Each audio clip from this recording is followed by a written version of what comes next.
Chapter 1. So it is. Have I truly traversed realms?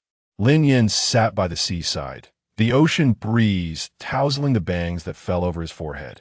He muttered to himself, gazing at the system prompt presented to him. Just a few moments prior, he had found himself in the world of pirates. As one of the most celebrated intellectual properties globally, One Piece's influence permeated every corner of the earth. It had accompanied countless individuals through their formative years, bearing witness to the essence of their youth. It was indeed an honor Lin Yin counted himself among them. Yet, he had never anticipated that one day he would arrive at the Grand Line, entering this bizarre and fantastical world of pirates. Lin Yin conceded that he was, without a doubt, a fan of One Piece and cherished each character within it. However, the mere thought of those formidable beings capable of moving mountains and filling seas, whose mere gestures could devastate worlds and leave destruction in their wake, made him feel utterly disheartened. In this realm, the ordinary were but cannon fodder. To thrust a contemporary, directionless youth into an alternate world to serve as expendable fodder, how much faith did they have in him? Reflecting upon the protagonists of those cinematic tales, upon realizing their own transmigration, they would often tremble, their eyes alight with determination, exuding an aura of brilliance. If fate had dealt them the hand of traversing realms, they would seize the opportunity to live a life of splendor. They would wield dominion over the world, revel in the embrace of beauty, masquerade as innocents while vanquishing their foes. Such aspirations were the standard fare for those who traversed realms. What? I have acquired the legendary heavenly level technique. What? I have awakened the fabled sword intent. What? Am I now the strongest in the world? In response, Lin Yin could only exclaim, forget your heavenly level technique, your legendary sword intent, and your claims of being the strongest in the world. A person devoid of talent, ability, and background, how could he possibly be so formidable in this alternate realm? Wouldn't he be annihilated the moment he stepped outside? Fortunately, the heavens do not entirely forsake individuals. Lin Yan's system activated accordingly. The system was dubbed the Fishing the Heavens system. As the name suggested, it could assist Lin Yin in reeling in treasures from across the realms. Whether it be the devil fruits of the pirate world, Shrank ninjutsu from the world of Naruto, or the Kamehameha and Senzu beans from Dragon Ball, even artifact from fantastical or miraculous realms could be obtained. The sole prerequisite was bait, which could be acquired through tasks. Moreover, the system was remarkably user-friendly. Ding! The system has detected that the host has just traversed realms. A beginner's gift pack containing 365 baits has been bestowed. Ding! The beginner's gift pack has been delivered. Please commence fishing. As the system's voice echoed, Lin Yin found himself holding a fishing tool. Upon further understanding, he realized that the 365 baits corresponded to 365 days an entire year. The bait granted from the beginner's gift pack would allow Lin Yin to fish for a whole year.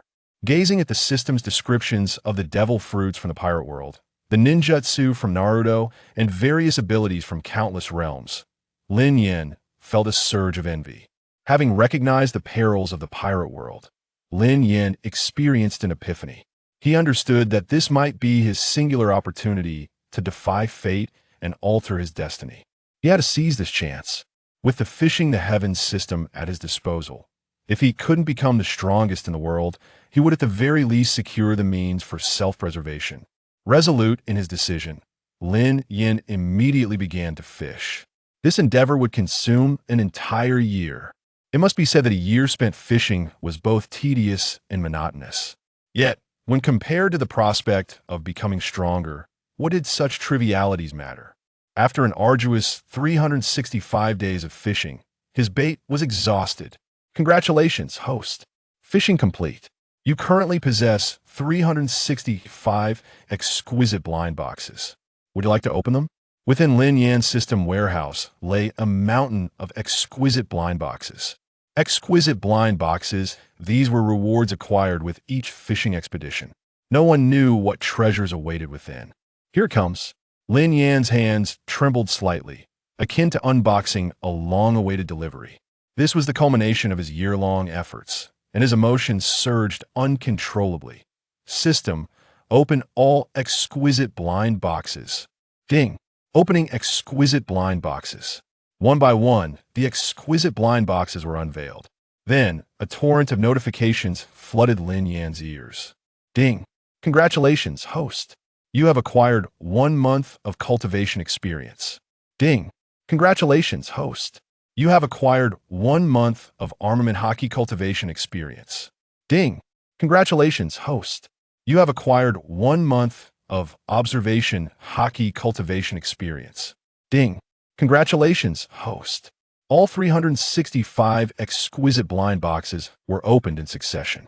In an instant, a dazzling array of lights left him nearly unable to open his eyes. So much. Lin Yan's eyes widened in astonishment, unable to contain his exclamation as the rewards cascaded in. This process lasted a full 10 minutes. Once the rewards emerged, they flowed into Lin Yan's body. He felt an unprecedented surge of power within, his strength ascending as steadily as the rising tide. Finally, after the last notification of the 365 exquisite blind boxes, a voice chimed in. Ding! The opening of 365 exquisite blind boxes is complete. Compiling rewards for the host. Compilation complete. Congratulations, host. You have gained 240 months of cultivation experience. Congratulations, host. You have gained 240 months of devil fruit cultivation experience. Congratulations, host. You have gained 240 months of observation hockey cultivation experience. Congratulations, host. You have gained 240 months of armament hockey cultivation experience. Congratulations, host. You have acquired the Thunder Fruit. Congratulations, host. You have acquired the Kaleidoscope Sharingan, Toby version.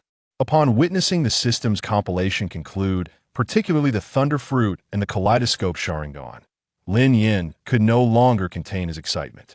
He leaped from his spot in sheer disbelief. Is this real? The Thunder Fruit, the Kaleidoscope. I've struck gold. Lin Yan attempted to temper his exhilaration, but when these items lay before him, how could he possibly withstand such temptation? He hastily retrieved the Thunder Fruit, its weighty form resting in his palm. His heart soared with elation. It is important to note that devil fruits are categorized by tiers. The Thunder Fruit, even amidst the vast expanse of the Grand Line, stood among the elite. It was undoubtedly an SS-level devil fruit. Even though the emergence of a Nika fruit had given rise to the joke that the Thunder and Flame fruits were not worth eating, the Flame fruit was merely a misfortune, as any strong individual could unleash flames with a single punch. Truly, it was something even dogs would not consume. However, this did not diminish the Thunder fruit's esteemed status. Its potency was undeniable. To consume it would be to describe one's ascent as nothing short of meteoric. And let us not forget the accompanying power of the Kaleidoscope Sharingan. With the Toby version, one could replicate techniques, wield Kamui, and summon Susanoo. If one were to summarize the current situation in 4 words, woo, let's soar. Lin Yan's excitement was beyond containment. Having long been restless, he unhesitatingly consumed the Thunder Fruit.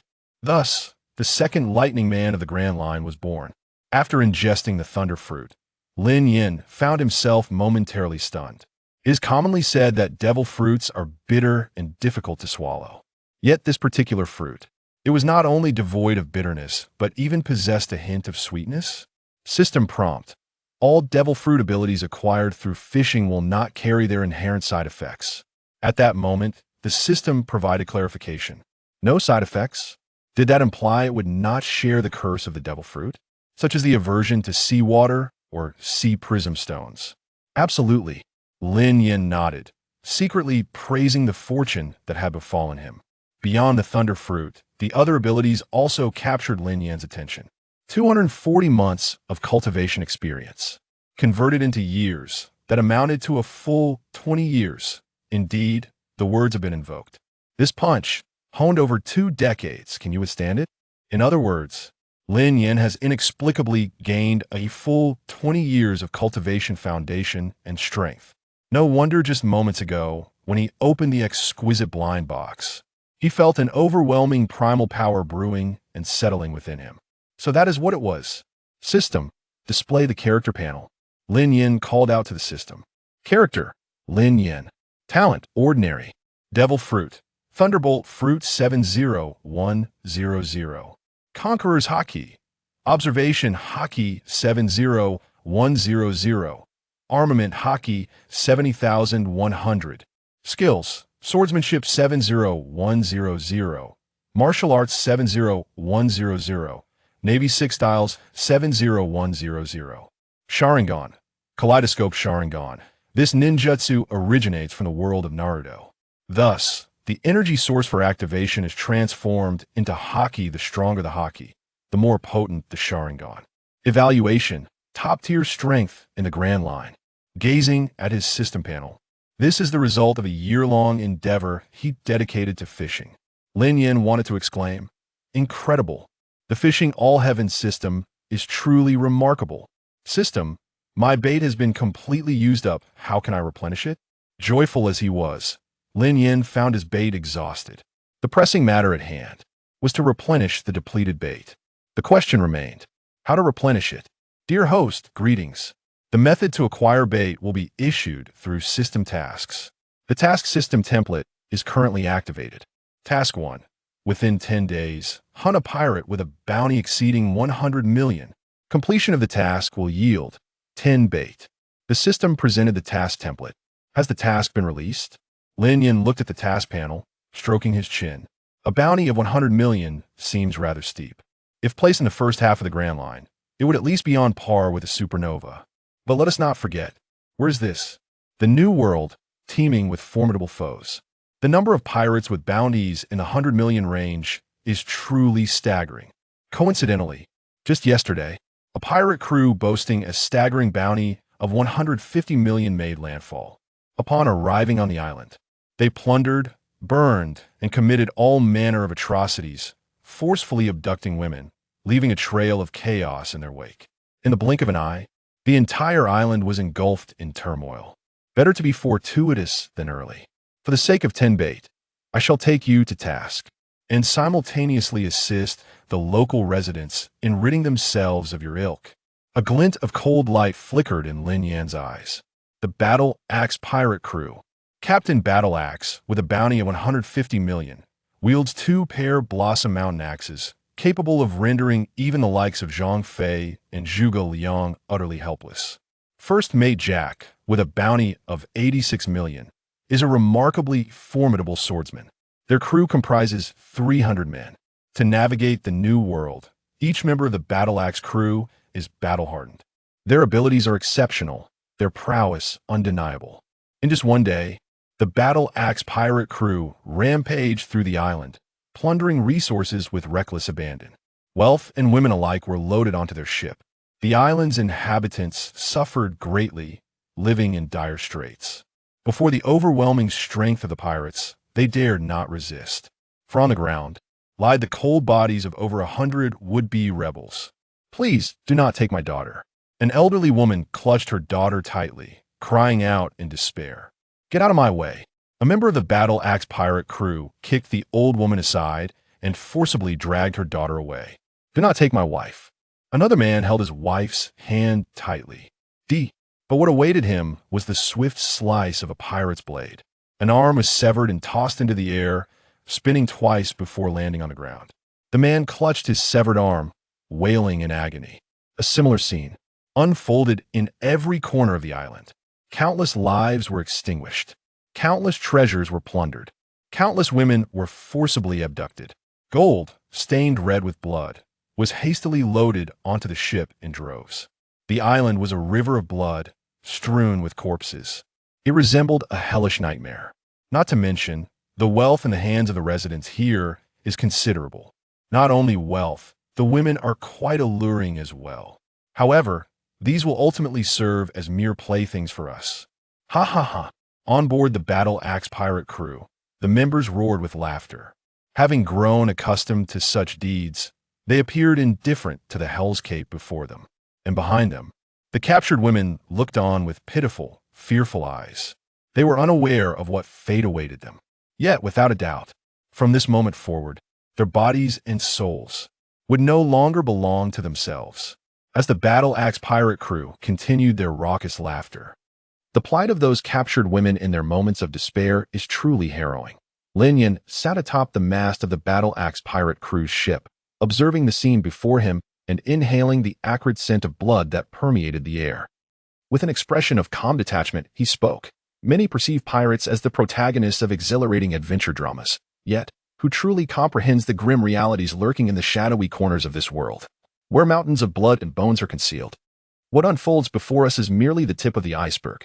Who goes there? As the captain of the battle-axe pirate crew, Axe immediately sensed the impending danger. He swiftly raised his head, directing his gaze toward Lin Yin, who perched on the mast. Upon hearing the captain's words, the crew members, having endured countless trials of life and death, instinctively drew their swords with a composed demeanor. Their eyes fell upon Lin Yin, whose intentions seemed far from benign. "Who are you?" Axe furrowed his brow, lifting his axe to point at Lin Yin, demanding an answer. Under the watchful eyes of the entire crew and the captive women, Lin Yin moved. He leaped down with grace, landing firmly on the ground. "Forgive me, I merely passed through this place, seeking to borrow something from your battle-axe pirate crew." With his hands clasped behind his back, Lin Yin surveyed each member of the crew, speaking with serene composure. "Something? What sort of thing?" The alertness in Axe's eyes remained undiminished. Lin Yin's expression remained unperturbed as he scanned the crew, ultimately fixing his gaze upon the captain. With an air of indifference, he uttered a statement of negligible significance. "Your head." As those words escaped his lips, the atmosphere around them abruptly chilled, the temperature plummeting.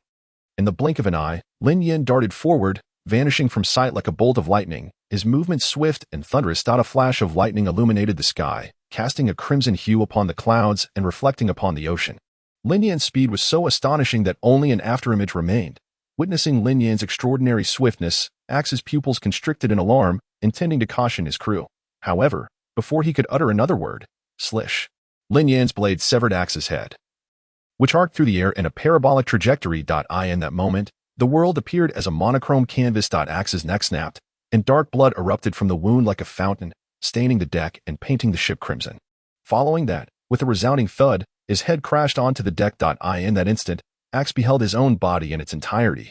Why can I see my own body? Alas, before he could ponder further, the formidable pirate, with a bounty of 150 million, met his untimely demise on the spot. "Captain, boss." The crew members of the battle-axe pirate crew were left in utter shock upon witnessing their captain being slain in an instant. It is worth noting that this was their captain, a man with a bounty surpassing 100 million. Even when facing ordinary naval forces, he would likely be a formidable opponent. Moreover, where were they? This was the New World, a realm where only the most formidable pirates could establish their foothold, vastly different from the lowly scoundrels of the first half of the Grand Line. The battle-axe crew had already endured countless tribulations, and while they may not be at the pinnacle of power, they had nonetheless managed to secure their standing in the New World. Yet, even so, Axe fell before Lin Yin with barely a chance to retaliate. The crew stood frozen, eyes wide as saucers, their faces reflecting disbelief as if they had encountered a ghost, their expressions betraying the thought, "This is impossible." The captives, too, were equally astonished. They had expected to face a dire fate. Yet in their most desperate hour, Lin Yin appeared, offering them a glimmer of hope. After a brief moment of astonishment, the crew's expressions morphed into fury, ignited by humiliation. "Let us avenge our captain. Kill him, kill him." Charge. Driven by a surge of heated emotion, the entire battle-axe pirate crew rushed forward, brandishing their weapons with murderous intent, their faces contorted with intense hatred toward Lin Yin. Unfortunately, in the face of overwhelming power, fervor alone could not bridge the chasm. 1 million volts. Lin Yin clenched his hand, summoning lightning, and with a powerful punch, unleashed the thunderous fruit's power, enveloping the entire battle-axe pirate crew. The crew members were unable to withstand the shock of the thunderclap, and the fierce lightning struck them mercilessly. Instantly, cries of agony erupted, one after another collapsing to the ground. The ship's deck was scorched, leaving behind a trail of devastation, where not a blade of grass could survive. The torrential lightning threatened to tear them apart. Are you a devil fruit user?" The first mate gazed incredulously at Lin Yin. "It seems we do not know each other. Why have you come to target us? Who are you?" The other crew members, though trembling with fear, managed to suppress their trepidation and shouted in a desperate attempt to understand their foe. "Does it truly matter who I am? Just as an ant does not recognize the foot that crushes it." Lin Yan's eyes, devoid of emotion, swept across them one by one. "What do you intend to do?" The first mate stammered, acutely aware of the vast disparity in strength between them. He realized that today, The battle axe crew had provoked an unfathomable entity that hadn't he already stated? I seek to borrow your heads. Lin Yin had no intention of continuing this fruitless dialogue that he slowly raised his hand. Gripping it tightly, the lightning in the air began to condense, converging upon the members of the battle axe crew. The crew could no longer bear the pressure exerted by the thunderous fruit and were obliterated on the spot. Their forms exploding into a crimson mist, dissipating into the air. The sea breeze swept in, scattering the remnants of blood. In less than half a minute, the battle axe pirate crew was utterly annihilated. Congratulations, host, for successfully hunting a pirate with a bounty exceeding 100 million. You have received 10 bait. The system notification echoed, indicating the completion of Lin Yan's task. Yet, he paid no heed to these accolades and turned his gaze toward the trembling girls who had been captured. With a sigh, Lin Yin reflected on the similar tragedies that unfolded daily across the globe. This is the hidden reality of the world of One Piece. You are safe now. Leave this place. Lin Yin freed them from their shackles and addressed them kindly. Can we really go back? One girl, her face marred with bruises and blood, inquired hesitantly. They have been dealt with. No one will disturb you again. Lin Yin reassured them gently. Upon hearing this, though their faces were streaked with tears, the panic began to fade. Thank you. Thank you. The rescued girls expressed their gratitude in soft, tremulous voices, and no need for thanks. After Lin Yin had rescued them, he intended to depart from the place. Even though he had saved this group of girls, the fate of the village, besieged by pirates, remained unchanged. He could not help but let out a long sigh. Just as he was about to leave, a girl suddenly called out to him, "Benefactor, may we know your name?" She was eager to learn the name of the man before her.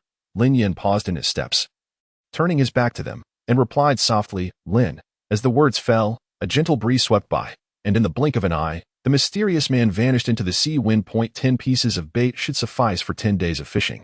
Alas, it still feels a bit lacking. Ever since Lin Yin had obtained something remarkable from the exquisite blind box, he had been yearning for these baits. Cultivation, more cultivation. There is nothing quite as enticing as fishing.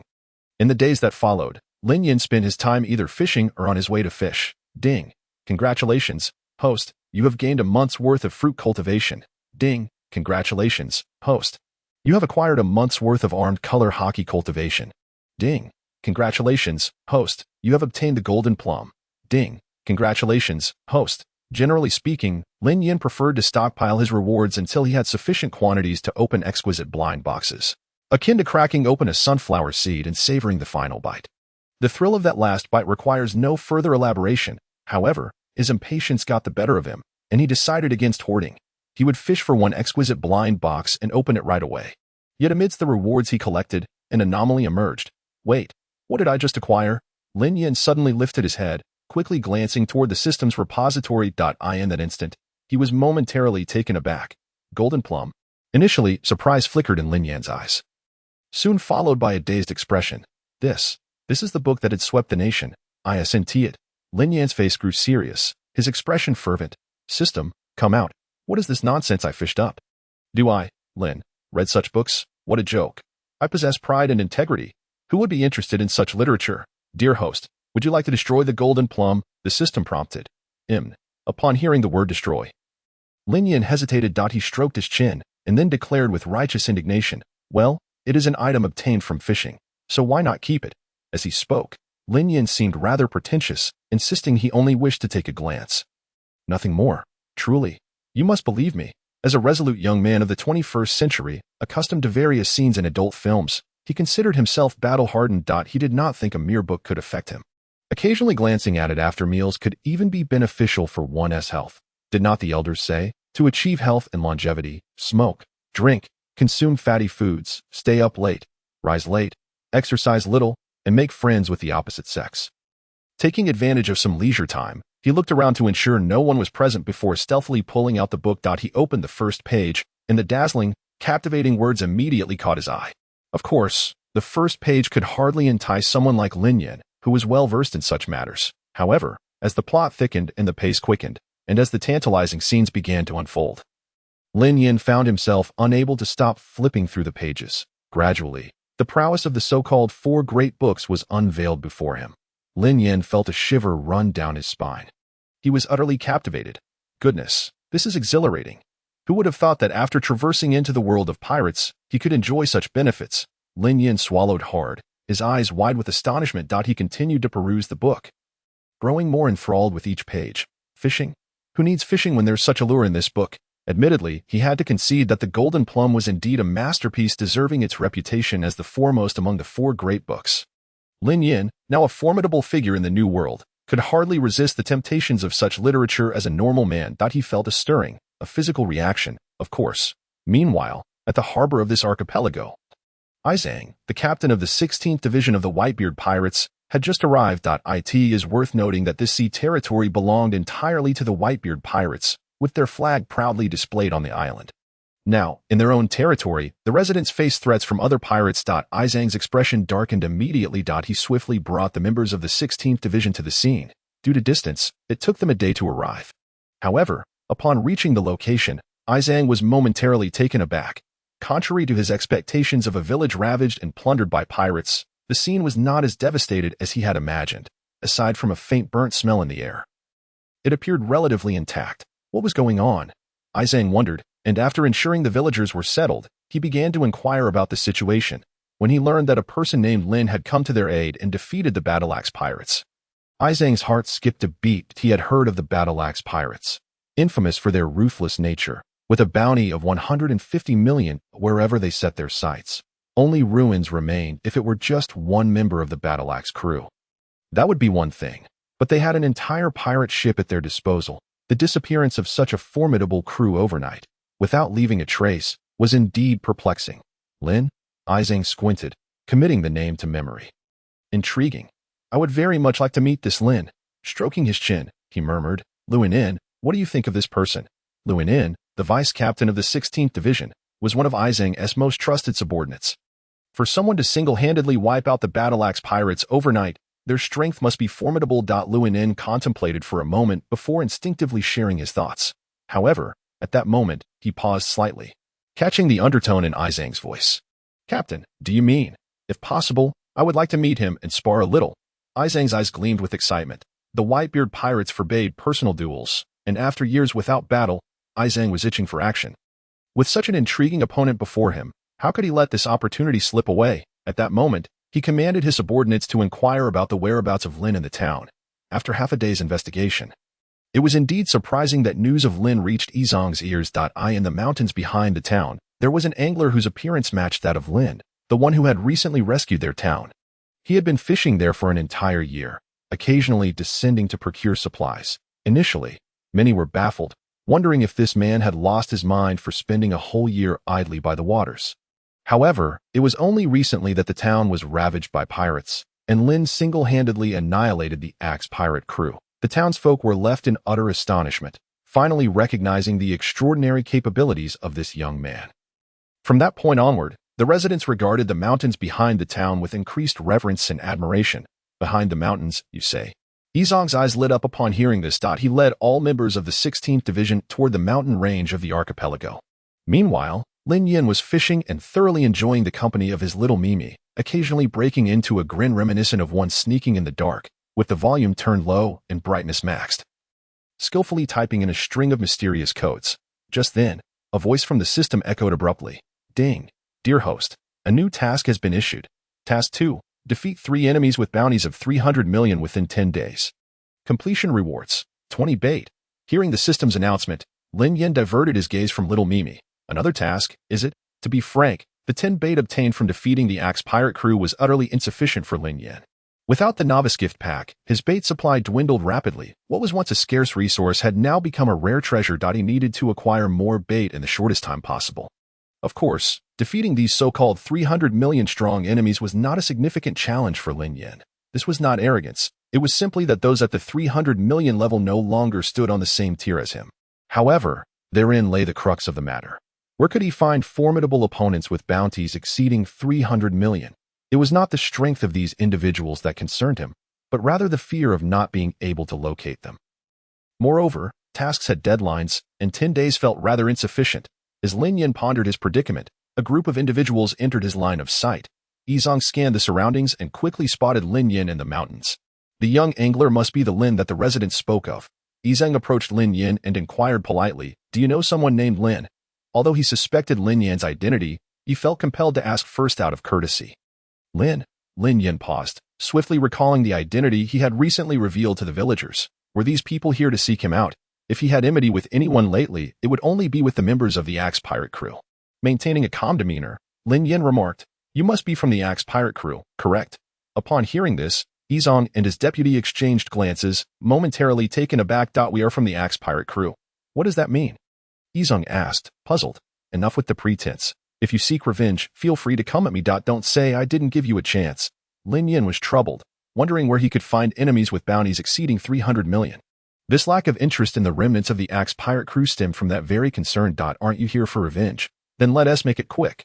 Lin Yin beckoned them with a gesture, indicating they should proceed if they intended to fight. Yizong realized that Lin Yin had misunderstood their intentions. He had initially planned to explain, but soon thought of Lin Yan's strength. A smile crept onto his face, reminiscent of a crooked-mouthed dragon king. "Since you've said so, let me experience your power firsthand." Yizong chose not to clarify the misunderstanding.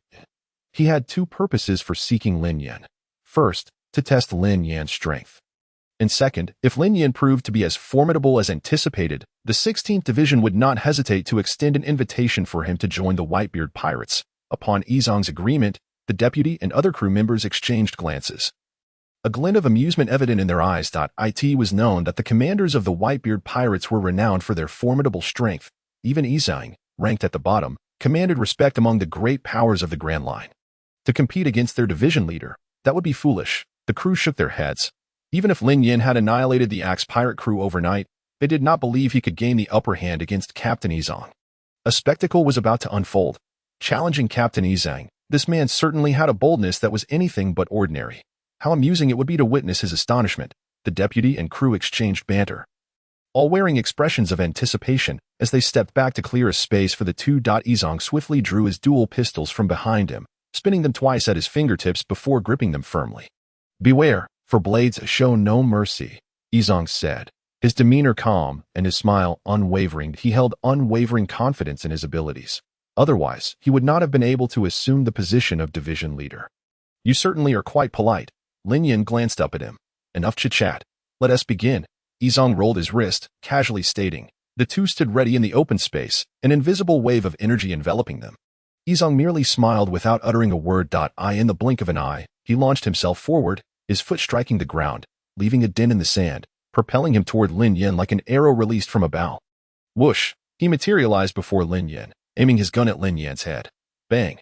Flames erupted from the barrel, the bullet soaring toward Lin Yin. Just then, Lin Yin leaned aside, the bullet narrowly missing him, avoided it, as a marksman. Yizong's speed in drawing his weapon was unquestionable, yet he did not dwell on it. Yizong closed the distance again, delivering a swift kick toward Lin Yin, who evaded once more. "Oh, your speed is quite impressive." Yizong nodded appreciatively. "A true expert reveals their prowess with the first strike. No wonder he could annihilate the Axe Pirate crew. Not to mention, Lin Yan's ability to keep pace with him had already earned his recognition. Now, let me see just how strong you truly are." With a sudden eruption, Yizong's speed surpassed all expectations, and his power surged with even greater ferocity. Faced with this unexpected onslaught, Lin Yin remained unhurried, his body deftly shifting. It was precisely this seemingly trivial movement that allowed him to narrowly evade every single one of Yizong's attacks. Yizong, being the captain of the White Crew squad, immediately sensed the threat posed by Lin Yan's formidable strength. It was akin to executing a flawless combo only to see a series of MSS appear above the boss's head. This individual is no ordinary foe. The other members of the 16th squad also took note of this scene, their eyes flickering with surprise. It seems we underestimated him. I must admit, this Lin possesses considerable skill. He can actually keep pace with the captain. Observers from the surrounding squads began to express their thoughts. However, just as they admired Lin Yan's prowess, he addressed them with an air of astonishment, saying, "I didn't expect that you members of the Battle Axe Pirates still possess some strength. You've truly opened my eyes." Indeed, from the very beginning, Lin Yin regarded them as mere members of the Battle Axe Pirates. This statement caused the members of the 16th squad to exchange confused glances. Did he truly not recognize Yizong as the captain of the Whitebeard Pirates? When did their captain become so obscure? Come again. Lin Yan's calm demeanor only served to ignite Yizong's fighting spirit. He swiftly drew his twin guns, unleashing a torrential barrage of bullets. This time, Yizong's angles of attack were particularly cunning, nearly all aimed at Lin Yan's blind spots. Regardless of his movements, a subsequent bullet would surely find its mark. Beyond his dual-wielding prowess, Izang's close combat abilities were equally formidable. He dashed forward at lightning speed, appearing before Lin Yin in the blink of an eye, delivering a sweeping kick in his direction. A flicker of surprise crossed Lin Yan's eyes. The strength of Izang, a captain-level adversary, was laid bare at that moment. He couldn't help but hesitate. Could there truly be such a powerful warrior among the remnants of the Battle Axe pirates? If such strength existed, how could the bounty be a mere 150 million? Nevertheless, Lin Yin quickly regained his composure, a subtle smile gracing his lips. Regardless of who it was, the outcome would remain unchanged. In the face of Izang's relentless assault, Lin Yin continued to evade, all of his attacks proving futile. Every bullet striking nothing but air. Izang, growing increasingly anxious, quickened his pace, attempting to suppress Lin Yin with speed. Yet, when it comes to swiftness, how many could rival the Thunder Fruit? If we consider that Kizara's light fruit allows him to elevate his speed to that of light, then in theory, Lin Yan's Thunder Fruit could also approach that speed infinitely. In that instant, Lin Yan moved at the speed of light. Izang felt an immense pressure bearing down on him. A crimson glint flashed in his eyes as he activated his observation haki. However, even with observation haki, he could barely capture Lin Yan's afterimage. How fast must he be for even haki to fail to perceive him? Izang's eyes widened in disbelief, a rare look of shock crossing his face. Previously, he might have complained about Lin Yan's evasive tactics, but now, witnessing his true speed, Izang comprehended the essence of qualitative disparity. Lin, he is far too swift, so fast it defies comprehension. How can a man exist who moves with such velocity? Lin Yan? One could tell that the individual before him, Lin, has undoubtedly mastered his devil fruit to a remarkable degree. Izang became increasingly cautious, yet, mere caution would prove futile. Lin Yan, riding the thunder, eschewing any unnecessary flamboyance, approached the speed of light and unleashed a single kick towards Izang.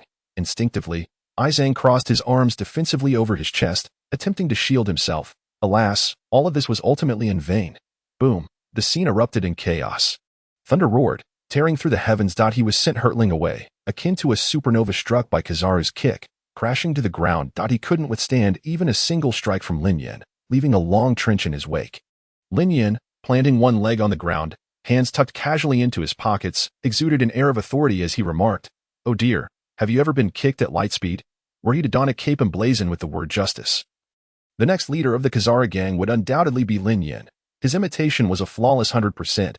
Even Kizara would feel overshadowed. Izang, now in excruciating discomfort, coughed, cough. Lin Yan's speed had been so overwhelming that he could scarcely react. A sense of astonishment welled up within him. The other members of the 16th Squad, witnessing this scene, could no longer remain composed. This guy, his speed is astounding. Could it be that he injured Captain Izang with just one move? Just one move. The members of the 16th Squad struggled to contain their excitement. Watching their captain being sent sprawling by Lin Yan's kick point one by one, they gasped in disbelief, hardly able to trust their own eyes. Izang wiped the blood from the corner of his mouth, astonished by Lin Yan's strength. "Lin, you have truly surprised me." Struggling to his feet, Izang clenched his twin guns tightly. If he had previously felt a mere flicker of interest in Lin Yan, now his inner desire for battle was fully ignited. Who wouldn't yearn to face a powerful adversary? His eyes sparkled as if he gazed upon a treasure, fixated on the figure of Lin Yan before him. The battle had commenced. Ignoring his injuries, Izang took the initiative, raising his twin guns and locking onto Lin Yan. Bang, bang, bang. An unrelenting barrage of bullets erupted from his hands. Lin Yan remained composed, activating his elemental form, allowing the bullets to pass harmlessly through him. Witnessing this, Izang's heart sank. Is this the elemental form of a devil fruit user? Then, a smirk crept upon his lips as he produced a magazine from his pocket. Upon closer inspection, the magazine was filled with Sea Prism Stone bullets. Sea Prism Stone possesses an absolute restraining power over devil fruit users. This was one of Izang's trump cards specifically designed to counter elemental abilities. Swiftly drawing his gun, Izang's hand moved with a speed rivaling that of a certain white-haired ninja performing hand seals. The rapidity of switching magazines was so quick that it seemed to leave afterimages. Loading, aiming, pulling the trigger. Bang, bang, bang. 3 shots fired in rapid succession. Observing Lin Yan's continued indifference, Izang's heart leaped with joy. It is common knowledge that elemental forms cannot withstand Sea Prism Stone. In other words, if one does not evade, the Sea Prism Stone bullets are certain to hit. Even Kizara would have to lie down before the might of Sea Prism Stone bullets, just as Izang believed that Lin Yan would be struck and topple. The balance of victory was about to shift. Swish, swish, swish. 3 bullets pierced through Lin Yan's body as if they had struck cotton, causing no disturbance whatsoever. What? Yizong, witnessing this scene, couldn't help but widen his eyes in disbelief. The captain of the 16th Division was utterly deflated. How could the Hailu stone bullets pass through him? This was inconceivable. Wasn't elementalization supposed to prevent such occurrences? Observing Yizong's astonishment, Lin Yan remained as calm as a still pond. Indeed, elementalization could not withstand the Hailu stone bullets. But had he truly just utilized elementalization?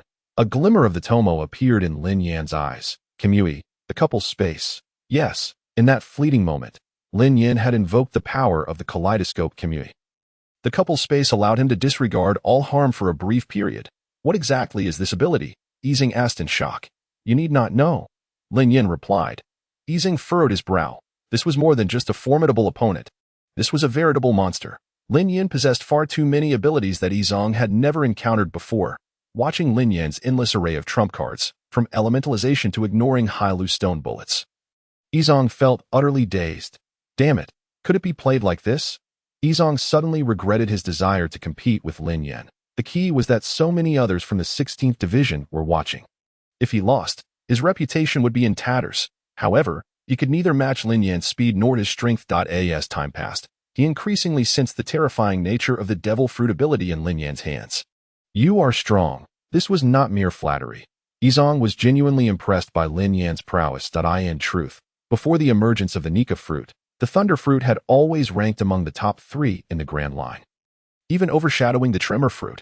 However, after the Nika fruit appeared, the Flame fruit and Thunder fruit became virtually obsolete.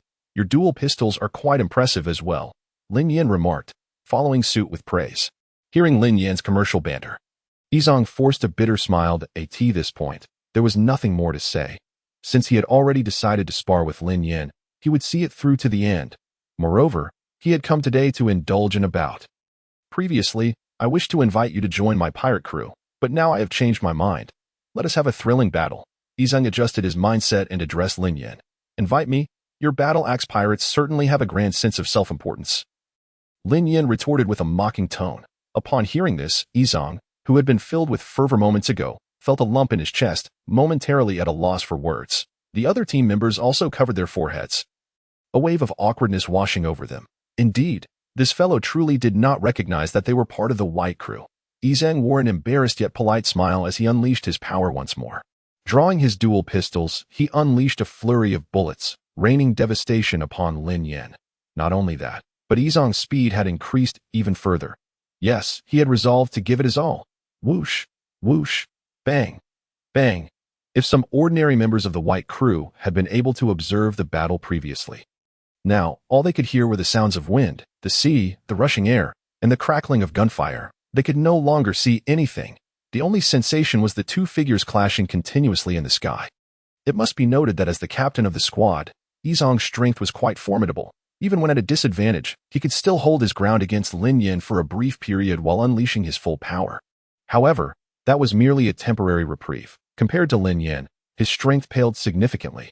Moreover, Lin Yan had never once exerted his full strength, treating Yizong merely as a remnant of the battle axe pirates.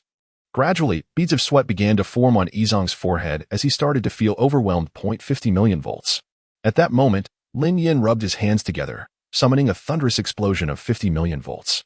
Instantly, the scene erupted with a cacophony of thunderous roars, an overwhelming force converging at the sight. Stars fell, illuminating the surroundings with a radiant glow.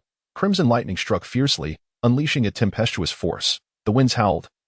The sea surged, and the overwhelming energy struck fear in all directions. The ground was lifted, scorched earth strewn about from the blast of lightning. Where the thunder roared, the sky dimmed, and all retreated, accompanied by arcs of electricity. Finally, on that thunder-laden beach, Yizong could not withstand Lin Yan's thunder fruit ability, crashing down like a kite with severed strings. With Yizong's fall, this battle came to a close at that moment. The most astonished were the other members of the 16th Division, who had been spectating. Witnessing their captain's defeat, the other members of the 16th Division fell into silence. The other members of the 16th Division swallowed hard. In an instant, all eyes were fixated on Lin Yan. Who was Yizong? He was the captain of the 16th Division of the Whitebeard Pirates, with a bounty of 510 million berries, a renowned figure of exceptional strength. They had previously stated. Any force in the Grand Line had to give them a measure of respect. They had assumed this would be a one-sided crushing from their captain, yet they were mistaken. Their captain was the one being overwhelmed by Lin Yan. The group felt utterly astonished. Their captain, whom they held in high regard, had fallen. A tumult of emotion surged within the hearts of the 16th Division members, refusing to settle. Yizong lay sprawled on the ground in a shape.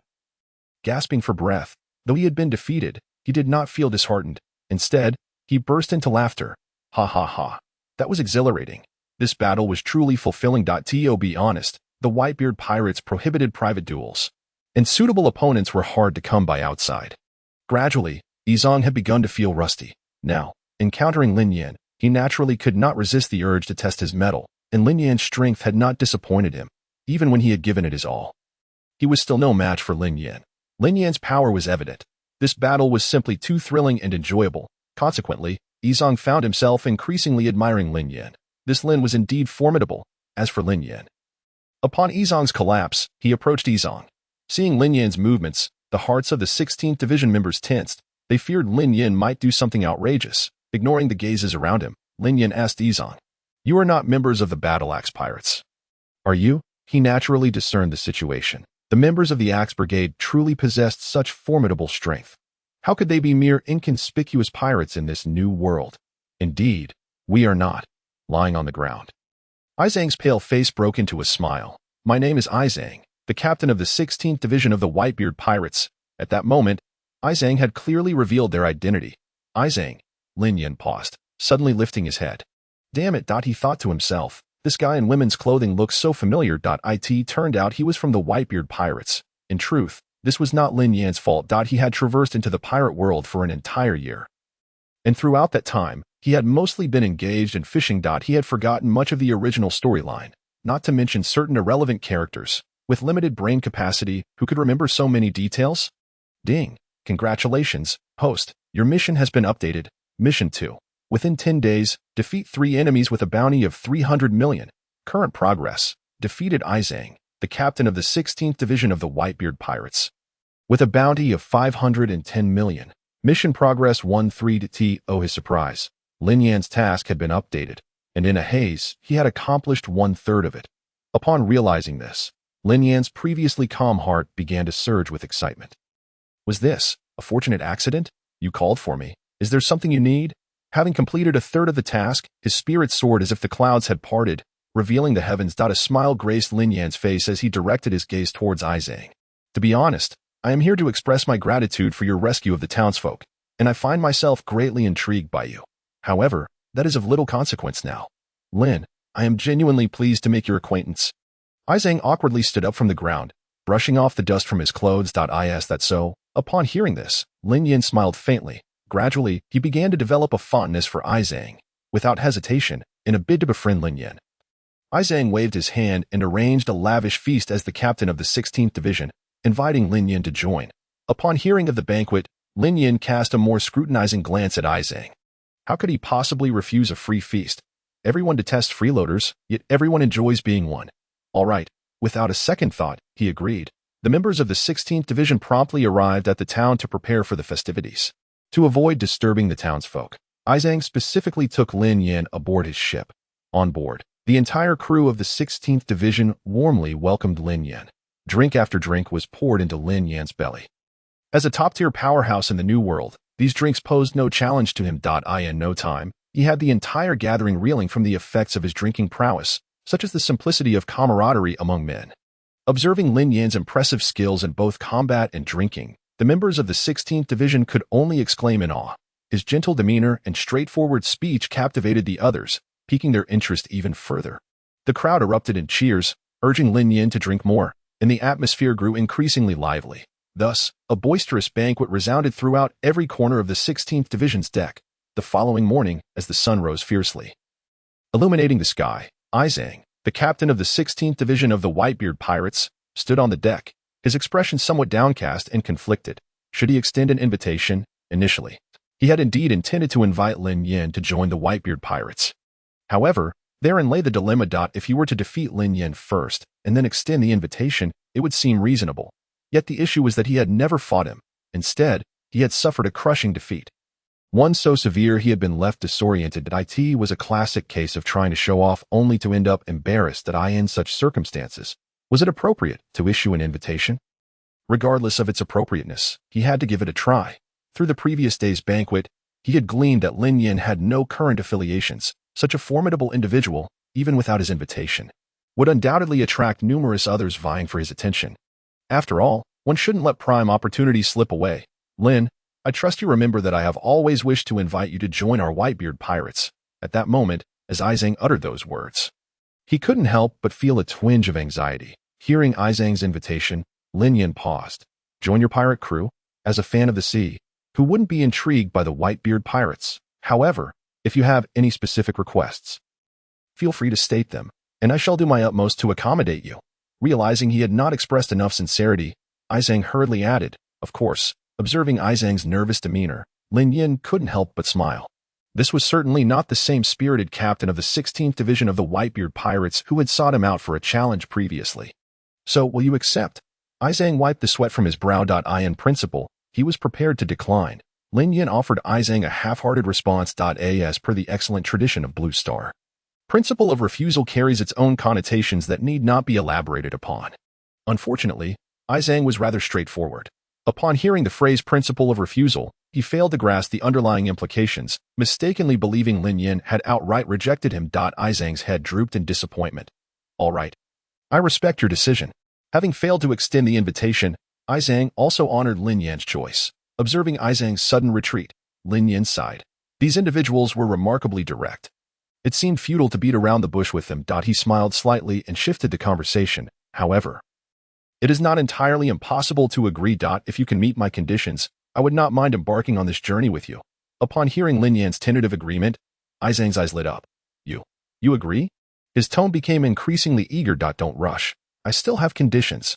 Lin Yan shook his head, speaking leisurely. What conditions? Feel free to state them. The prospect of successfully inviting Lin Yan to join their ranks spurred Izang to readily accept any conditions. The conditions are simple. If I join your Whitebeard pirates, what benefits do I gain? Lin Yin raised an eyebrow at Izang, adopting an expression that conveyed his expectations. Benefits? Upon hearing Lin Yan's inquiry, Izang quickly grasped the situation. Of course, we have plenty. The Whitebeard pirates have established ourselves in the New World for many years that we possess extensive information, treasures from the Grand Line, and even a wealth of intel regarding One Piece. Once you join us, we can share all of this with you. This is the foundation of the Whitebeard pirates.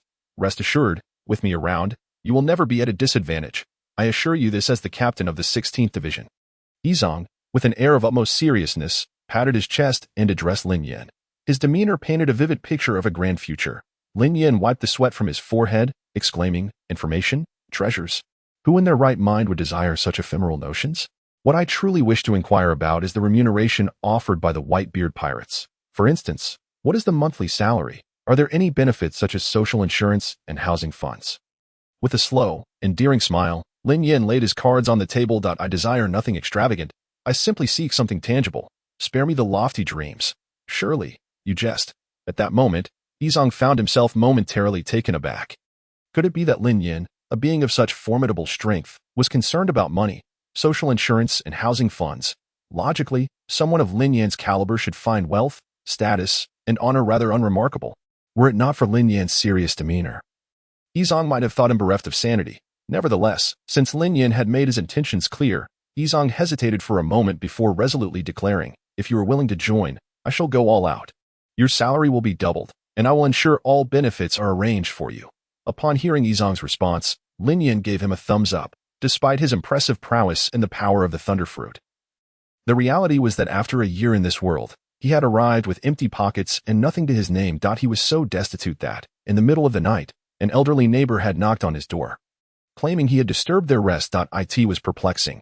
He had neither played nor caused a ruckus, yet somehow, he had disturbed their peace. Upon inquiry, he learned that his poverty was so pronounced that it had kept the old ladies awake. His mindset had erupted at that moment. Henceforth, Lin Yin came to understand the undeniable truth. One cannot get by without money. No backing out now, double the salary and all benefits, Lin Yin stated earnestly, fearful that Izang might retract his offer. Absolutely. Izang nodded earnestly. This is how it should be. Let's focus on something practical. With that, he announced, Izang, am officially welcoming you aboard the Whitebeard Pirates upon Lin Yan's agreement." The members of the 16th Division erupted in joyous cheers. After all, Lin Yan's strength was evident to all, and with such a formidable individual joining their ranks, the overall power of the Whitebeard Pirates would ascend to new heights. However, on the journey back, Yizong found himself troubled. Was it truly the promise of benefits that would entice Lin Yan to join?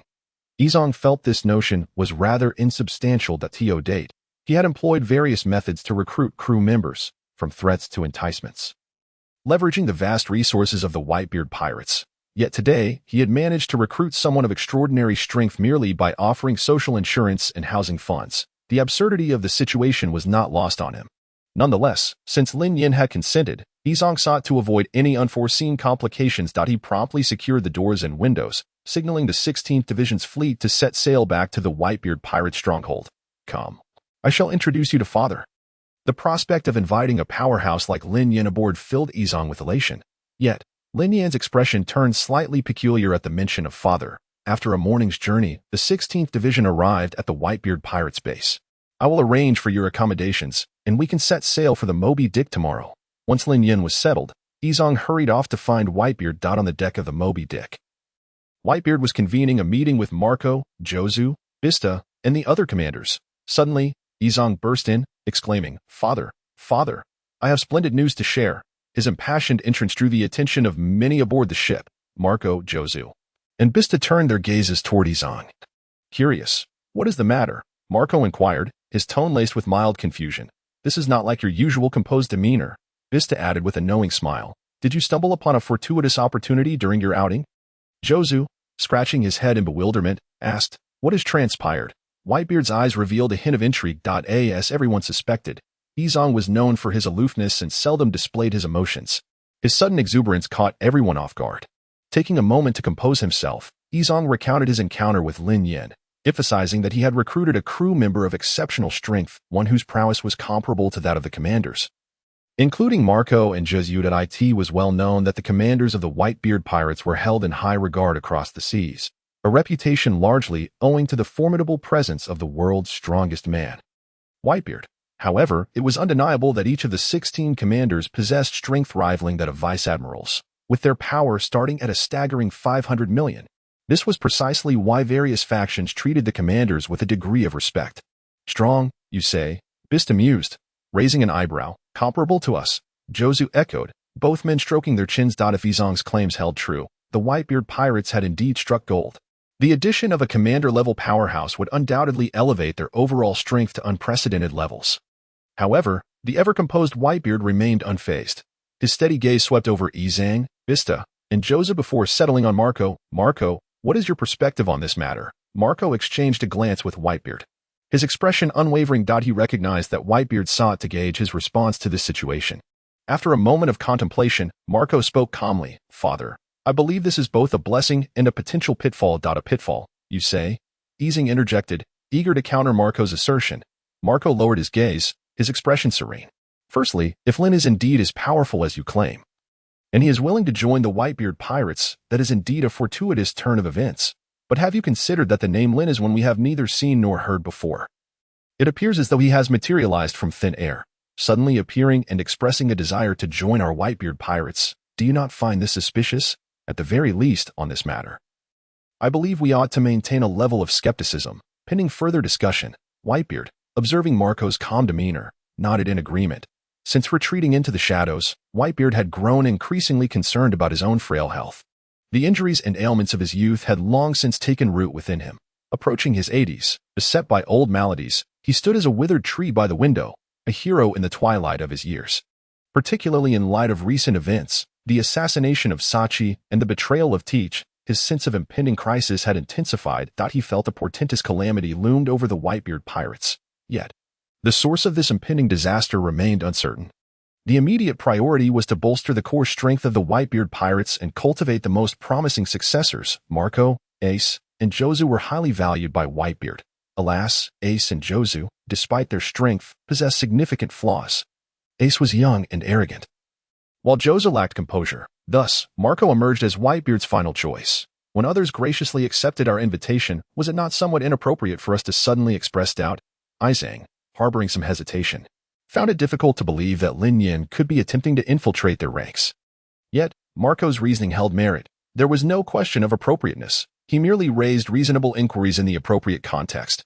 Ultimately, we are all acting in the best interests of the Whitebeard pirates, Marco calmly addressed Ai Zhang. Ai Zhang was indeed considering the well-being of the Whitebeard pirates. In truth, Marco was no different. If Lin's identity could be verified, the Whitebeard pirates would wholeheartedly welcome him. Just then, Whitebeard's hearty laughter echoed through the air as he rose to his feet.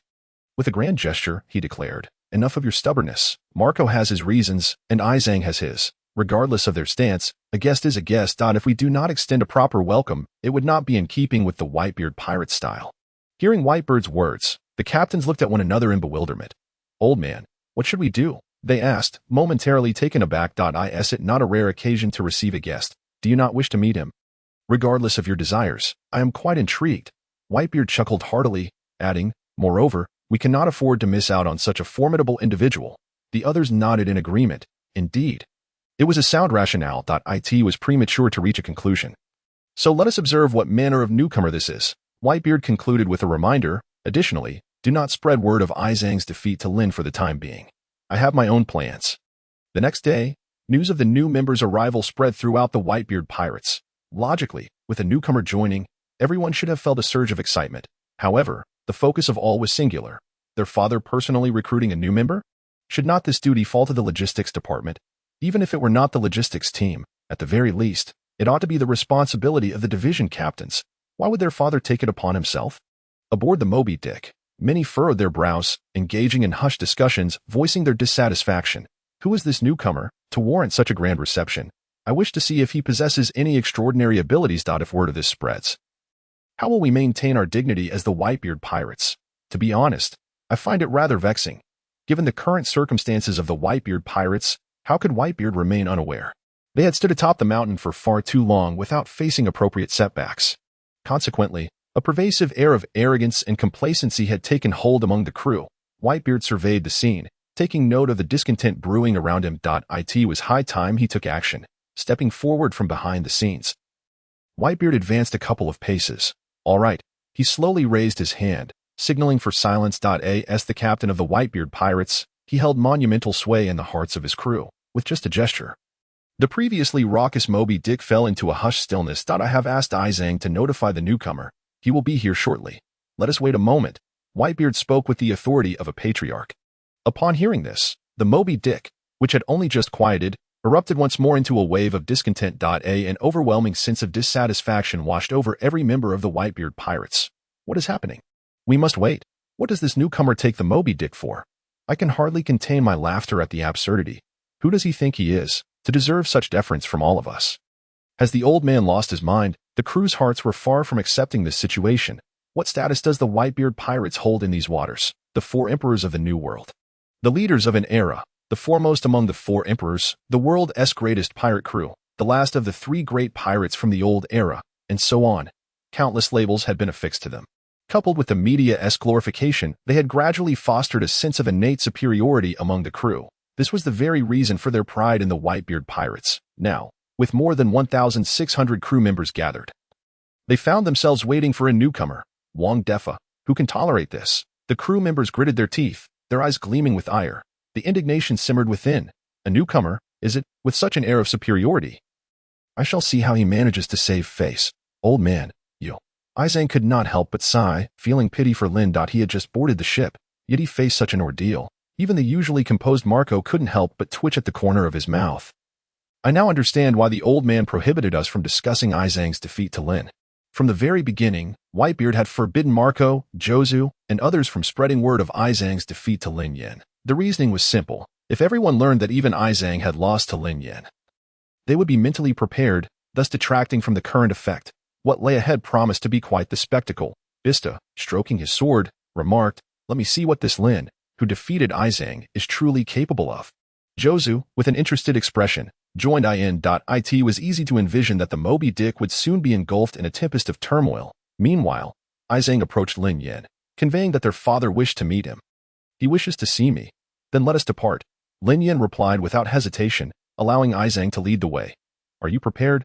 Ai Zhang recalled his father's earlier admonition and hesitated momentarily before asking, "Prepared?" What preparation? Lin Yin struggled to comprehend the significance of the one known as Yi Song. Ahem. Never mind. Follow me. Yi Song cleared his throat and said nothing more. He led the way, taking the lead, with Lin Yin closely trailing behind. Within half an hour, Yi Song came to a halt, pointing towards the distant port as he declared, "That is our Moby Dick." Lin Yin lifted his gaze and surveyed the scene. At the dock stood a vessel resembling a whale. Boldly facing the waves and the sea breeze, standing tall like a majestic mountain, this ship was none other than the iconic Moby Dick of the Whitebeard Pirates. The flag of the Whitebeard Pirates danced in the sea wind, its enormous presence delivering a powerful visual impact, swaying upon the ocean like a colossal beast lurking beneath the surface, ready to unleash its might. Is this truly the Moby Dick? Lin Yin glanced around and nodded. Truly, it was a vessel that could not be compared to any other pirate cruise ship. As Lin Yin would put it, now that he was here, you might as well take a good look at what kind of royal pirate crew gathered aboard this Moby Dick. He ascended the corridor step by step towards the deck. With the vast emptiness of the corridor and the sound of his boots echoing on the wooden planks, it resonated like the delicate notes of a secluded valley. The crew of the Whitebeard Pirates quickly noticed the commotion in the corridor.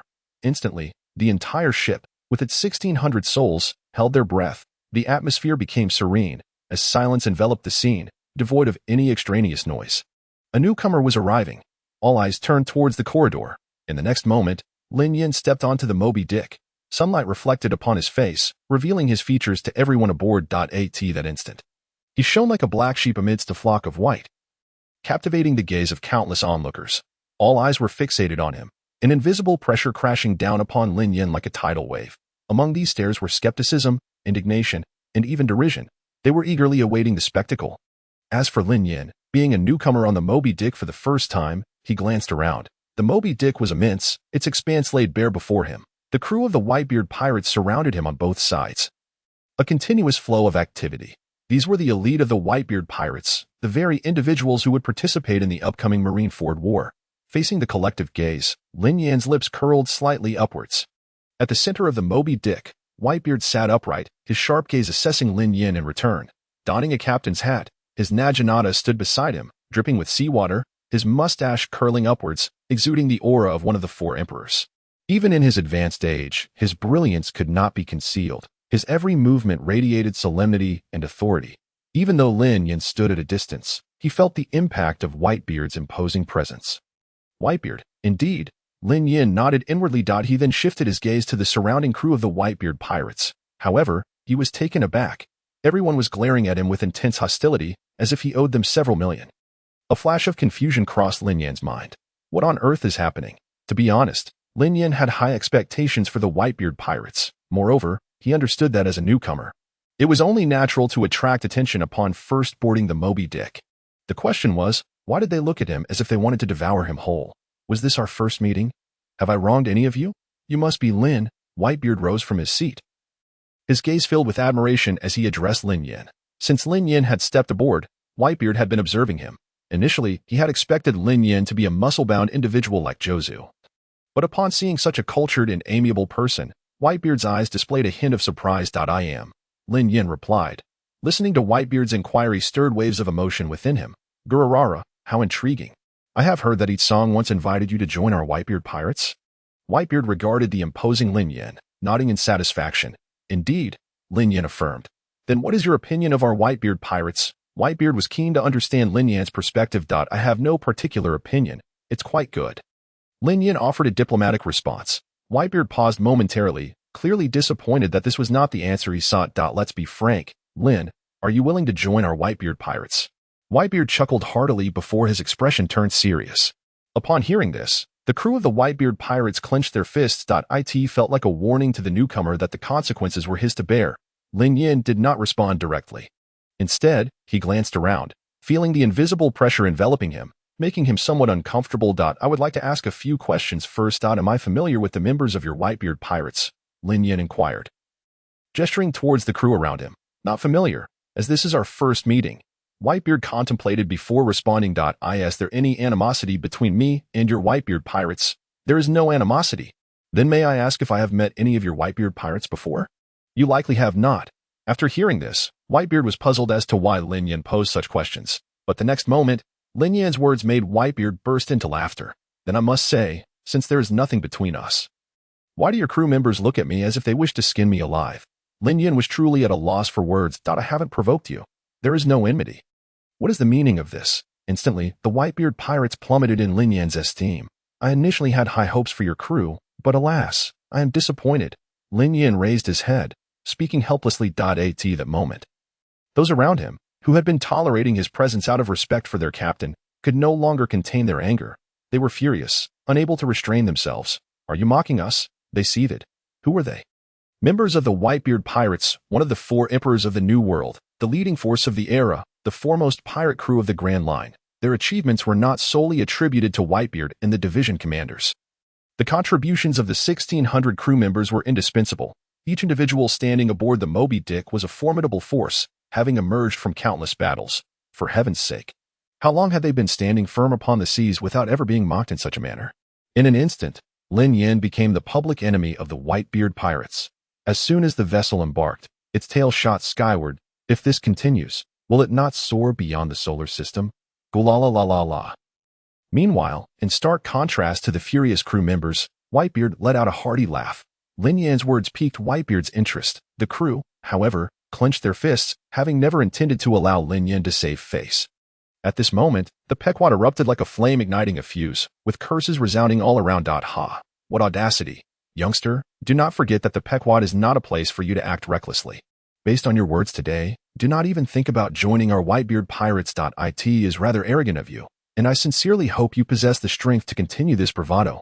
Let you truly experience the treachery of society. Thousands of crew members hurled insults at Lin Yin, an array of civilized vocabulary spewing from their lips. Faced with such a brazen individual, their father might endure, but the crew would not tolerate him. Today, they were determined to give this insolent brat a good thrashing. The Pequod was thrown into chaos. Upon witnessing this scene, a glimmer flickered in Whitebeard's eyes, and a tinge of concern crept into his heart. Would Lin endure? It would be fine if he did, but what if he could not? To be frank, Whitebeard did not wish to miss out on a powerhouse like Lin Yin, someone of captain-level strength.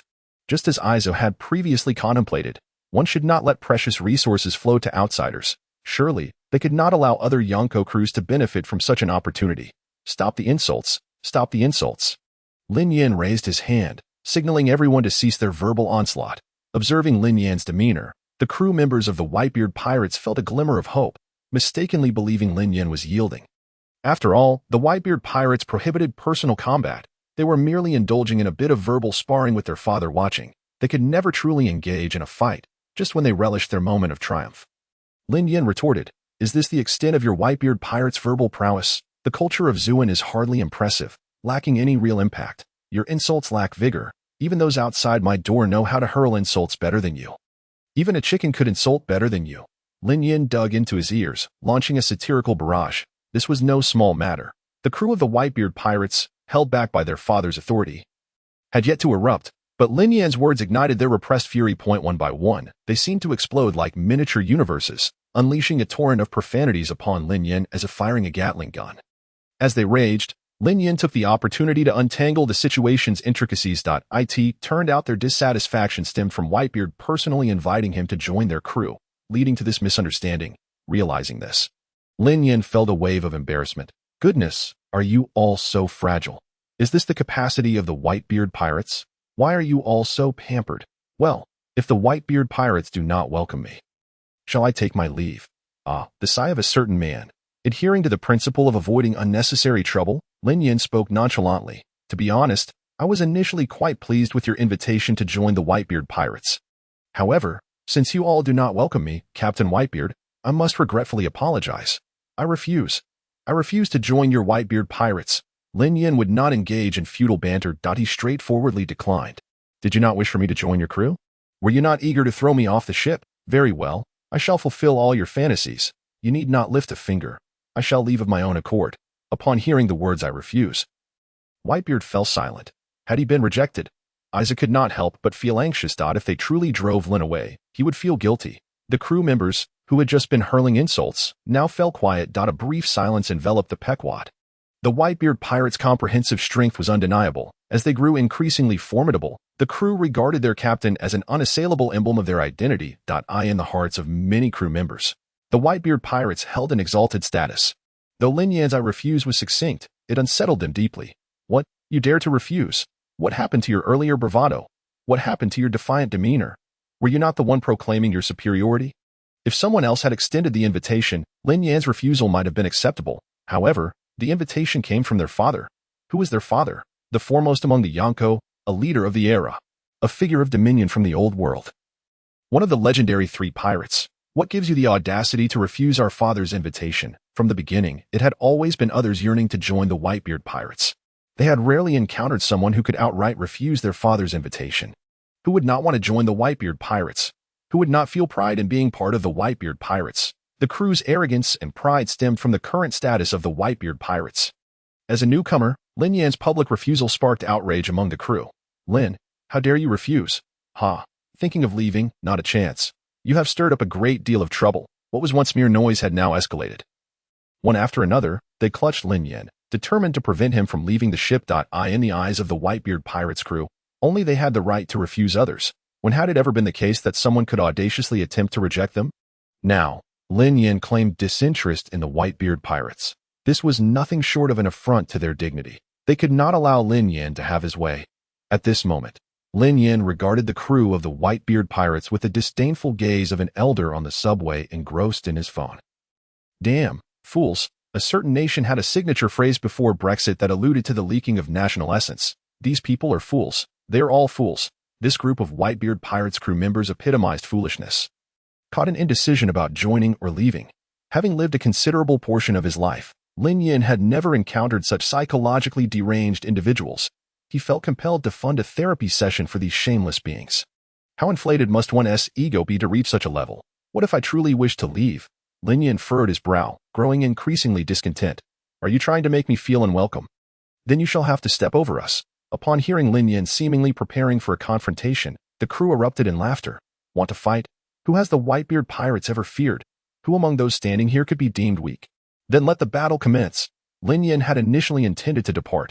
However, at that moment, he suddenly recalled his mission to defeat 3 enemies with a bounty of 300 million. The members of the Whitebeard pirates were all exceptionally skilled. There were plenty of individuals labeled as fools with deep pockets. Clearly, they were the finest experience gatherers one could encounter. With this thought, Lin Yan smiled knowingly within, though his expression remained impassive. Heh. To dare challenge our Whitebeard pirates. You must not know how to write the word death. A chorus of crew members coldly sneered. Why compare anything with the Whitebeard pirates? To pit strength against them was truly a path to self-destruction. After all, the previous defeat of Yizong was not made known in the minds of the crowd. They believed he was merely an ordinary newcomer. After all, would be easy to teach a lesson to. Today, they were determined to showcase their prowess before this newcomer, to let him understand why the Whitebeard pirates were hailed as the world's foremost pirate crew. Nevertheless, this wouldn't be a free-for-all. I refuse to be a mere human punching bag. Lin Yan extended a finger, a smile radiating from his face as he said, What do you desire? The multitude of crew members paused, their faces revealing displeasure as they responded. What do you mean? Simple. If you wish to spar with me, it will cost you. Lin Yan rubbed his hands together, displaying a smile that betrayed no deception. How about 200,000 berries per round? However, his words sent ripples through the Whitebeard pirates, igniting an uproar. So much? The moment they heard this figure, the crew members were taken aback. What the hell? Are you kidding me? Had they misheard? Were their ears deceiving them? Where were they? This was aboard the Moby Dick of the Whitebeard pirates.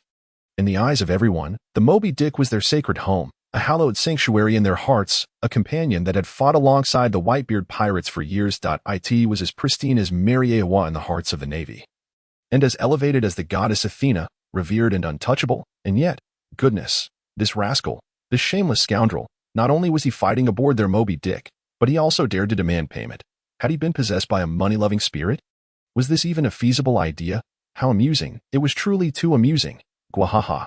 Whitebeard stroked his beard. The more Lin Yan remained unfazed, the more he appreciated this audacity. It appeared that Lin and Ace were of similar age.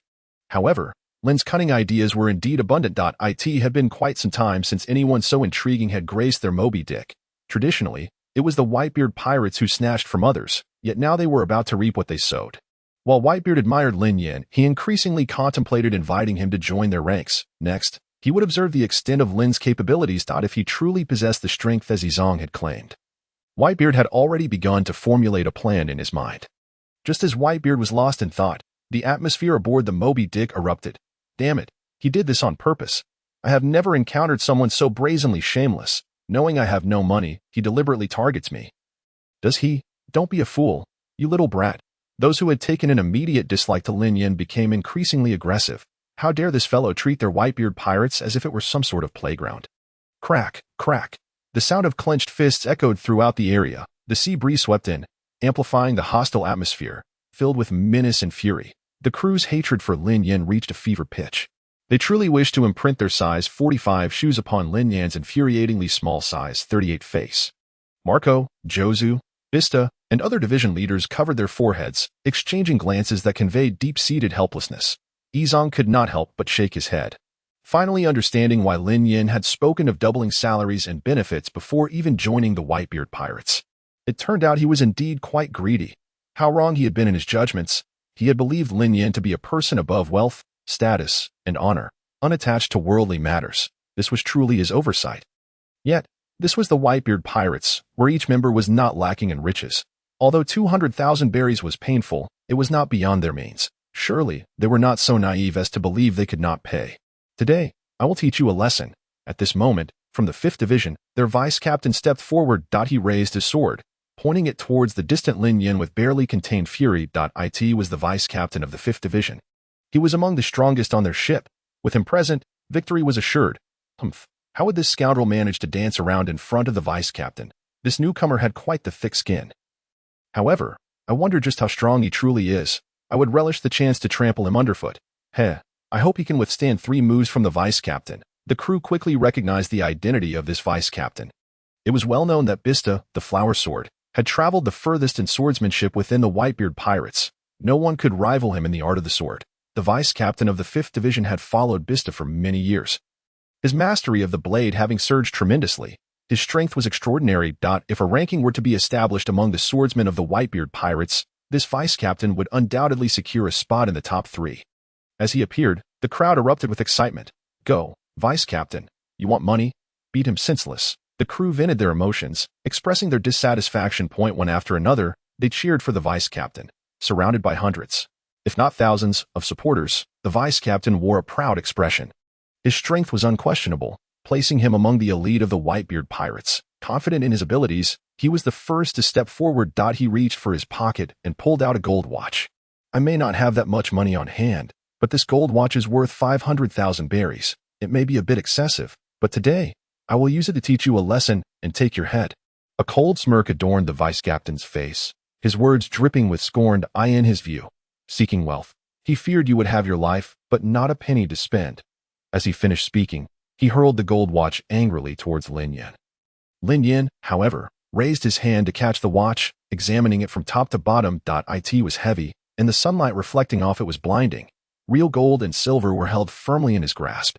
Facing the irate vice-captain, Lin Yin remained remarkably good-natured, a smile plastered across his face. You wish to throw money at me?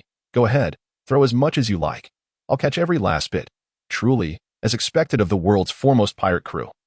Their display of prowess is nothing short of extravagant. Impressive, Lin Yin remarked with a touch of arrogance, giving the vice-captain a thumbs up. For 500,000 berries, I shall grant you a discount, allowing you to challenge me 3 times. Simultaneously, he opened a back door for the vice-captain, enabling him to attempt 3 challenges. However, the vice-captain's expression darkened. A sardonic smile crept across his lips. 3 times. I doubt you can even withstand a single strike from me. As he spoke, he steadily drew his long blade, planting a foot firmly on the ground. Raising the gleaming edge at a cunning angle, he unleashed a ferocious slash towards Lin Yin. Swish, swish, swish. In the blink of an eye, the vice-captain of the 5th Division executed 3 successive slashes, each infused with his boundless fury, venting his indignation upon Lin Yin. Yet, to Lin Yin, the speed of these strikes resembled that of a snail, slow. Excruciatingly slow, so leisurely that he merely had to sidestep to evade them effortlessly. However, a mischievous thought flickered in Lin Yan's mind. 20,000 berries. Why not take advantage of the situation? Since you are willing to part with your coin, it would be remiss of me not to indulge you. He sidestepped the first 2 strikes with ease. Bang. The 3rd slash struck him directly, sending him hurtling away. What on earth? The first to rise in astonishment was Izo. He had personally experienced Lin Yan's incredible speed and could hardly fathom how such a rapid force could be hit by these sluggish strikes. It was akin to Buddha pressing down on the Monkey King.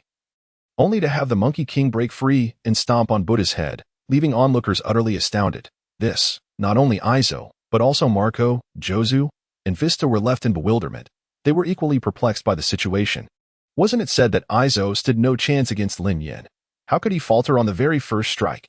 Before they could ponder further, the crew members of the Whitebeard Pirates erupted in applause. Excellent. They cheered.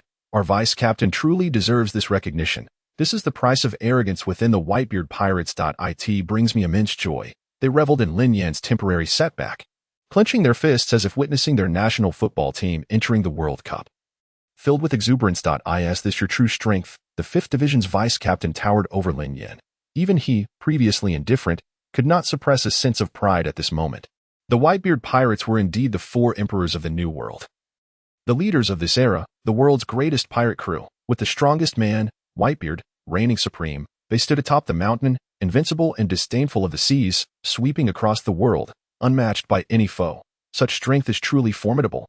Lin Yin clutched his chest, half-crouched on the ground, blood trickling from the corner of his mouth. Though he had not achieved the status of an award-winning actor, he had vividly embodied the prowess of one. Effortlessly delivering praise as if it were second nature, the crew members of the Whitebeard Pirates were thoroughly delighted by Lin Yan's flattery, their hearts brimming with joy akin to that of a leading lady from an island nation.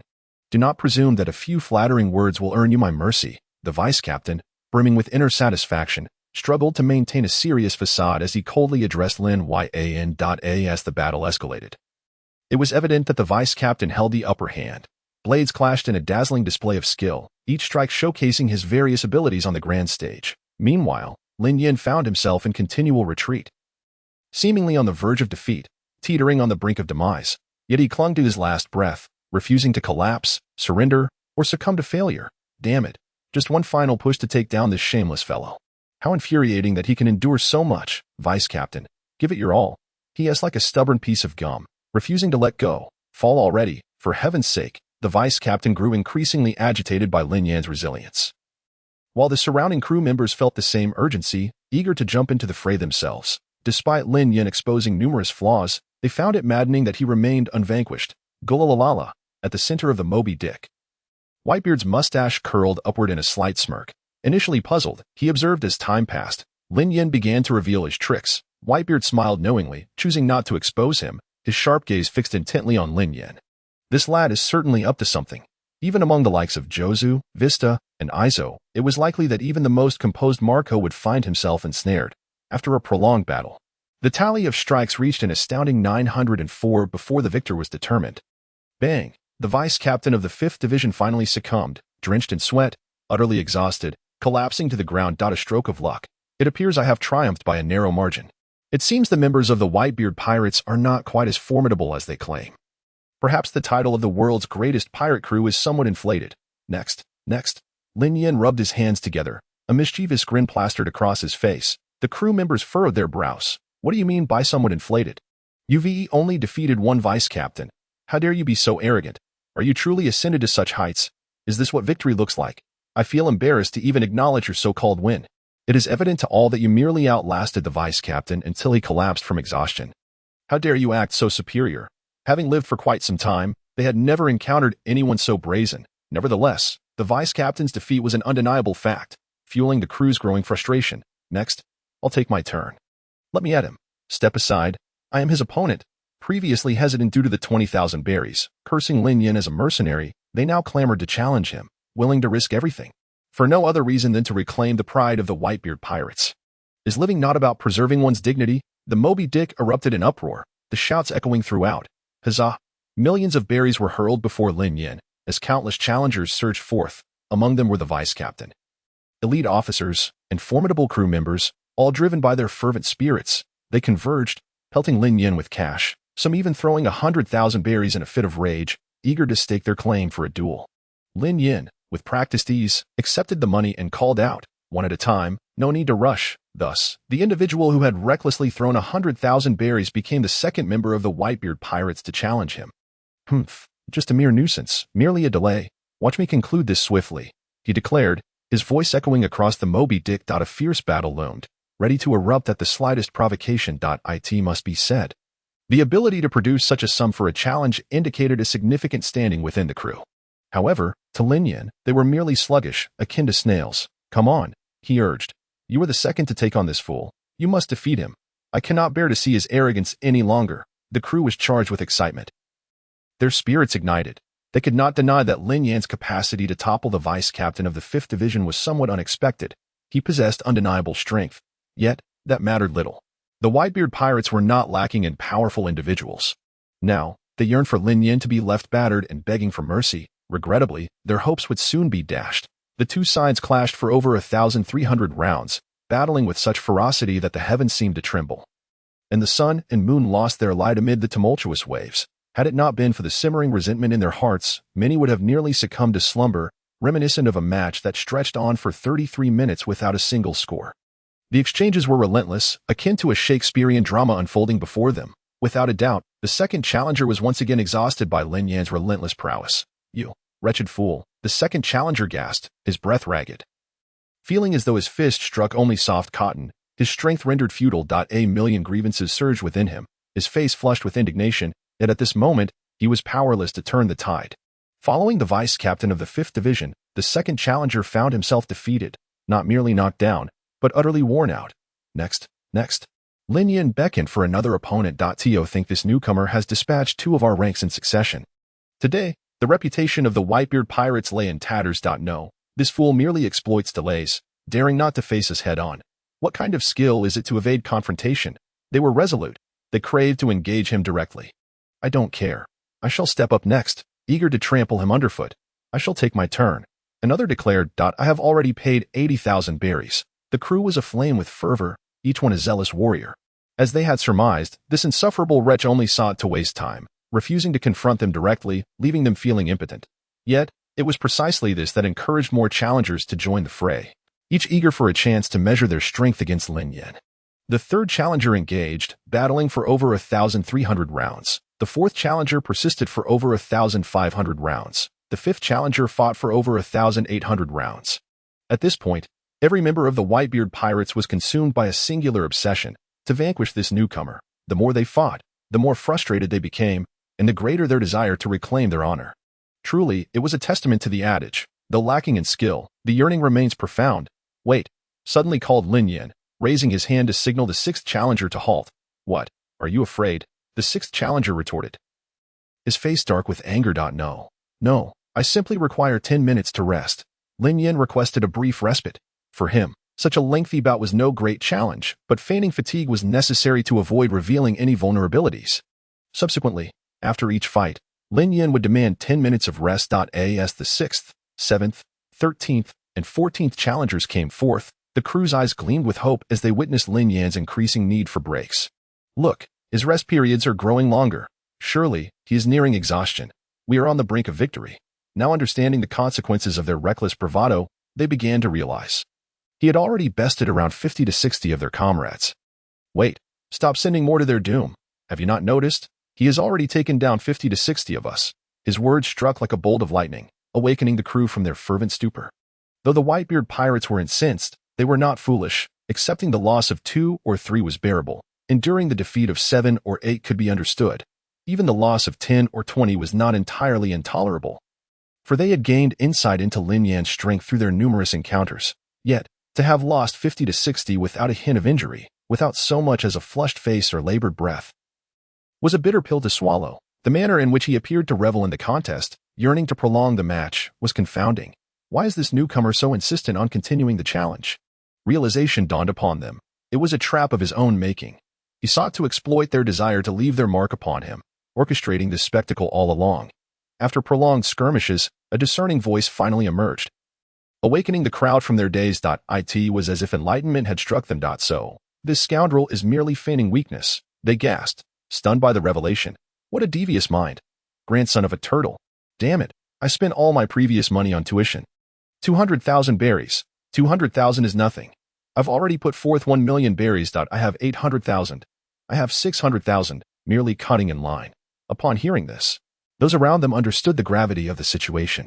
Lin Yan's actions were nothing short of a ruthless plunder. Incredible. All for a mere 20,000 berries. They lost all semblance of dignity. After realizing Lin Yan's strength, the crew members of the Whitebeard pirates, who had previously rushed to challenge him, were left bewildered. In a bid to save face, some even pulled out over 1,000,000 berries just to cut in line. Now, having exhausted their fortunes, they found themselves merely paying for tuition. Damn it, I'm losing my mind. Yuru, I'll hit you. Glancing at the mountain of cash piled beside Lin Yin, the crew of the Whitebeard pirates donned expressions of agony. This was all their tuition fees. What was the fundamental cause of this outcome? At its core, it stemmed from their collective madness, disregarding everything just to leave a shoe print on his face. And what happened? Lin Yin's face remained unblemished, while their pockets were left empty. This day marked a bountiful one for Lin Yin. Conversely, it was a day of curses and frustrations for the crew of the Whitebeard pirates. How could one encounter such a shameless money grabber? The lengths he went to in order to trick them out of this sum were truly astounding. Did they really hand over their hard-earned money so easily? It was utterly despicable. How dare he touch their funds? Wait a moment. My head is spinning. How do I cope with this insanity? The crew of the Whitebeard pirates grumbled and cursed, their anger intensifying as they gazed at Lin Yin's face. But they were powerless. They couldn't fight back and could only vent their frustrations verbally. Those who had never experienced such a beating learned a harsh lesson today. Those who didn't participate were fine. But for those who paid their dues, the heartbreak was palpable. Why is no one stepping up? Where is everyone? Don't dawdle. Whereas the courage of the Whitebeard pirates, didn't you all claim you'd make me pay? Didn't you say you'd show me why flowers bloom so red? One after another, they clamored to kick him off the ship. Come on up. I'm standing right here. Feel free to stomp or trample as you please. This is a rare opportunity. Miss it. As Josie's foot struck the deck, the Moby Dick, adrift upon the vast ocean, sank slightly beneath the weight of his presence. Like a meteorite, he raised his fist, adorned with a glimmering layer of diamond-like armor, and thundered it down towards Lin Yin. In the face of Josie's assault, Lin Yin did not flinch. A square-shaped coating of armed hockey enveloped his fist. As Josie barreled towards him, Lin Yin unleashed a punch of his own. Bang! The two fists collided with a resounding impact, a clash of raw power that resonated through the air. A shockwave emanated from their point of contact, rippling outward, causing the flag of the Whitebeard pirates to flutter violently. The residual force nearly unbalanced the surrounding crew members. After the exchange, both combatants emerged evenly matched. Not only was Josie fast, but his strength was astonishing as well. Those who had first-hand experience of Lin Yin's prowess, particularly Zhang, were well aware of his tremendous speed, so swift that even his observation hockey struggled to detect it. However, what was truly unexpected was Lin Yin's terrifying strength, which remained as formidable as ever. It is essential to recognize who Josie is, the most formidable shield of the Whitebeard pirates. In terms of power, few could rival him, save for their captain. Yet on this day, Josie had encountered an opponent who matched him blow for blow. Impressive. Notably, Marco, Vista, and other captains of the divisions also noticed this detail. Their captain, Whitebeard, nodded in approval upon witnessing the spectacle, praising, "Well done," at that moment. The crew of the Whitebeard pirates stood in astonishment, jaws nearly dropping to the ground. The realization that both fighters were evenly matched left them utterly shocked, especially considering Lin Yin had previously battled over 20 of their crew members, each engagement lasting hundreds of exchanges, thousands of rounds in total. Even a bull would eventually tire, yet here stood Lin Yin, appearing to possess boundless stamina, as if he were a cheat code in a game, of course, aside from the notion of him being a cheat. Many considered another possibility. Perhaps during his encounters with the 20 crew members, he had never truly exerted his full strength. The thought sent chills down the spines of many. The likelihood was significant. If his power far exceeded that of their ordinary crew members, it would imply that today, all 1,600 members of the Whitebeard pirates were being outmaneuvered by a mere newcomer. A singular thought echoed in their minds. What a disaster! From the very beginning, this newcomer had woven an intricate web, waiting for them, the Na'vi fools, to leap into his trap. In a remarkably short span of time, the crew members pieced together the unfolding events. However, clarity brought discomfort akin to discovering a fly in their meal. Just moments ago, they had only heard tales of ruthless tricksters, but now they were experiencing it firsthand. All 1,600 crew members found themselves wide-eyed and slack-jawed in collective disbelief. Regrettably, no one was concerned about their feelings, for the battle between Lin Yin and Josie raged on. Josie, as a top-tier powerhouse of the Whitebeard pirates, showcased the formidable defense granted by his bright fruit. His immense strength was unquestionable, his body as tough as a boulder. The defense alone was enough to leave Lin Yin struggling to gain the upper hand. It was essential to recognize Josie's position as the vice-captain of the Whitebeard pirates, an equivalent to an admiral. With such standing, Josie's strength was naturally formidable. Nonetheless, Josie furrowed his brow, feeling the pressure Lin Yin exerted. While their strength may have been comparable, Lin Yan's speed far surpassed his own. Were it not for the unyielding defense provided by the bright fruit, Josie would likely have found himself at a disadvantage by now. Moreover, according to Zhang, Lin Yin was rumored to be a devil fruit user. Despite the lengthy battle, Lin Yin had yet to reveal his fruit's powers, suggesting that his true capabilities might surpass Josie's own. With the weight of these thoughts, Josie's demeanor grew increasingly serious. I hear you are also a devil fruit user. Reveal your full strength, he called out to Lin Yin. The surrounding crew members perked up at Josie's words. Wait, what did the captain just say? A devil fruit? This guy is also a devil fruit user. No way. The shock rippled through the crew, leaving them on edge. After all, a devil fruit could grant one the power to soar to incredible heights, but the drawbacks were equally significant. Nearly 99% of devil fruit users became heavily reliant on their fruit's abilities. The most notable example being Admiral Kizaru, whom Zephyr had warned would eventually face dire consequences if he did not correct his reliance on the Pika Pika Nomi. Yet here stood Lin Yin, a devil fruit user who had never once utilized his powers against their 50 or 60 crew members. What did this signify? It implied that this newcomer had likely not even unleashed 30% of his true strength. In fact, it might even be less than that. Just under 30% of his power was sufficient to dominate the crew of the Whitebeard pirates. While the crew members may not match the captains in strength, they were still among the top-tier fighters. Otherwise, they would not have been deemed the strongest pirate crew. The crew members gaped in astonishment. Just how formidable was this newcomer's strength, glancing at the visibly unsettled crew? Whitebeard nodded in satisfaction. This was precisely the scenario he desired. Simultaneously, he regarded Lin Yin with newfound respect. He possessed both strength and cunning, capable of ensnaring others without leaving a trace. If only he had possessed half of Lin Yin's cleverness in his youth, he might have avoided many missteps. In Lin Yin, Whitebeard saw a rare reflection of his younger self. As for Lin Yin, upon hearing Josie's words, he merely smiled. Captain Josie, your strength is indeed remarkable, and your defensive capabilities are unparalleled. Yet beneath that impenetrable shield lies a critical vulnerability. Have you noticed it?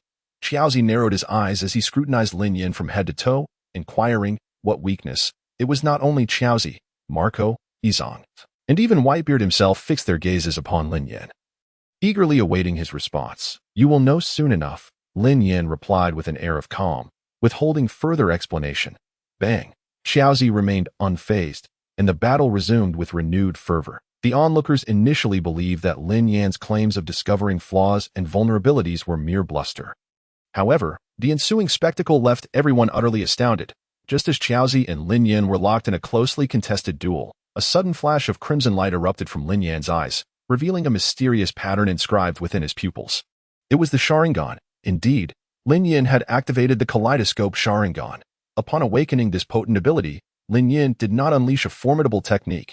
He simply uttered two words, illusion technique. Xiaozi's strength lay in his formidable defense.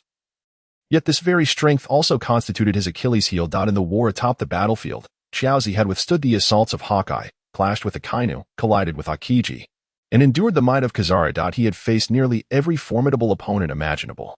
Yet when confronted by Doflamingo, he was utterly outmatched. With just a few threads, Lin Yin manipulated Xiaozi effortlessly, leaving him on the verge of disgrace. One could only imagine Doflamingo's expression when faced with the calamity that was Jack, the cold sweat and palpable anxiety. And yet, when it came to Xiaozi, he was simply taught a lesson in humility. The irony of it all, his defense, which had once been his greatest asset, now rendered him vulnerable. This was Xiaozi's most critical weakness. Of course, Lin Yan's illusion was elementary, easily dispatched against ordinary adversaries. However, when confronted with a formidable foe, its efficacy was uncertain. Nevertheless, catching an opponent off guard was a different matter entirely, and Lin Yan executed his illusion with ease. As anticipated, Xiaozi was unable to withstand Lin Yan's sudden assault. He was struck directly, his pupils glazing over as he became rigid and immobile. Then, before the astonished gaze of everyone aboard the Moby Dick, a resounding thud echoed through the air as the highly anticipated Xiaozi collapsed to the ground. Witnessing Xiaozi's fall, a profound silence enveloped the Whitebeard pirates for a brief moment. After a considerable pause, a wave of disbelief swept through the crowd. He lost? Captain Xiaozi actually lost? How is that possible? They gasped, incredulous. This was their third division captain, although they had accepted the previous losses to Lin Yin as a form of training. This was different. Xiaozi was their esteemed vice captain, a pillar of the Whitebeard pirates' might. Now, even their captain had succumbed to this newcomer. The crew felt as though the ground had shifted beneath them, their minds reeling in disbelief. Beyond the crew, Marco, Bista, and others rose to their feet. unable to mask their shock as they gazed upon Chaozi's fallen form. What kind of ability had Lin Yan just employed? All they had witnessed was a flash of red light from Lin Yan's eyes, followed by Chaozi's sudden collapse. Why had such an outcome occurred? I knew this fellow was concealing something, Yizong declared, rising to his feet, taking a deep breath. There were far too many unknowns about Lin Yan. Yet the most crucial fact remained. His strength was utterly extraordinary. Ding. Congratulations, host. Your mission has been updated. Mission 2. Within 10 days, defeat 3 foes with a bounty of 300 million. Current progress. Defeated Yizong, captain of the Whitebeard Pirates 16th Division, with a bounty of 510 million, and defeated Chaozi, captain of the 3rd Division, with a bounty of 1,400 million. Current mission progress. 23. Completing the mission will reward you with 20 bait. As Chaozi fell, Lin Yan's mission refreshed, and it was evident that he was just one step away from completion. Is Captain Chaozi all right? The medical team rushed forward, examining Chaozi but finding no clues, ultimately turning to Lin Yan for guidance. No harm done. He merely needs a moment's rest. Lin Yan waved his hand and replied calmly, who else wishes to step up and try their hand? He began to beckon for his next opponent. At this moment, aboard the Moby Dick, all doubts had evaporated. I shall give it a try. After Chaozi was carried away, Bista, the 5th Division captain, stood up. He stroked his impressive mustache, one hand resting on his longsword. Bista was a master swordsman among the Whitebeard Pirates. If Mihawk, the world's strongest swordsman, were to be considered the pinnacle, then Bista was certainly a contender for the next title of the world's greatest swordsman. Facing Bista, Lin Yan turned to Whitebeard and asked, Captain Whitebeard, may I borrow a sword? Borrow a sword? Whitebeard's eyes widened in surprise. Could it be? His suspicions were soon confirmed as Lin Yan prepared to engage in a sword duel. Beyond his formidable physical prowess, Lin Yan's swordsmanship was of exceptional caliber. Skills: swordsmanship 7100, martial arts 7100, Navy 6 styles 7100. Before long, a sword was presented to Lin Yan, and the clash with Bista was imminent. Swordsmanship, beyond mastery of technique, was a contest of speed. While Lin Yan's sword skills were remarkable, he was still a step behind Bista, who had honed his craft over many years. However, in terms of speed, Lin Yan held the advantage. The two exchanged blows, and for the moment, neither could ascertain who was superior. Yet, to the crew of the Whitebeard Pirates, the spectacle unfolded differently. Engaging Chaozi with sheer strength and now contesting Bista with swordplay, Lin Yan effortlessly swept through them, utilizing less than 30% of his power. How much dedication and training would it take to reach such heights? More astonishingly, Lin Yan appeared to be merely in his early 20s. Roughly the same age as their 2nd Division captain, Ace. This young man wielded power far exceeding theirs. The crew of the Whitebeard Pirates were left utterly dumbfounded. A prodigy? A genius? No, this was a veritable monster. Even their father in his youth could hardly compare. From this point forward, no matter how shocking or unexpected the events that unfolded, they could no longer be astonished. Ultimately, in the confrontation with Lin Yan, Bista faced defeat. However, in terms of swordsmanship, Bista did not concede. Ding. Congratulations, host. Your task has been completed. Task 2. Within 10 days, defeat 3 enemies with a bounty of 300 million. Current progress. Defeated the 16th Division captain of the Whitebeard Pirates, Iso, with a bounty of 510 million. Defeated the 3rd Division captain, Jozu, with a bounty of 1,400 million, and defeated Bista, the 5th Division captain, with a bounty of 780 million. Congratulations, host. Task completed. You have earned 20 bait.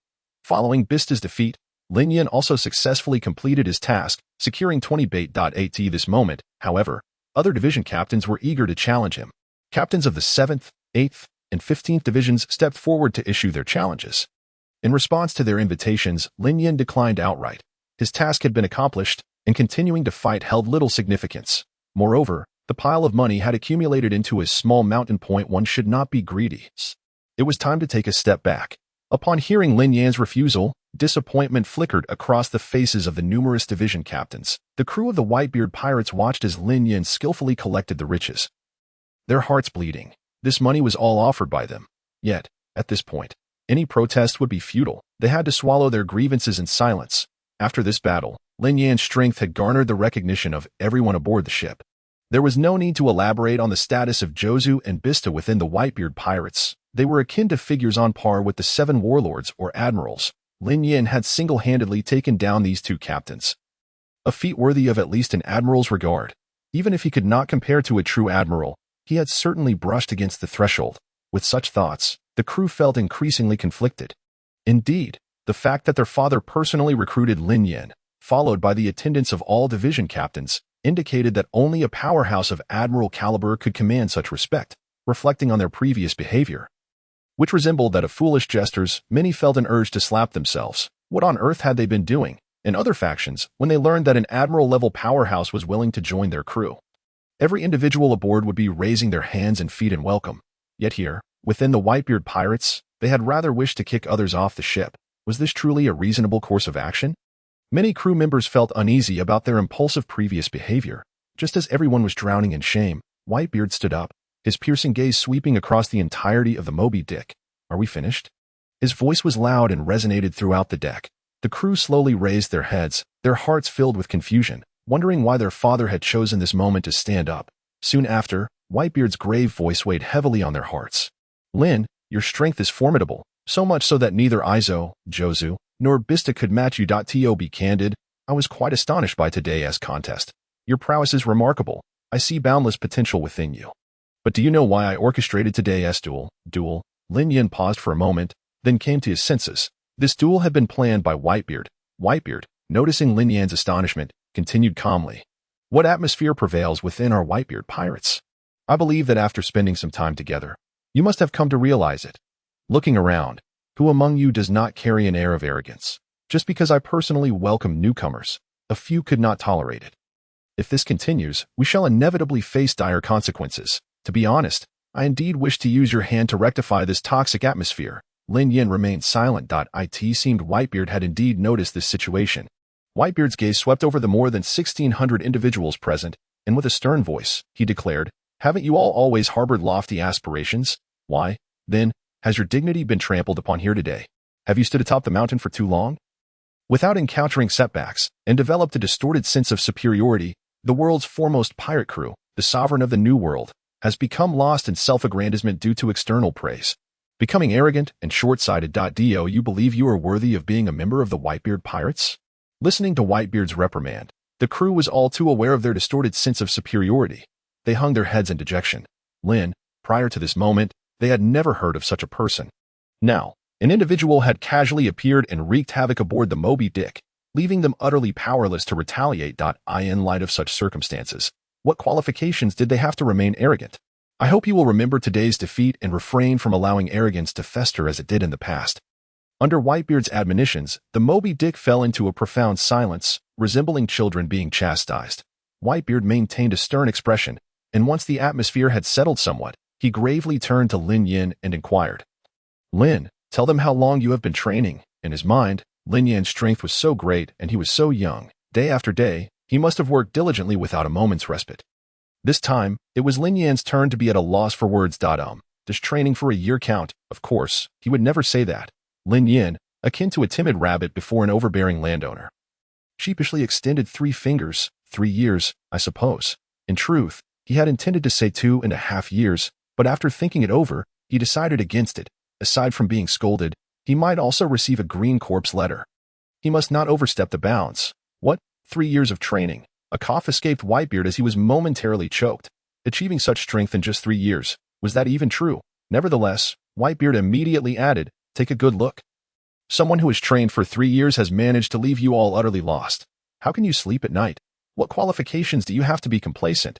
Whitebeard's voice reverberated, and instantly, the crew's fervor began to rise. Their father was right. In recent years, since Roger's surrender and the imprisonment of the Golden Lion, with only their Whitebeard pirates remaining among the 3 great pirates of the old era, they had begun to grow complacent. If this continued, they would surely be surpassed by future challengers. They needed to work hard.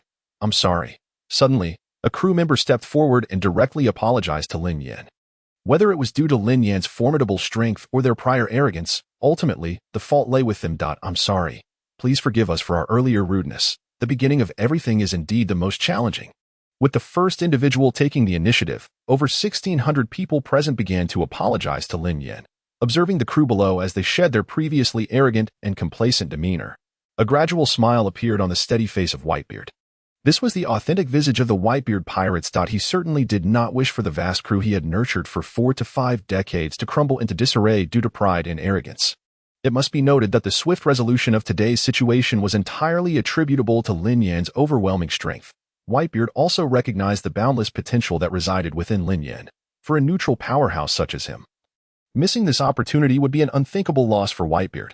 With a single gesture, he addressed Lin Yan, saying, "Lin, I am profoundly grateful for your assistance. I would like to extend my invitation to you once more. Would you consider joining the Whitebeard Pirates?" This marked Whitebeard's second invitation to Lin Yan. Upon hearing Whitebeard's words, it would be implausible for Lin Yan to claim that his heart remained entirely undisturbed. After all, as a fan of the sea, who could possibly harbor no interest in the Whitebeard Pirates? However, Lin Yan hesitated momentarily, reflecting on the future circumstances of the Whitebeard Pirates, from their pinnacle of glory to their decline, from reaching the zenith to plummeting into the abyss. Recently, he had heard that the captain of the 4th Division had been assassinated by Teach, while the captain of the 2nd Division, Ace, was already on the trail of Teach. What did this signify? In the not-so-distant future, an unprecedented war from the world of pirates was about to erupt, the Marineford War. This was a monumental event in the annals of piracy, the largest battle since the dawn of the Great Pirate Era, and a pivotal turning point for the Whitebeard Pirates as they transitioned from prosperity to ruin. The eventual outcome was foreseen. Whitebeard would perish, Ace would fall, and the Whitebeard Pirates would face annihilation. The Grand Crew, which had been cultivated over 4 to 5 decades, would disintegrate overnight, leaving them bereft of strength and toppling from the throne of the SEA. In truth, he could completely remove himself from this turmoil, avoiding the murky waters altogether. After a moment of contemplation, Lin Yan declined, stating, "I must respectfully refuse." Whitebeard was taken aback for a moment. The division commanders were stunned. The entire ship was astounded. To be honest, it would be a pity for even Whitebeard to miss out on such a talent. However, having been declined twice already, extending the invitation again seemed somewhat inappropriate. Just as the atmosphere grew tense, Izang approached from behind, saying, "Lin, you're already aboard our ship, and given how far things have progressed, you might as well accept Father S' invitation, even if you hold some reservations about our crew." They have already apologized. Hearing Izang's words, the crew chimed in, "Indeed, we acknowledge our previous mistakes. If you remain dissatisfied, feel free to give us a beating. We will comply with whatever you wish, as long as it brings you peace." A beating? Lin Yan found himself bemused by this suggestion. Izang, observing Lin Yan's hesitation, sensed an opportunity. As the saying goes, one must align with expertise. Mere trivialities may not entice Lin Yan. Izang understood that grandiose promises would not captivate Lin Yan's interest. Genuine sincerity was required. Coincidentally, he was well aware of what Lin Yan favored. With a sly smile, he added, "Lin, should you choose to stay, I will petition Father for a 4-fold salary increase." 4-fold. Upon hearing this, Lin Yan perked up, immediately grasping the key information. "Well, that's..." Noticing Lin Yan's reaction, Izang saw a clear opportunity. This was akin to Cupid's arrow striking its mark. "Let us do this. I'll request that your salary be raised to 10 times. While all other benefits remain unchanged." Izang raised an eyebrow, signaling that he meant business. He was now presenting a compelling offer. "Furthermore," he continued, "Lin, beyond salary, the benefits in our pirate crew are exceptionally generous. If you wish, you will find an abundance of perks beyond your imagination. 10 times the salary is laid before you. Who could possibly refuse?" Lin Yan turned his head, exchanging a knowing smile with Izang, recognizing their mutual understanding. "Deal." "Ha ha ha, Lin, welcome to the Whitebeard Pirates." Lin Yan's willingness to join brought immense joy to the entire crew. The more formidable individuals aboard the Moby Dick, the stronger their foundation would be. Of course, Lin Yan also stipulated one condition: he would not refer to Whitebeard as father. Upon hearing Lin Yan's request, Whitebeard waved his hand dismissively. It was entirely natural for Lin Yan, having just joined their family, to feel a sense of disorientation. Whitebeard was accustomed to such scenarios and would demonstrate his love through actions, ensuring Lin Yan would come to accept and recognize him. "Gururara, with a new crew member joining, let us commence a grand celebration." Whitebeard bellowed enthusiastically to the gathered crew. A vibrant banquet unfolded aboard the Moby Dick, with everyone eagerly raising their glasses to toast Lin Yan. Each individual was a hero in their own right, and after a few rounds of drinks, the earlier misunderstandings dissipated like smoke. The atmosphere was filled with merriment, and Lin Yan, too, found himself moved by the lively ambience, beginning to integrate into the festivities, just as the Whitebeard Pirates flourished on the other side. A piece of news regarding the Whitebeard Pirates was relayed to the Marine headquarters via Adin Den Mushi. As one of the current 4 emperors, the actions of the Whitebeard Pirates were meticulously monitored by the Marines. who had even infiltrated the waters surrounding the crew with numerous undercover agents. At this moment, a colonel rushed into the office of the Marine Fleet Admiral, holding a Din Din Mushi. "Report, Admiral," the colonel exclaimed. "We have received news from Whitebeard's side." He quickly handed the Din Din Mushi to the admiral. Inside the Marine office, 3 individuals sat upright. Among them, one was draped in a long robe, adorned with numerous honors, nibbling on senbei with each bite producing a crisp sound reminiscent of crunching chips. With salt and pepper hair and a weathered yet resolute face, he was none other than the legendary Marine hero, Monkey D. Garp. His formidable fist had once driven Roger into a corner, and he was revered as a godlike figure by the Marines. Behind Garp, a man with an eye patch lounged in his chair, casually crossing his legs, eyes half closed in a state of semi-consciousness. He was one of the current Marine admirals, Kazan, also known as Akiji. At the forefront of the office, beneath a prominently displayed plaque bearing the words Justice, sat the current Fleet Admiral of Marineford, the Supreme Commander of the Navy, Sengoku the Buddha. A strategist and king of the bygone era.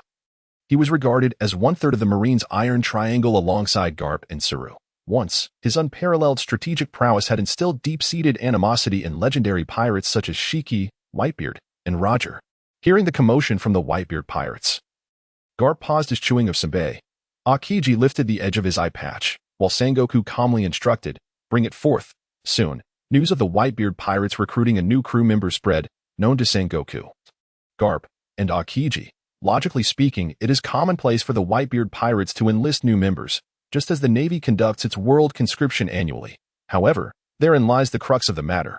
Upon learning that this newcomer had just boarded the Moby Dick and swept through the entire Whitebeard crew, even defeating numerous division commanders such as Jozu, Vista, and Aizu, an unusual glint flickered in the eyes of the 3.0. It appears that Whitebeard has recruited someone extraordinary. Akiji straightened himself and stated, "To have consecutively taken down several division commanders. This level of strength must certainly be at least top tier." Garp nodded slightly in agreement. Lin. As Sengoku contemplated this name, he realized he had never heard of such an individual. Who is this person? "Admiral, prior to your arrival, our personnel conducted an investigation. This individual does not appear on the bounty list in the Navy's archives." The colonel had already prepared thoroughly. Listening to the colonel's words, it became evident that this individual was neither a pirate nor a member of the Navy, but rather a neutral entity. Having defeated several division commanders, the question arose, what is the caliber of these commanders, not to mention Aizu and Vista? Jozu himself is among the few in the Whitebeard pirates with a bounty exceeding 1 billion. It can be preliminarily estimated that this newcomer's strength starts at a minimum of 1 billion. What does that signify? Moreover, it is even more perplexing that such a remarkable talent was casually caught amidst the vastness of the sea. How fortunate is Whitebeard? Why is it that the Navy cannot recruit individuals of such caliber?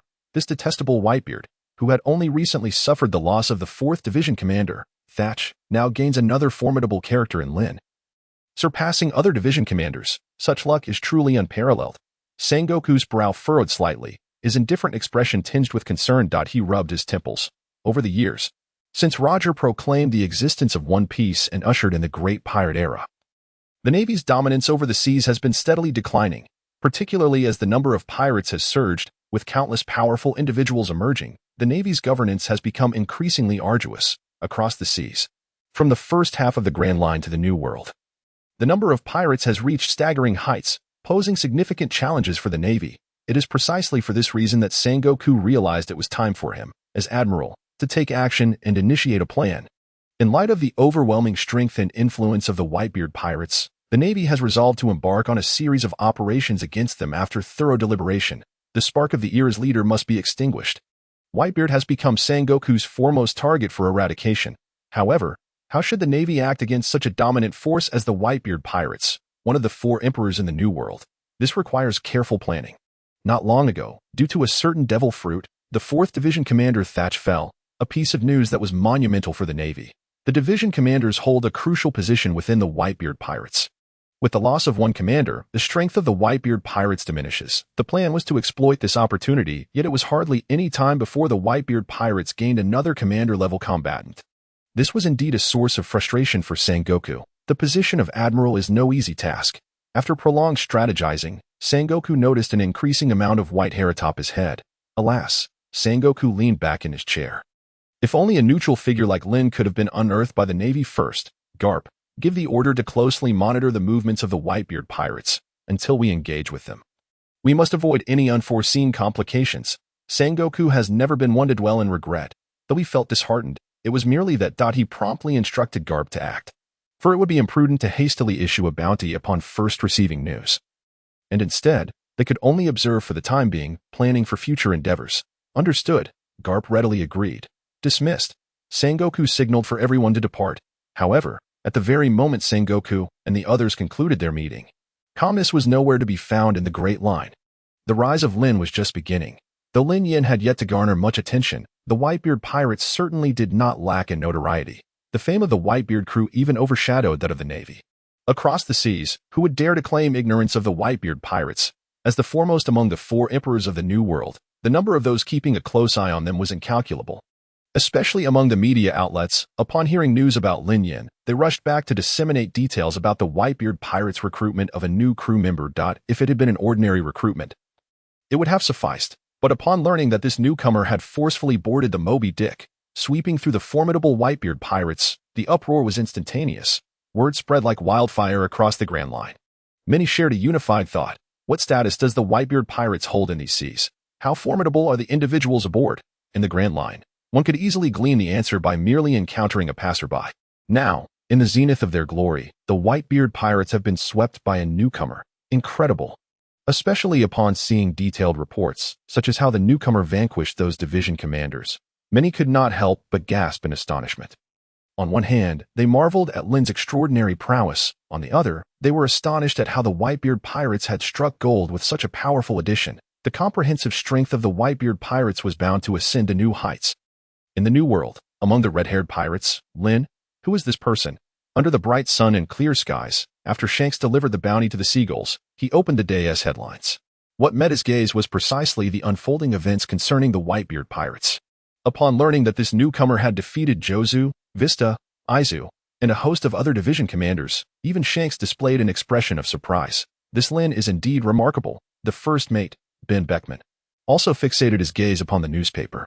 Within a castle, as one of the 7 warlords of the sea, the world's greatest swordsman, Dracul Mihawk, lounged with his legs crossed. His hawk-like, piercing gaze scrutinized the paper in hand, supporting his head with one hand. His brow furrowed deeply.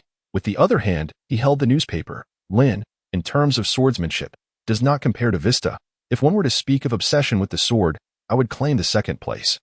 And no one would dare to contest my first. Even Shanks, the red-haired, must stand aside. And Vista is among the few who can threaten my title as the world's greatest swordsman, if even Vista has been defeated by Lin Yin. To what extent has this Lin's swordsmanship reached? Curiosity gradually stirred within Mihawk's heart. The Navy headquarters. Oh, how astonishing it is that they have managed to vanquish so many formidable foes of the Whitebeard pirates. Kizaru had just returned to Marineford, only to be met with the news regarding the Whitebeard pirates. With one hand tucked into his pocket, a sly smile crept upon his somewhat unsightly visage. How truly terrifying. Humph, merely a buffoon. Really. Should he dare to appear before me, I shall rip him to shreds. Behind Kazu, Akainu, having read the newspaper, ignited his fist in flames. The paper disintegrated into ashes within the searing magma. The faint glow of the fire reflected upon Akainu's impassive face. On the Grand Line, Cake Island. Mama. Whitebeard has held the title of the strongest of the 4 emperors for many years now. It seems you are merely regressing with AGE. It is high time you relinquish that title. After perusing the newspaper, Big Mom shook her head in disbelief. She had not anticipated that the Whitebeard pirates, whom she had not encountered for so long, had become so feeble. A mere newcomer had swept through their vast crew with ease. Wano country, Onigashima. Oh, how far the Whitebeard pirates have fallen. Truly, age has rendered them ineffective. Kaido raised his chin, gazing at the newspaper as he took a swig of alcohol. His eyes sparkled with arrogance. He had long coveted the position of the strongest of the 4 emperors. It seemed that soon, the Sea Emperor would have to abdicate. With this thought, a glint of malice flickered in Kaido's gaze. In the first half of the Grand Line, Bonero Islands, Blackbeard, weary and battered, dragged his exhausted body step by step from the ruins. Large beads of cold sweat dripped incessantly onto the ground. Blackbeard appeared utterly disheveled. Yet, despite his own disarray, he erupted into maniacal laughter. Ha ha ha. Second Commander, I never imagined your fate would turn out this way. Beside Blackbeard lay a man, bloodied and gravely wounded, his body marred by dark substances. On his back, the emblem of the Whitebeard pirates was emblazoned. He was none other than the current second commander of the Whitebeard pirates. Port asked D.Ace. Why was Ace lying here, unconscious and bloodied? The answer lay in the fierce confrontation that had erupted today on Banero Island. When Lin Yin swept through the Whitebeard pirates, on one side stood Ace, the second commander of the Whitebeard pirates. On the other, Marshal D. Teach, who had recently betrayed the crew after acquiring the Yami Yami Nomi. Their long-standing enmity culminated in a fierce clash. Upon meeting, words were scarcely exchanged before they erupted into a fierce battle. The clash of the Mera Mera Nomi and Yami Yami Nomi reverberated across Banero Island, leaving the very land itself in ruins. Although Blackbeard bore numerous wounds, the exhilaration in his eyes was undeniable. Indeed, Ace, the second commander of the Whitebeard pirates, had fallen at his hands. Ha ha ha. Second commander, I thank you for presenting me with such a generous gift. In return, I shall express my gratitude by obliterating the Whitebeard pirates. The madness in Blackbeard's eyes shimmered. His intention to join the Whitebeard pirates had always been clear. He sought to lie in wait, biding his time until he could soar to greatness. Now, with the arrival of the Yami Yami Nomi, his ambitions were reignited. His goal had never been to merely succeed Ace or become one of the 7 warlords of the sea. From the very beginning, Blackbeard sought to usurp the Whitebeard pirates, to establish a new throne and become a sea emperor of a new era, as he contemplated the meticulous plans he had cultivated over the years. The future within his grasp, Blackbeard could scarcely contain the excitement bubbling within him, and it would all commence with Ace, with the Whitebeard pirates. Just then, a member of the Blackbeard pirates, Basis, delivered the newspaper to him. Boss, there's news regarding the Whitebeard pirates. In the news, Blackbeard noted that the Whitebeard pirates had recruited a newcomer, Lin. Although exhausted, Blackbeard dismissed the newcomer mentioned in the paper. What significant waves could a mere rookie create? He merely anticipated whether this newcomer would regret joining the Whitebeard pirates once they inevitably fell. Van Augur, contact the Navy and inform them we have a lucrative opportunity for them. Blackbeard wasted no time. After capturing Ace, he promptly began to reach out to the Navy. The undercurrents of the Grand Line began to brew from that very moment.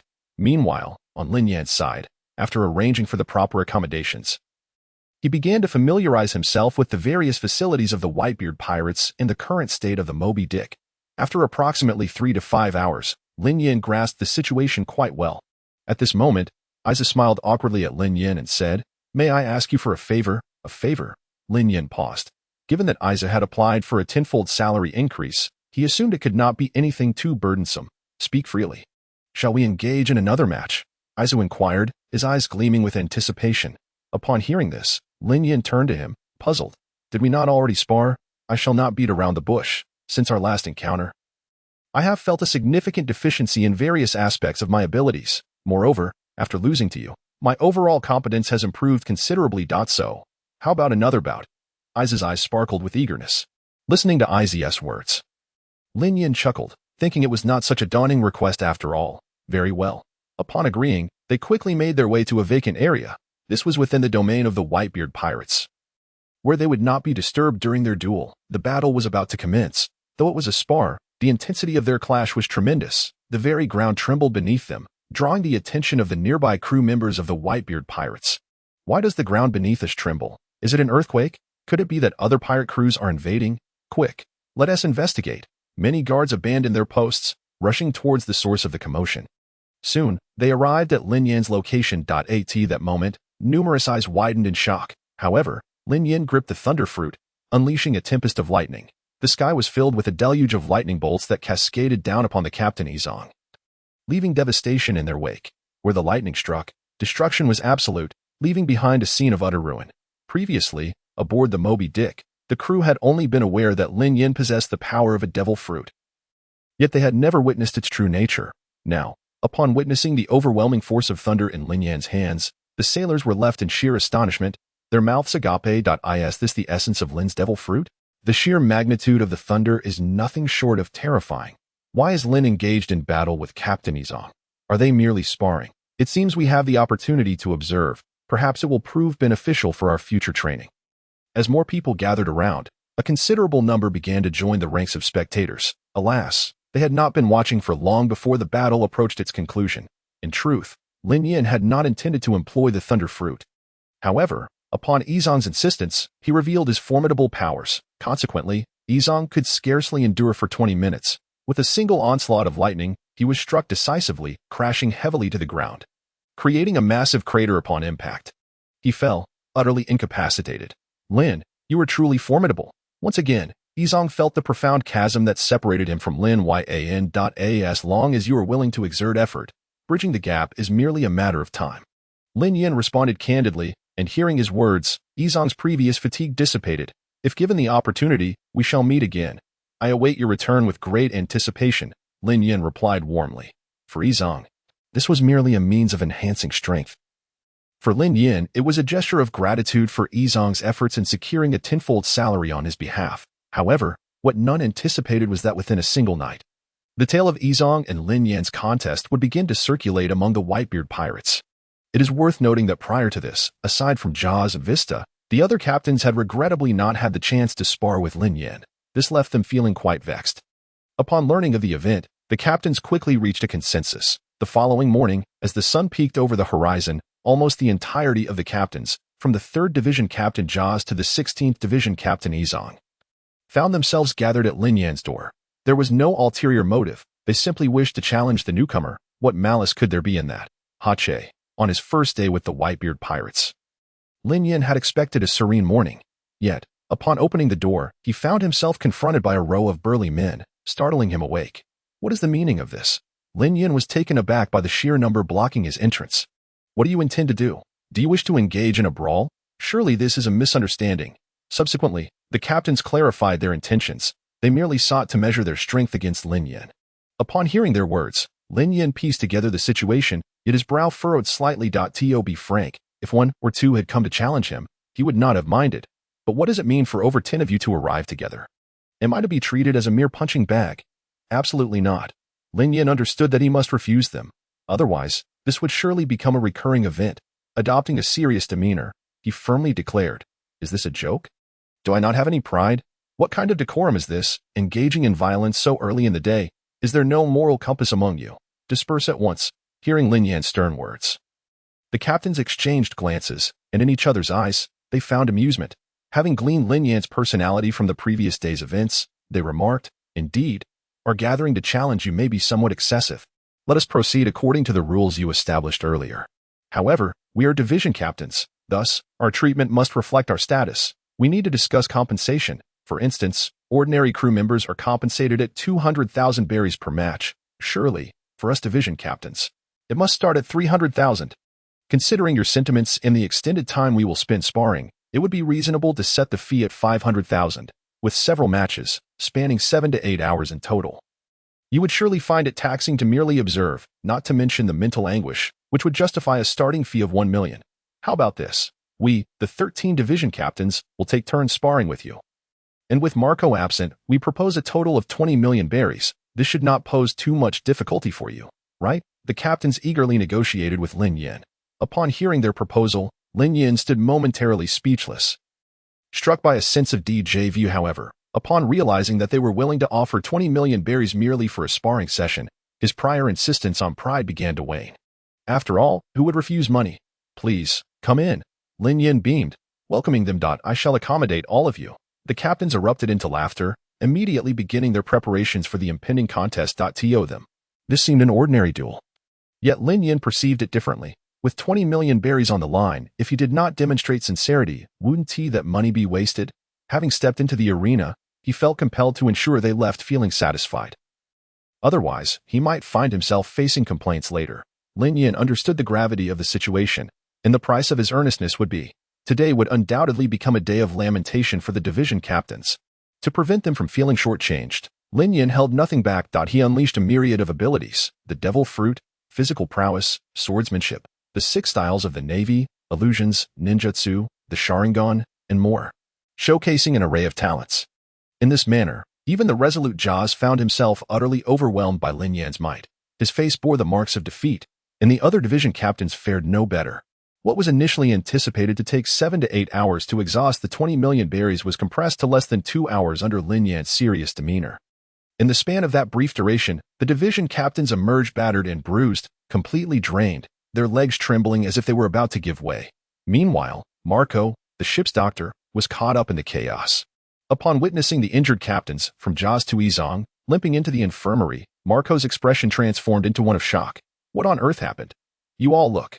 Marco sought to understand the events that transpired. Before long, Jaws recounted the tale from beginning to end, prompting Marco to burst into laughter. You all formed a group to challenge Lin, only to be soundly taught a lesson yourselves. The captains hung their heads in shame. Feeling utterly ridiculous. To pay for a beating is unprecedented. They felt too embarrassed to utter a word, each one left in a state of self-imposed silence, thoroughly humbled by Lin Yan's prowess. After all the captains of the divisions entered the medical room, this matter quickly began to ferment aboard the Moby Dick. It was initially believed that what Lin Yan had accomplished recently was already astonishing enough, yet they had not anticipated that even more extraordinary events lay ahead. This was merely the second day. A single individual had taken on more than a dozen division captains, and most remarkably, he had single-handedly pummeled all of them into Marco's medical room. Was this not excessively impressive? Amidst the crew's astonishment, they suddenly realized that this newcomer's strength had already surpassed that of their captains. Meanwhile, Whitebeard also received the news. Ever since Lin Yan had swept through the Whitebeard pirates, the discipline within the crew had evidently improved significantly. All of this was due to Lin Yan's influence. Now, with numerous division captains consecutively defeated by Lin Yan, it was enough to demonstrate his exceptional prowess. Gorarara. So many division captains defeated by Lin. This fellow truly knows how to stir up trouble. Whitebeard could not help but lavish praise upon Lin Yan. However, mere compliments were insufficient.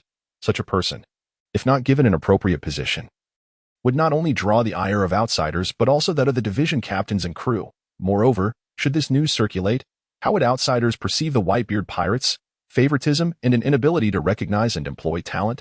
With this thought in mind, he made a decision. It was time to establish a new division. 3 days later, Whitebeard convened an internal meeting of the division captains, and Lin Yan was present among them. During the meeting, Whitebeard announced before everyone, "From now on, we are establishing the 17th division of the Whitebeard pirates, Captain Lin." Upon hearing this announcement from Whitebeard, the division captains seemed to have anticipated it all along. Showing little change in expression, only Lin Yan displayed astonishment. What was happening? How had he become a division captain? It had only been a day or two since he joined the Whitebeard pirates. Becoming a division captain in just 2 days, that was far too rapid. Lin Yan raised his head, meeting Whitebeard's gaze. Surely, this was not a jest. The shock within Lin Yan's eyes was unmistakable. Of course not. Lin, go forth with confidence. This is what you deserve.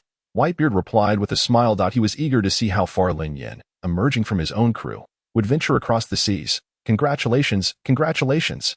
The other division captains chimed in, their faces beaming with joy. Lin's prowess was evident. They had all experienced his formidable strength firsthand. It would have been unreasonable for him not to become a division captain soon.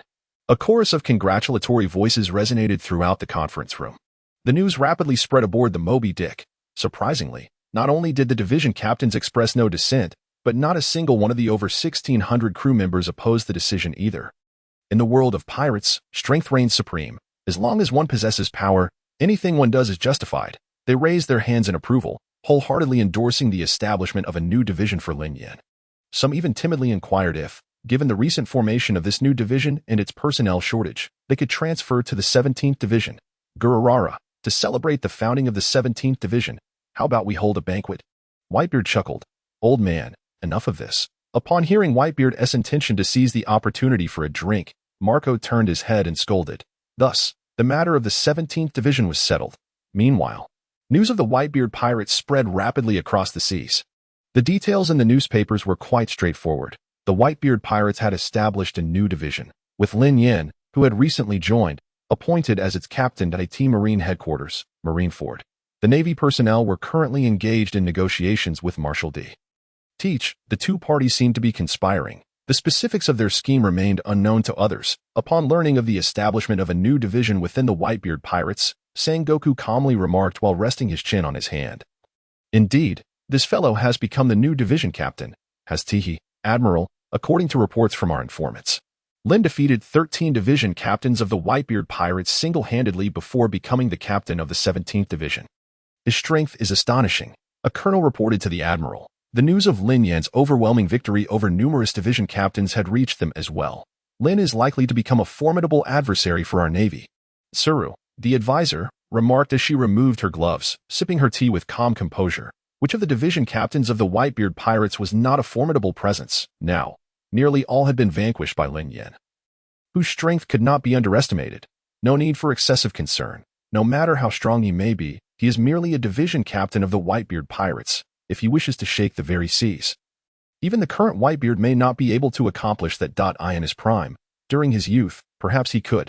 Carp chewed on his rice cracker, seemingly indifferent to Lin Yin. Indeed, what position did Carp hold within the Navy now? Only he had the capability not to regard these division captains with any seriousness. Admiral, there is another matter that warrants your attention. Reports from Sabaody Archipelago indicate that numerous supernovas, including Kidd, Trafalgar Law, and Jewelry Bonnie, have landed. The colonel suddenly mentioned Sabaody Archipelago. Although the four emperors of the New World were powerful, they adhered to their established norms, often eyeing each other warily, which prevented any significant upheaval. However, this new generation of supernovas was different.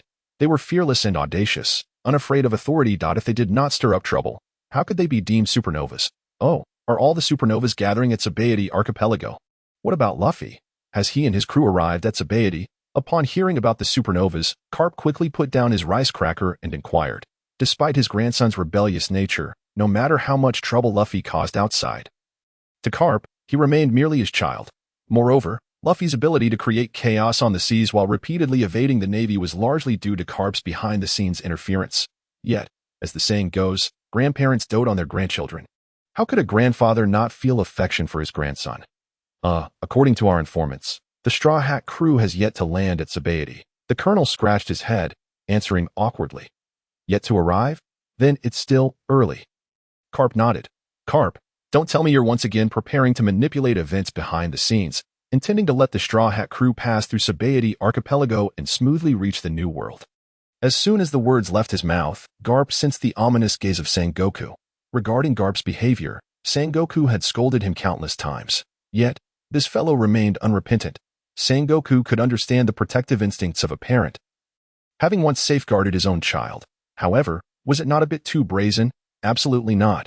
Feeling guilty, Garp turned his head and began to whistle. Meanwhile, news of the establishment of the 17th Division of the Whitebeard Pirates had crossed the seas and reached the red-haired pirates.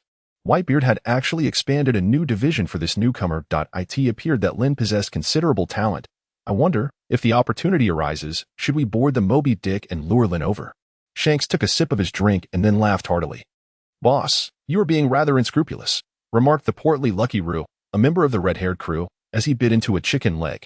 You previously wanted to recruit Marco and Jozu, and now you wish to poach Lin. If you fail to entice him, that would be fine, but should you succeed, wouldn't Whitebeard be after you? Jesus Burgess, the sharpshooter of the red-haired crew, found Shanks' words amusing as well. A bunch of old rascals. The first mate, Ben Beckman, cast a disapproving glance at them from the corner.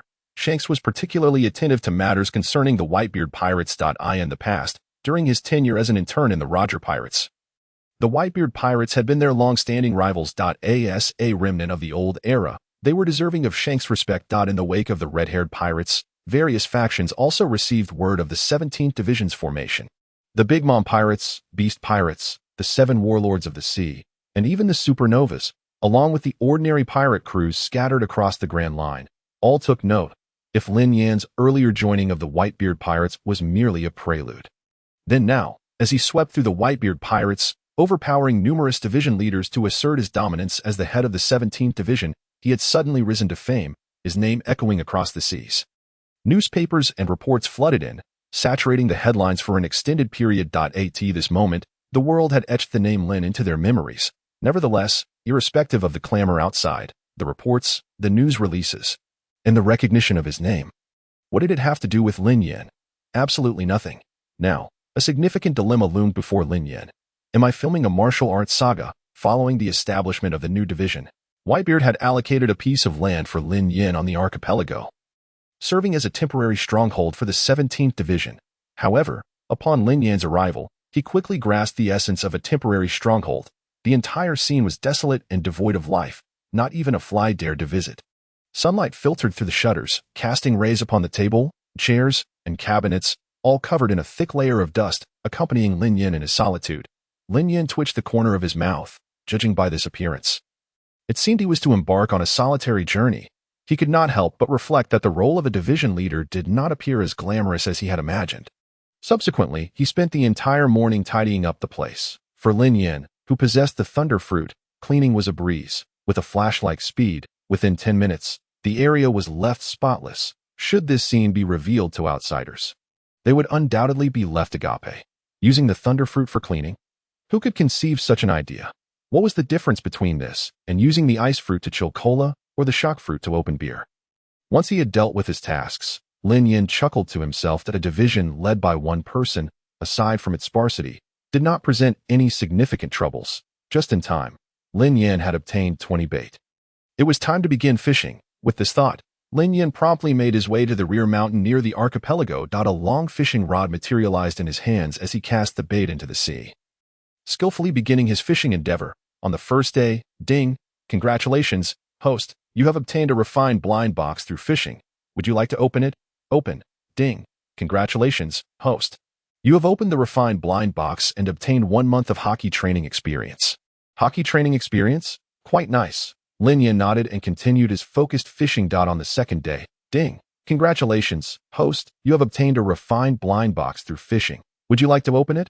Open, ding, congratulations, host, you have opened the refined blind box and obtained 1 month of armament hockey training experience. After commencing fishing, Lin Yin found himself unable to stop. The third day, the fourth day, the 9th day, the 10th day. Ding, congratulations, host, you have opened the refined blind box and obtained 1 month of devil fruit training experience. Ding, congratulations, host, you have opened the refined blind box and obtained 1 month of martial arts training experience. Ding, congratulations, host, you have opened the refined blind box and obtained 1 month of armament hockey training experience. Ding, congratulations, host, you have opened the refined blind box and obtained a golden plum, medium. In the blink of an eye, 10 days had passed. Lin Yin stretched his waist, with the enhancement of his strength. His physique was beyond that of ordinary individuals. Even after 10 continuous days of fishing, Lin Yin merely felt a slight fatigue and a hint of hunger. Otherwise, he felt quite well. However, at that moment, Lin Yan's gaze swiftly turned towards the refined blind box. Oh, the golden plum has appeared again. Lin Yin had already secretly read through the previous volume of the Golden Plum. He had been troubled by a lack of entertainment tools. And now, with the arrival of the new volume, Lin Yin couldn't help but smile. The system truly understood him. He immediately opened the book and began to scrutinize its contents with a critical eye. Humming a little tune, leisurely immersed in the thrilling and tantalizing segments, the more he read, the more engrossed he became, unable to tear himself away. Goodness, is this the allure of the 4 great extraordinary books? It had even caused him internal turmoil. Just as Lin Yin was fishing in the rear mountain, Whitebeard personally arrived at the 17th Division. It had been 10 days to half a month since the establishment of the 17th Division. It was time to see how Lin Yin had developed. However, upon reaching Lin Yin's residence, Whitebeard revealed a hint of confusion. Where is everyone? He saw not a soul at the stronghold of the 17th Division. Old man, it seems the captain of the 17th Division is at the seaside, one of Whitebeard's subordinates remarked. The seaside? What could Lin be doing there? Whitebeard continued to inquire. I went to take a look. It appears the captain is fishing, the subordinate thought for a moment, feeling a bit anxious. After hesitating for a while, he decided to speak the truth. Just fishing, a personal hobby. Why are you so nervous? As if he were doing something shameful, Whitebeard paid little mind to it. Having a hobby was a natural thing, wasn't it? Since the establishment of the 17th Division, the old man had remained there without moving. And he still had yet to return, the subordinate grimly added. Father stood before him, and he dared not lie as expected. Upon hearing those words, the smile on Whitebeard's face quickly froze. Are you saying that since the establishment of the 17th Division, he has never managed the internal affairs of the division, let alone recruit crew members? The subordinate scratched his head, awkwardly replying, That's correct. Whitebeard's expression darkened. How could Lin be so lazy? Does he think that since he is the only one in the division, there is no need to manage the internal matters? You enjoy fishing. Okay, that's your personal hobby, and Whitebeard won't interfere. However, sitting in the back mountain for a full 10 days without coming down. Cultivating one's character should be done in such a manner. Whitebeard felt a surge of frustration building within him, nearly causing him to explode. But soon, he took a deep breath, calming himself. He must remain composed. He intended to reach out to Lin with love. Surely, he must be under immense pressure as the new division captain, which is why he chose to vent in such a way. After considering that Lin Yin might be overwhelmed by stress, Whitebeard didn't dwell on it further. Then, 10 more days passed. When Whitebeard arrived at the 17th Division, he had hoped that Lin Yin had made some progress. However, as usual, the 17th Division was still empty. After 20 days, The dust had already accumulated into mountains on the tables and chairs. Where is Lin? Whitebeard's already somewhat darkened expression grew even darker. The subordinate hesitated. Captain, he is still in the back mountain. He has come down at all. Whitebeard suppressed his rising anger. He hasn't come down at all. The subordinate felt as if he was about to lose his mind. Captain, please stop fishing. The old man has already come down twice. If you don't come down soon, the old man is going to get angry. Hearing this, Whitebeard refrained from saying much. He felt a mix of disappointment and frustration. If you were busy cultivating and breaking through your limits, I could understand that you couldn't make progress with the 17th Division. The key issue is that you aren't even cultivating. Fishing? Can you eat fishing? Can fishing strengthen your abilities? Can fishing make you stronger? None of that. It's utter nonsense. You're losing your way. Go inform him that I am waiting for him aboard the Moby Dick. Whitebeard gritted his teeth, his anger boiling over, his expression dark. It was time to have a serious talk with Lin. Considering Lin's strength and talent, becoming a top powerhouse on the Grand Line in the future would be effortless. How can he toy with his own body at such a young age? Whitebeard would never allow Lin Yin to continue down this path of deterioration through fishing. On the Moby Dick, Whitebeard sat at the head of the conference room. On either side of him stood Marco, Jozu, and Izo, who were all aware of the situation. Marco and the others couldn't help but twitch their mouths. Spending 20 days fishing. And the key is that the old man found out about your laziness. They believed that Lin Yin would soon face the consequences of his actions. Soon, Lin Yin in the back mountain learned of the situation. Just in time, his bait was used up, and he hurried towards the Moby Dick. However, when Lin Yin arrived before Whitebeard and the others, the room erupted in astonishment. As everyone laid eyes upon Lin Yin, they were left in shock, their gazes fixated on Lin Yin, who had an utterly disheveled appearance. Resembling the protagonist Qin Xuanzang from the Journey to the West. He even had a spider web on his head, a perfect beggar-esque guise. Is this the same Lin Yin who single-handedly swept through the entire Whitebeard pirates? Lin, what on earth are you wearing? Marco asked in utter disbelief. Have you been begging? You look so miserable and tattered. Izo immediately stood up. I thought you all called me over for something significant. And I didn't have time to tidy up. As for why I look so disheveled, it's probably because I've been fishing in the back mountain for a full 20 days. Lin Yin replied honestly. He scratched his head and removed the spider web from his hair. Have you not moved at all in over 20 days? Marco couldn't help but press. That's about right. Lin Yin admitted. Upon hearing this, the others exchanged incredulous glances. My goodness. Is this for real? Like a meditating monk, he hadn't moved at all for over 20 days. Everyone was left dumbfounded. Whitebeard, who had been on the verge of exploding with anger, found his fury dissipating upon seeing Lin Yin's appearance. Lin, I must say something to you. Fishing is your hobby, and I can't overly interfere. However, you must have some limits. Look at your current state. How many days have you gone without eating or drinking? Speaking of eating, Gulyalu, Lin Yin's stomach growled in response. After over 20 days of fishing without food or drink, it certainly sounded rather shocking. Yes, with your skills and this enviable talent, don't squander it. Vista chimed in. Listening to their earnest words, Lin Yin merely dug into his ears. Cultivation? What's that? Does fishing not taste better? Is fishing not a quicker means of improvement? Of course, this was Lin Yin's inner thought. But on the surface, he humbly replied, I understand. Seeing Lin Yin come to his senses, Whitebeard nodded with satisfaction. Aside from his love for fishing, Lin Yin had no other faults to speak of. Whitebeard decided not to be angry anymore. Recognizing one's mistakes and correcting them is the greatest virtue. All right, you should go tidy yourself up. Also, after fishing for so long, take it easy for the next couple of days, and quickly establish the 17th Division. If you need funding, feel free to come to me for approval.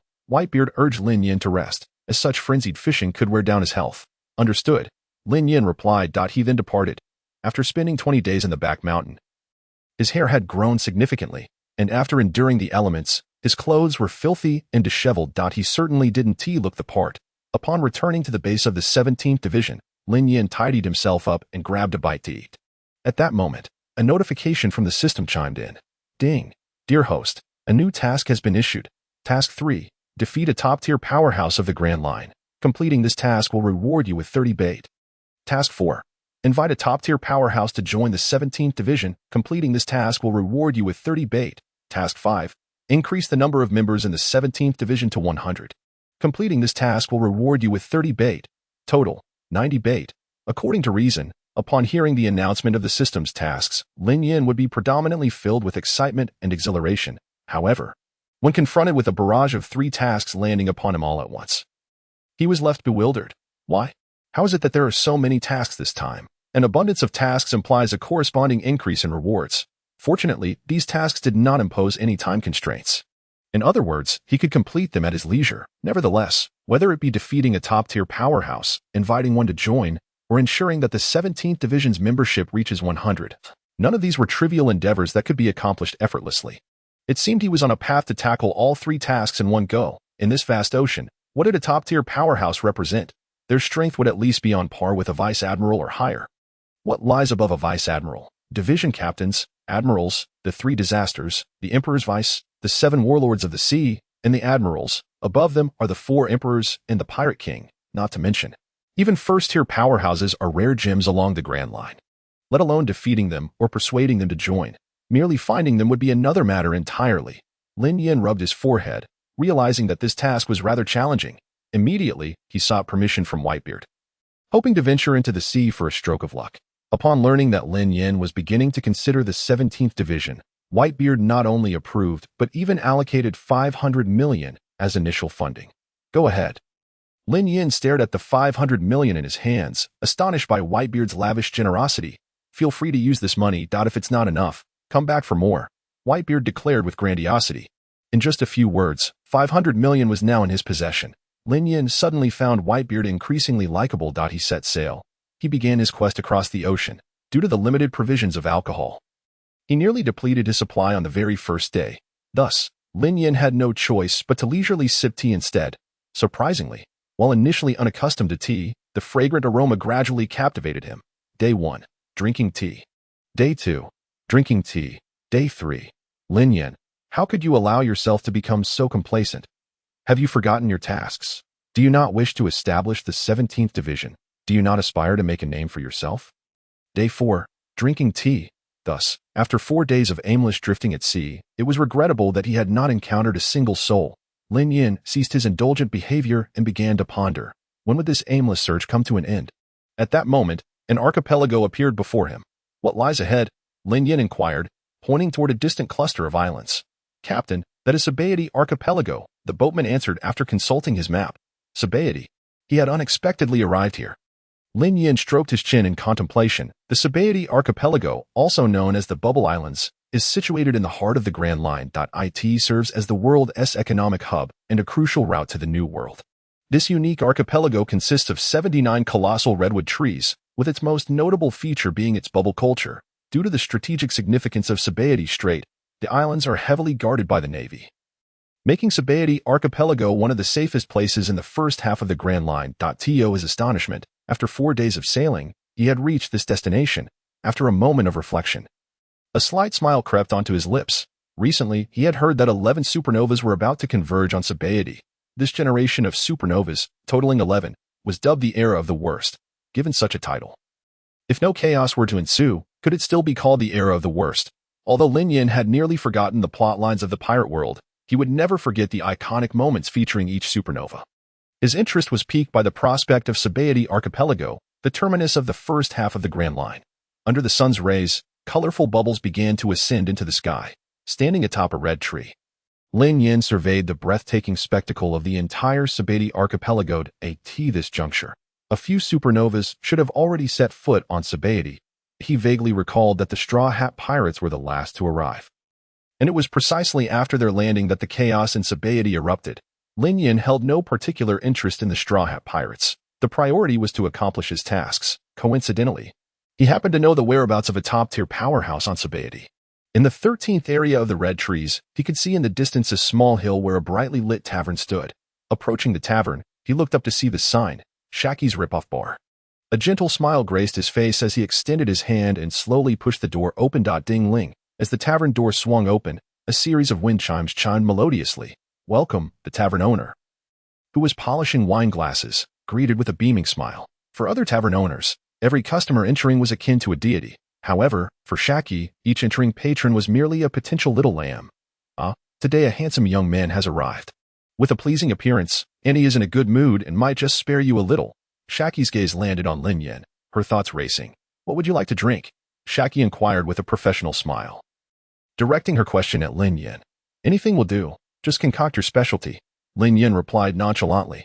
Had this been in the past, He would have carefully scrutinized the menu and assessed the situation before opting for a relatively inexpensive drink. However, times had changed. With 500 million in hand and having previously swindled nearly 10 million from the Whitebeard pirates aboard the Moby Dick, he was now experiencing the bliss of affluence.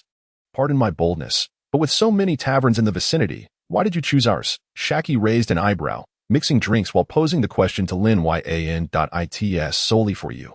Lin Yan replied, gazing intently at Shaki from across the bar. How rude. Shaki feigned indignation, her face flushing slightly. Despite her years of experience, she still managed to maintain composure, her cheeks blooming with a rosy hue. She waved her hand shyly. I am serious, Lin Yan asserted with sincerity. However, I must remind you, as the owner of this tavern, I am rather expensive, Shaki hinted discreetly. No worries. I recently came into a substantial sum of money. I believe I can afford you. Lin Yan propped his chin on one hand, smirking. Oh, who would have thought? You are quite confident. No problem at all. Although both parties were engaging in casual conversation, Xiaqi's hands remained busy. Before long, a cup of her exquisite creation was presented before Lin Yan. You seem to be quite the connoisseur yourself. In that case, I shall not beat around the bush. What is it that you wish to know in my bar? Lin Yan observed the meticulously crafted drink before him. Taking a leisurely sip. It was fiery, more intense than the usual beverages. However, beneath that scorching heat lay a hint of sweetness that flowed down Lin Yan's throat. Truly impressive, the proprietress possesses remarkable skill. Lin Yan acknowledged. Thank you for the compliment. It's a result of my many years of experience. Xiaqi opened her cigarette case, skillfully lit one, and held it delicately between her fingers. She propped her long leg up, exhaling the smoke while patiently awaiting Lin Yan's next words. Once he had savored the drink sufficiently, Lin Yan inquired, Proprietress, I wish to know if there are any formidable individuals in this vicinity? With a grin, Lin Yan set down his glass and spoke. As he did so, a subtle shift in his demeanor occurred, a wild aura emanating from him, characteristic of someone in a position of power. This individual is rather extraordinary. Xiaqi's eyelids twitched. As one of the few remaining members of the Bygone Rocks pirates, she had witnessed countless storms. With a mere glance, she could ascertain the impressive strength of the young man before her. Yet, gazing at Lin Yan's simultaneously familiar yet unfamiliar face, Xiaqi furrowed her brow. She couldn't shake the feeling that she had encountered him somewhere before, but the specifics eluded her amidst the chaos in her mind. There are indeed numerous strong figures in the New World, especially with the presence of the four emperors reigning supreme. If you seek them out, you may easily find them, apart from the four emperors. There are countless formidable individuals of vice admiral caliber, for instance, the captains of various divisions, the Stellar Warriors, and the Calamities, among others. Xiaqi pointed Lin Yan toward a clear path. To be honest, I just came from the New World. I wandered around but found nothing, so I thought I might try my luck here in Sabaody Archipelago. Lin Yan casually dug at his ear and replied calmly. Hoping to strike it lucky here? Perfect. Not far from Sabaody Archipelago, there lies an island called Mariewa. On that island, there are admirals, vice-admirals, and many powerful figures from the bygone era. What do you think of that place? Xiaqi smiled as she took a puff of her cigarette. Mariewa, you say? I believe I shall pay a visit there shortly. It sounds promising. Do you have any other recommendations? Lin Yan recalled the impending Marineford War. After the chaos in Sabaody Archipelago subsided, the first major conflict since the dawn of the great age of pirates would commence. I've suggested so many places, yet you seem dissatisfied. Recently, quite a few intriguing strong individuals have landed on Sabaody Archipelago. There are now 11 supernovas with bounties exceeding 100 million. Would they suffice?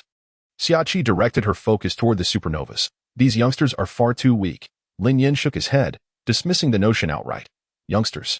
Xiaqi's lips twitched as she appraised Lin Yan from head to toe. You don't seem that old yourself. Then, dear proprietress, would you care to find out just how old I am? Lin Yan plucked a cherry tomato from the dish and brought it to his lips. This. Xiaqi was momentarily at a loss for words. All right. I won't dance around the issue any longer. I wish to know if there are any hidden powers near your tavern. Just a heads up.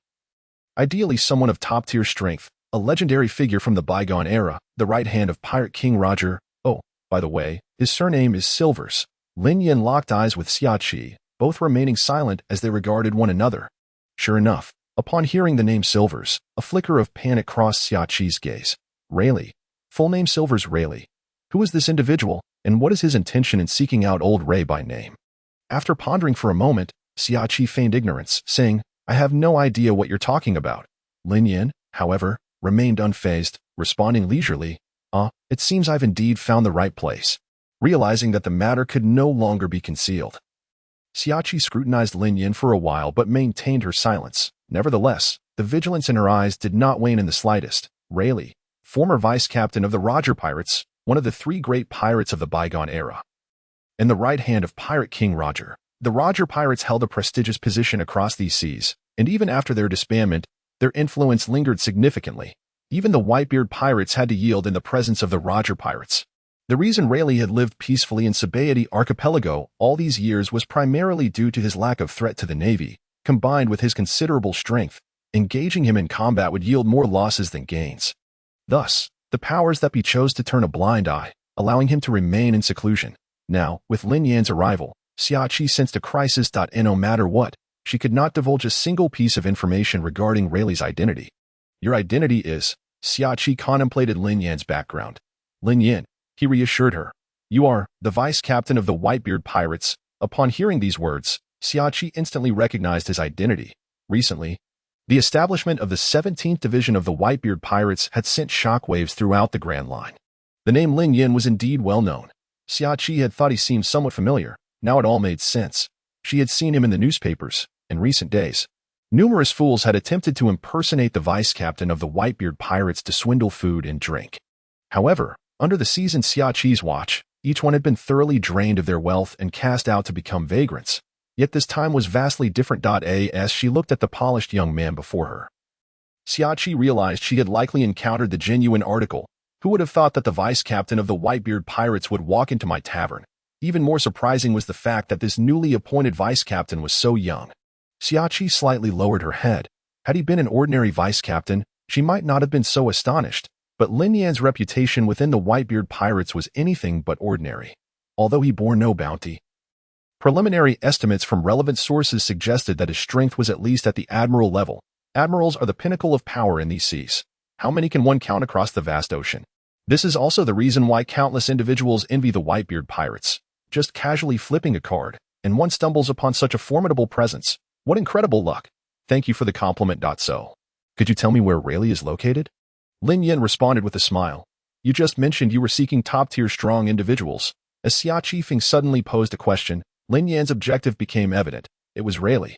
Although the specifics of his intentions regarding Rayleigh remained unclear, it was unlikely that he sought merely to reminisce. If it were not for nostalgic purposes, the outcome would likely not bode well. Rayleigh's strength was indeed formidable, but that was in the past. In his prime, Xiachi had no need for concern.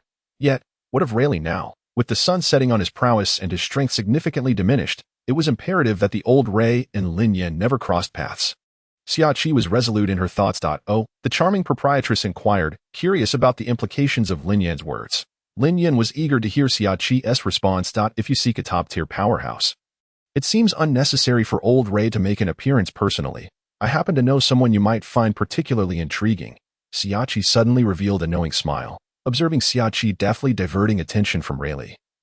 Lin Yan mused about the depth of their relationship. It appears that old Ray holds a significant place in your affections. Are you perhaps married to him? Lin Yan teased with a playful smile. At this, Xiachi felt her heart skip a beat, her composure faltering, her once elegant features flushed with embarrassment, akin to a girl whose secret had been exposed. Speak nonsense. What could I possibly have to do with him? Her gaze flitted about, her words no longer as fluid as before. Ha ha ha, very well. Since you've said so, I am indeed curious to know who this other person is, Lin Yan urged. Suddenly coming to her senses. Xiachi regarded the laughing Lin Yan with an exasperated roll of her eyes. Today, she found herself playfully teased by someone significantly younger. Despite her irritation, she composed herself and continued, Black Arm Zephyr. I trust you have heard of this name. Zephyr? Upon hearing this, Lin Yan abruptly lifted his head. Black Arm Zephyr, the former admiral of the Navy headquarters, had been a peer of Garp and Sengoku. Renowned across the seas and feared by pirates, the likes of Akainu, Akiji, and Kizaru were all his former students. It could be said that Zephyr laid a solid foundation for the Navy's current dominance at sea.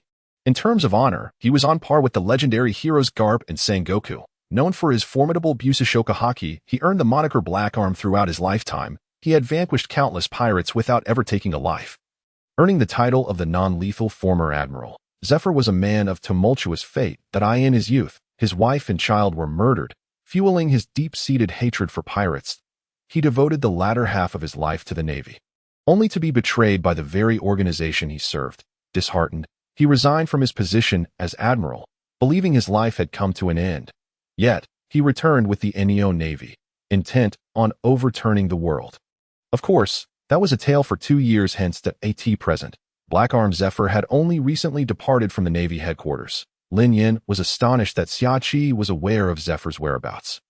It seems you might be interested. Yes. Xia Qi observed Lin Yin's expression and exhaled in relief. Do you know where he is? Lin Yin inquired, noting Xia Qi's unwavering demeanor. He surmised that she was reluctant to divulge Rayleigh's location. Rather than hang on to that one tree, it would be wiser to seek alternative paths. Conveniently, Black Arm Zephyr's status and capabilities were not inferior to Rayleigh's and perhaps even surpassed them. Accordingly, Xia Qi shared all the information she had regarding Zephyr with Lin Yin. Lin Yin nodded repeatedly as he absorbed the details about Zephyr. It seems Zephyr has only recently resigned. This means he is now a free man, correct? A free man? Could it be that I have the opportunity to invite him aboard? Lin Yin's mission comprised 3 tasks: defeating a top-tier powerhouse, inviting a top-tier powerhouse, and ensuring the 17th Division reached 100 members. The first 2 tasks could indeed be linked to Zephyr. With this realization, Lin Yan's eyes sparkled with newfound determination. Zephyr, you truly are a valuable asset. Had Zephyr known that Lin Yin and Xia Qi were conspiring against him at that very moment, he would likely have cursed in outrage. I've only just left the Navy, and already someone has their sights set on me. Do I not deserve a moment of peace? Let us settle on this. Proprietress, this information is quite valuable. Lin Yin nodded in agreement. Captain, since this is our first meeting, consider this information a gift. What do you think? Xia Qi waved her hand, indicating that no payment was necessary. Oh, no charge. Lin Yin shot her a quizzical glance. This was entirely out of character for Xia Qi, known for her shrewdness. Mr. Lin, stop staring at me and hurry on your way, Xia Qi urged, eager for Lin Yin to depart. What if old Ray returns and catches us? To avoid any complications, it was best for him to leave promptly. All right, I shall accept this as a favor. Lin Yin discerned Xia Qi's desire for him to leave and chuckled softly. Deciding against further teasing her, he promptly exited the tavern and made his way toward Zephyr's current hideout. The bar. Xia Qi watched Lin Yin depart, and after a long moment, she finally exhaled. She raised her hand to wipe the fine sweat from her forehead, feeling lightheaded and drained. At last, she had seen him off. Old Ray, I have successfully circumvented a major predicament for you. Surely, you owe me some recompense. With this thought, a smile returned to Xia Qi's face. I require nothing but your presence as payment. Meanwhile, Lin Yin arrived at the designated location a while later. Is this the place? Lin Yin lifted his head and gazed towards a distant thatched cottage. Ever since he resigned from his position in the Navy, Zephyr had departed from Marineford, retreating to the Sabaody archipelago to live in seclusion. During this time, Zephyr endured a daily torment. He felt hatred and bitterness, never imagining that after dedicating his entire life to the Navy, he would be treated in such a manner. Following the exposure of Crocodile's incident in the Desert Kingdom and the defeat of the Straw Hat crew by the terrifying 3-masted ship, the 5 elders increasingly believed it was time to reshuffle the Shichibukai. The Shichibukai were an entity the Navy once attempted to use to counterbalance the 4 emperors, regardless of their ability to maintain that balance. It was undeniable that the Shichibukai were recognized pirates on the Grand Line. Their legality was such that even when they committed heinous acts, the Navy could not easily move against them.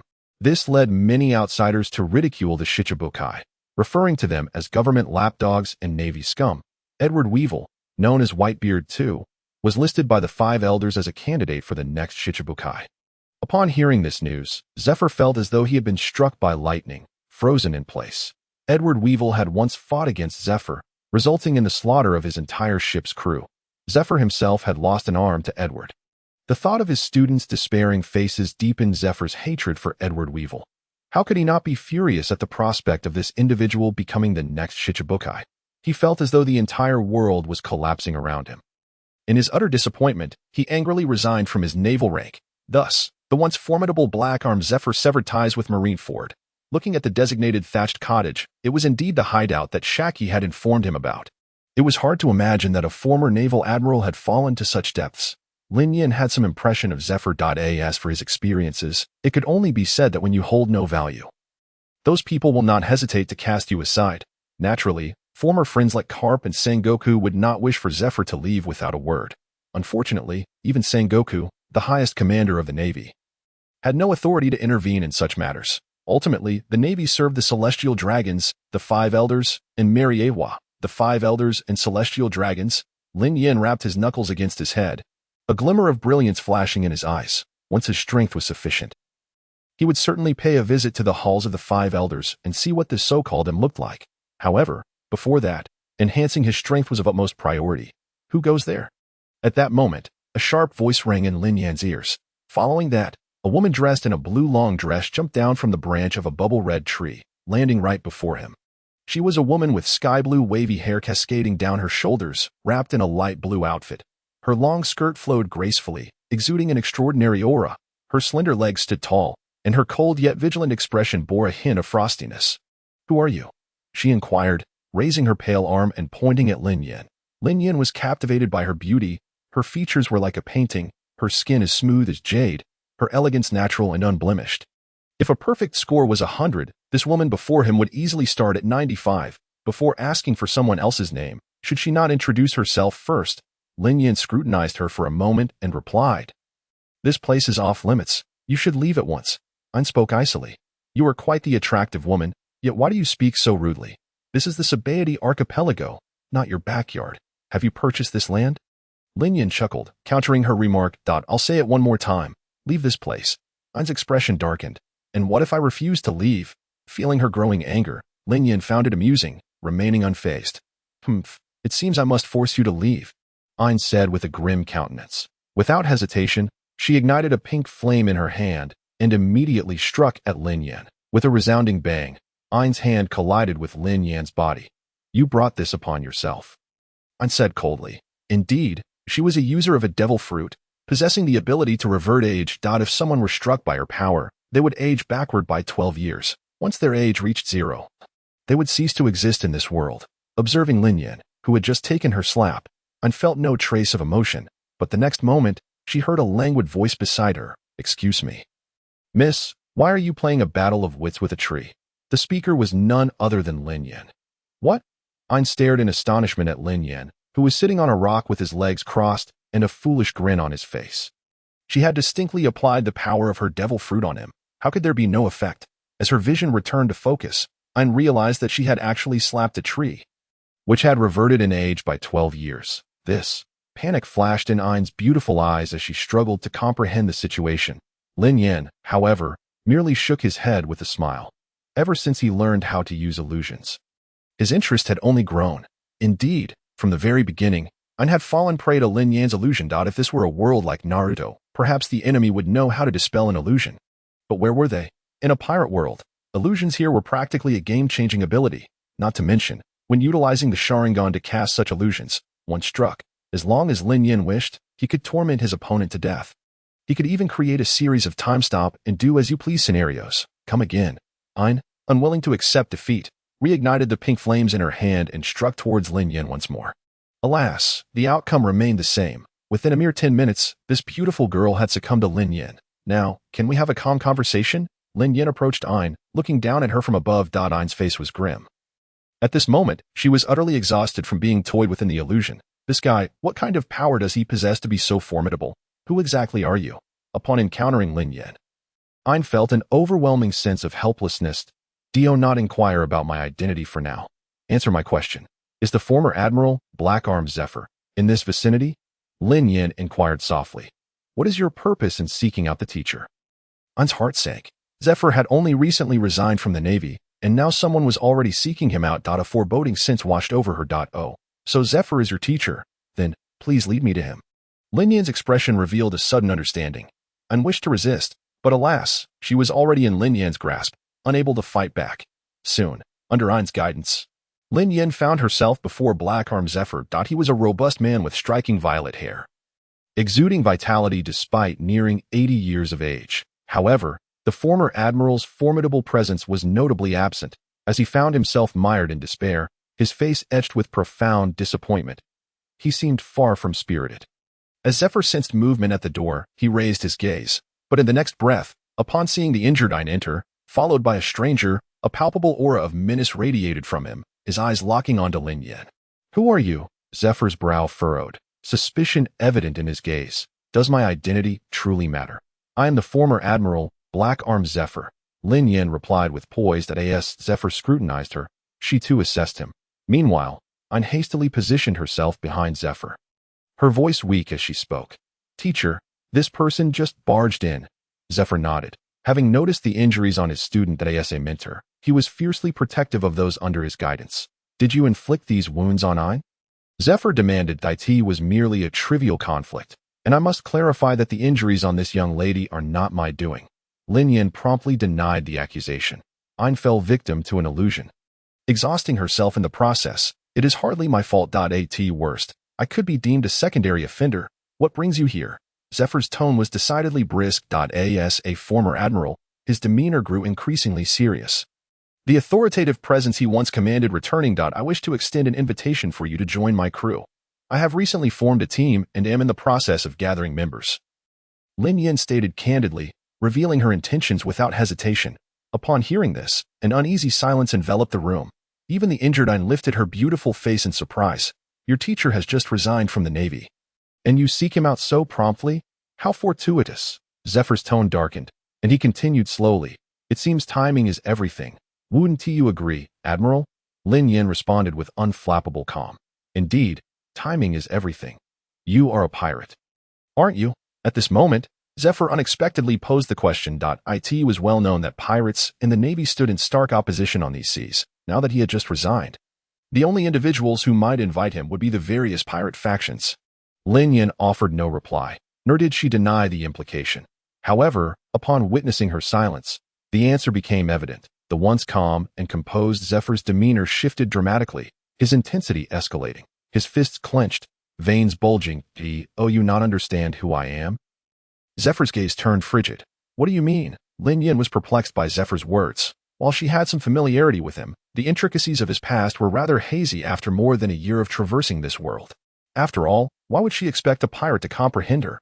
Zephyr suddenly laughed, a hollow sound. "If you wish to know what I despise most in this life, it is undoubtedly these unforgivable pirates who disturb the seas. My wife, my children, everything I held dear has been shattered because of them. My hatred for pirates runs deeper than anyone else's." Upon realizing Lin Yan's identity, Zephyr seethed. "Die!" he roared, raising his mechanical arm and launching a powerful punch toward Lin Yan. Lin Yan's eyes widened. After all, Zephyr was a former admiral. His strike was swift and formidable, closing the distance in the blink of an eye, displaying strength that rivaled any captain she had encountered before, perhaps even exceeding their prowess. Boom! The ground trembled violently as Lin Yan vanished from sight. Zephyr's mechanical arm struck the earth with tremendous force, creating a colossal crater. In an instant, chaos erupted, as everything was reduced to dust. The once stable surroundings disintegrated, and the entire room exploded, shattering into fragments. Amidst the swirling smoke and debris, Zephyr waved his hand, clearing the haze around him. "Impressive speed. I must concede, you possess some skill. But that is where it ends." Zephyr coldly regarded Lin Yan. "I have no desire to engage in combat. If possible, could you grant me an opportunity for a verbal duel?" Lin Yan expressed, indicating her reluctance to confront Zephyr physically. "While you may wish to avoid confrontation, I do not." Zephyr had exhausted his patience. He raised his mechanical arm once more, a layer of dark hockey enveloping it. After assessing the situation, he concluded that Lin Yan's strength was at least comparable to his own. Faced with such a formidable opponent, it was imperative to give his all. Not to mention, Lin Yan's identity as a pirate added further urgency. He was prepared to unleash his full strength. Lin Yan, realizing that a mere verbal exchange would be futile, felt a pang of uncertainty. She was not particularly skilled in verbal sparring and hesitated, unsure if her words could alleviate Zephyr's prejudice and fury towards pirates. However, Zephyr offered no opportunity for dialogue, forcing her into a physical confrontation. Ironically, hand-to-hand combat was Lin Yan's forte. Why must it come to this? Why compel me to fight? Lin Yan evaded Zephyr's punch, maintaining her composure. "What wager do you propose?" Zephyr asked as he launched another swift kick aimed at Lin Yan's face. The two exchanged blows while engaging in conversation. "Simply put, let us wager on whether I can defeat you." Lin Yan replied with a smile. "Arrogant." Zephyr laughed, seemingly unfazed. "Do not rush. Allow me to finish. Grant me one round. Just one opportunity. If I fail to defeat you within that time, I shall submit to your will." "No falsehoods." Lin Yan extended a finger and calmly proclaimed, "1 round." Even Zephyr, who had always been unyielding in his demeanor, was momentarily taken aback. Immediately thereafter, an explosion of fury erupted from him, a boundless wrath emanating from his being. "Madman!" Zephyr slammed his fist onto the table. "How confident are you in your own strength to dare utter such reckless words?" The bystander, Ein, was equally astonished by Lin Yan's audacity. Who was her teacher? None other than the former admiral of the Navy, Black Arm Zephyr. Admirals are among the elite of these vast seas. And who was Zephyr? He was a king forged in the crucible of the old era. The old and new eras are worlds apart. Who represents the new era? Kid, Law, Ace, and a plethora of other supernovas. Those are the names. As for Luffy, let's not even mention him. Who belonged to the old era? Roger, Garp, Sengoku, and the Red Count were merely appetizers, not to forget the legendary king of the world, Rox, who dominated an entire epic, Whitebeard, Shiki, Big Mom, Kaido, and others were but subordinates under Rox. A casual selection from the old era of top-tier powerhouses could effortlessly sweep through the Grand Line. To describe it as a dimensional strike would not be an exaggeration. The man before him, an individual previously unheard of, boasted the audacity to claim he could defeat his teacher in a single round. To vanquish Zephyr, who had carved a bloody path from the old era, surely he must be unaware of the vastness of the heavens and the depth of the earth. Unremarked darkly, both Zephyr and Ein were incensed. Yet Lin Yan remained unfazed, calmly stating, "Let us begin." Zephyr cast a cold glance at Lin Yan, then clenched his fists. Even Roger, even Whitebeard, even the once mighty Rox, would not dare to assert they could eliminate an admiral in a single round. Zephyr could not fathom the audacity with which Lin Yan made such claims. Young men may possess pride, but arrogance can lead to dire consequences. Crushing tornado, Zephyr's mechanical arm whirred to life, its components operating at high speed. With the augmentation of kinetic energy, Zephyr's power surged to a new pinnacle. He unleashed a devastating punch aimed squarely at Lin Yan. Lin Yan, however, remained composed, effortlessly intercepting Zephyr's charged strike with a single hand. Crushing destruction ray, Zephyr again unleashed his might, his mechanical arm radiating brilliance. Despite his relentless efforts, they were all thwarted by Lin Yan's defenses. Observing Lin Yan's repeated successful blocks against his attacks, Zephyr's brow furrowed. The pressure Lin Yan exerted upon him was immense. Who exactly was this individual? Before he could ponder further, the powers of the Rumble fruit were unleashed by Lin Yan. Now it is my turn. Zzz. In an instant, thunder roared, and bolts of lightning, akin to silver serpents, danced around Lin Yan. The overwhelming lightning split the heavens, soaring into the clouds, striking the firmament with a brilliance that was nothing short of awe-inspiring. Thunder Dragon, empowered by the tempestuous lightning, a majestic thunder dragon materialized, coiling around Lin Yan, making him appear as if a god of thunder had descended. His figure seemed to grow in stature. Then, with a single finger pointed at Zephyr, the thunder dragon roared, unleashing a reverberating dragon's roar, waves of sound pulsating with boundless electricity, crashing towards Zephyr. In that moment, the entire world lost its color. Time seemed to freeze. What an overwhelming force, as he felt the terrifying might of the lightning. Zephyr's complexion shifted slightly. He hastily activated his strongest defense, attempting to withstand Lin Yan's assault. Just then, a mysterious Tomo reappeared in Lin Yan's eyes, the kaleidoscope Sharingan activated, shimmering with a brilliant red light. Genjutsu. He directly cast the illusion into Zephyr's pupils. While Genjutsu could be somewhat overpowered, particularly effective against individuals like Ein, Zephyr was, after all, an admiral of the Navy and a man hardened by the trials of these seas. His strength and willpower were beyond the reach of ordinary folk. Even Lin Yan's Genjutsu could only dull Zephyr's senses for a fleeting second or two. A second or two may seem brief, but for a powerhouse, especially one of Lin Yan's caliber, it was ample time to reverse the tide of battle. In the moment of Zephyr's momentary stupor, the Thunder Dragon struck him, unguarded. A piercing sound echoed as the overwhelming lightning collided with Zephyr. Even he could not withstand the impact of the Thunder Dragon. The dragon pierced through Zephyr's body, annihilating several mountains behind him, creating a chasm that seemed to reach the heavens. The scene was monumental. Shaking the entirety of the Sabaody archipelago, witnessing this spectacle, Ein, who had previously doubted Lin Yan's ability to defeat her teacher in a single round, was left in shock. Her teacher, Black Arm Zephyr, the former admiral of the Navy, had once been the backbone of the Marines. Though now retired and nearing his 80s, with diminished strength, he had once been an admiral. A withered camel is still larger than a horse. Who among the seas could claim they could settle the score with her teacher in one round? Even if Whitebeard were here, he would only be left in awe. Ein's mouth fell open in disbelief, staring vacantly at the man standing amidst the lightning key. He did it. He truly accomplished it. The power is acceptable. Lin Yin waved his hand, and the surrounding lightning receded like a tide. Even when faced with a true Yonka-level threat, he felt no trepidation, let alone before Zephyr, whose prowess had waned significantly, though Zephyr had been defeated. He remained barely conscious, clinging to life. As the one most capable of appreciating Lin Yan's strength, Zephyr questioned, "How could you, at just over 20, achieve such feats?" Listening to Zephyr's words, Lin Yan clasped his hands behind his back. His voice resonating with conviction, "It is simply through diligence and effort." For Lin Yin, the principle of hard work yielding rewards was an undeniable truth. His current strength and status were inextricably linked to his dedication and toil.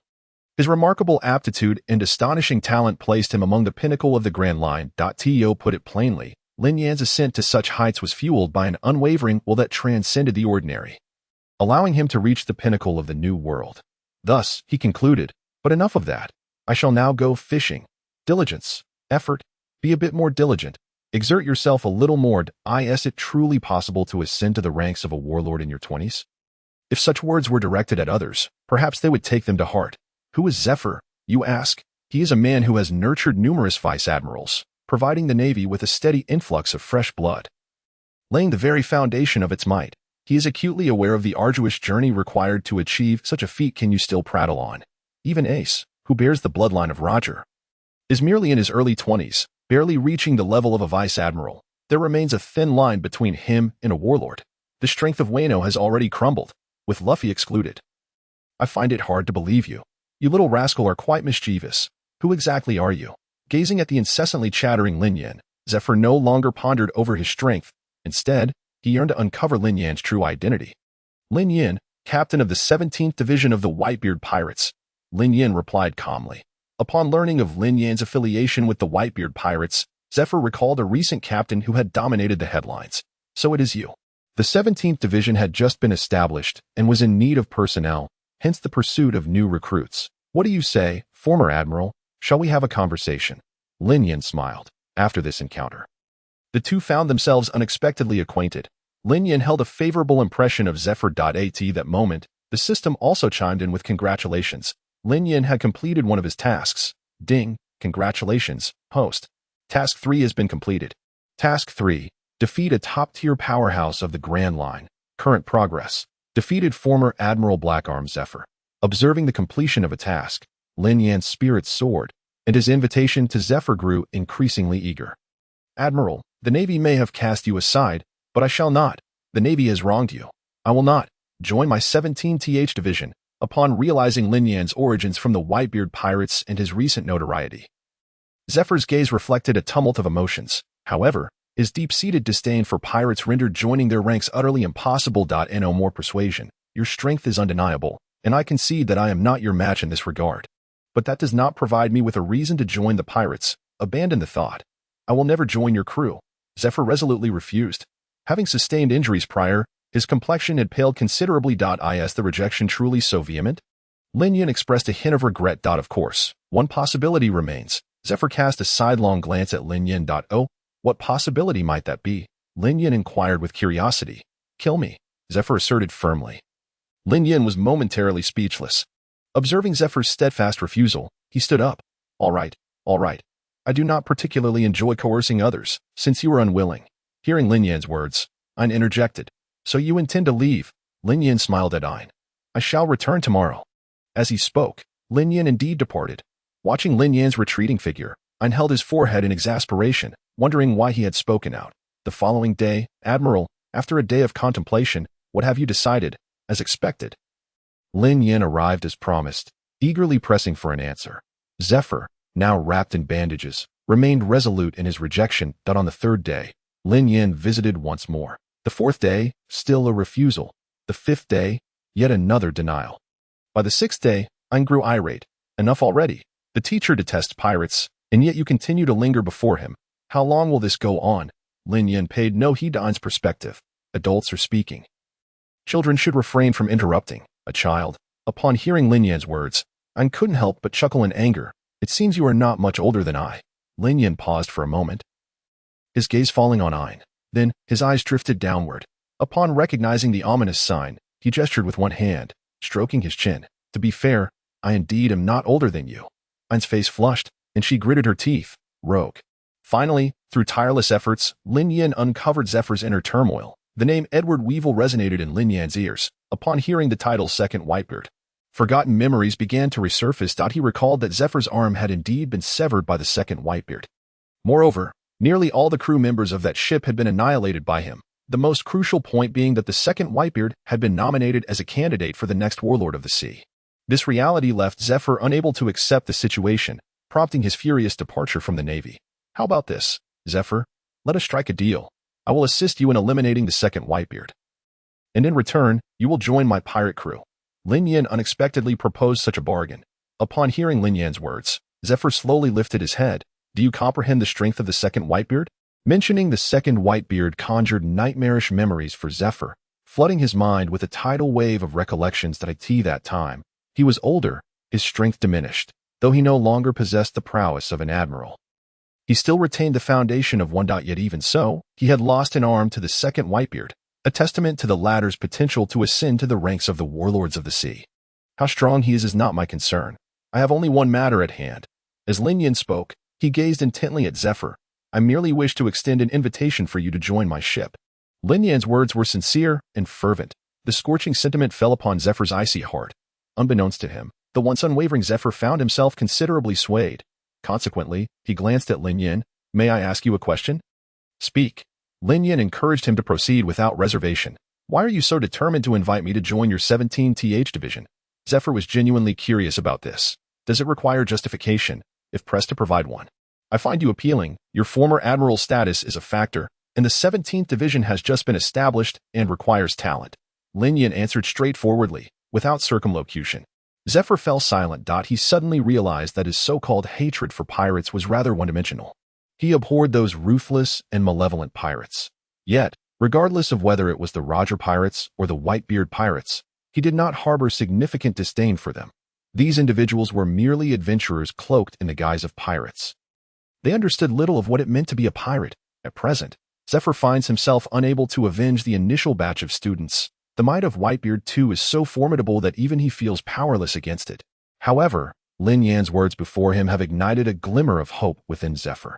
Moreover, he perceives the sincerity in Lin Yan's demeanor. After a moment of contemplation, Zephyr muses, if you can resolve the matter concerning Whitebeard too, I might be willing to consider your request. With the unlocking of his mental block, Zephyr speaks thoughtfully, I have been awaiting this very statement. Lin Yan exclaims with joy, and with that, he departs from the scene. Meanwhile, at the bar managed by Xia Qi, a cacophony of excitement erupts. Welcome. Ah, what brings you back? Upon entering the establishment, Xia Qi shrieks at the sight of Lin Yan, her demeanor akin to a startled creature.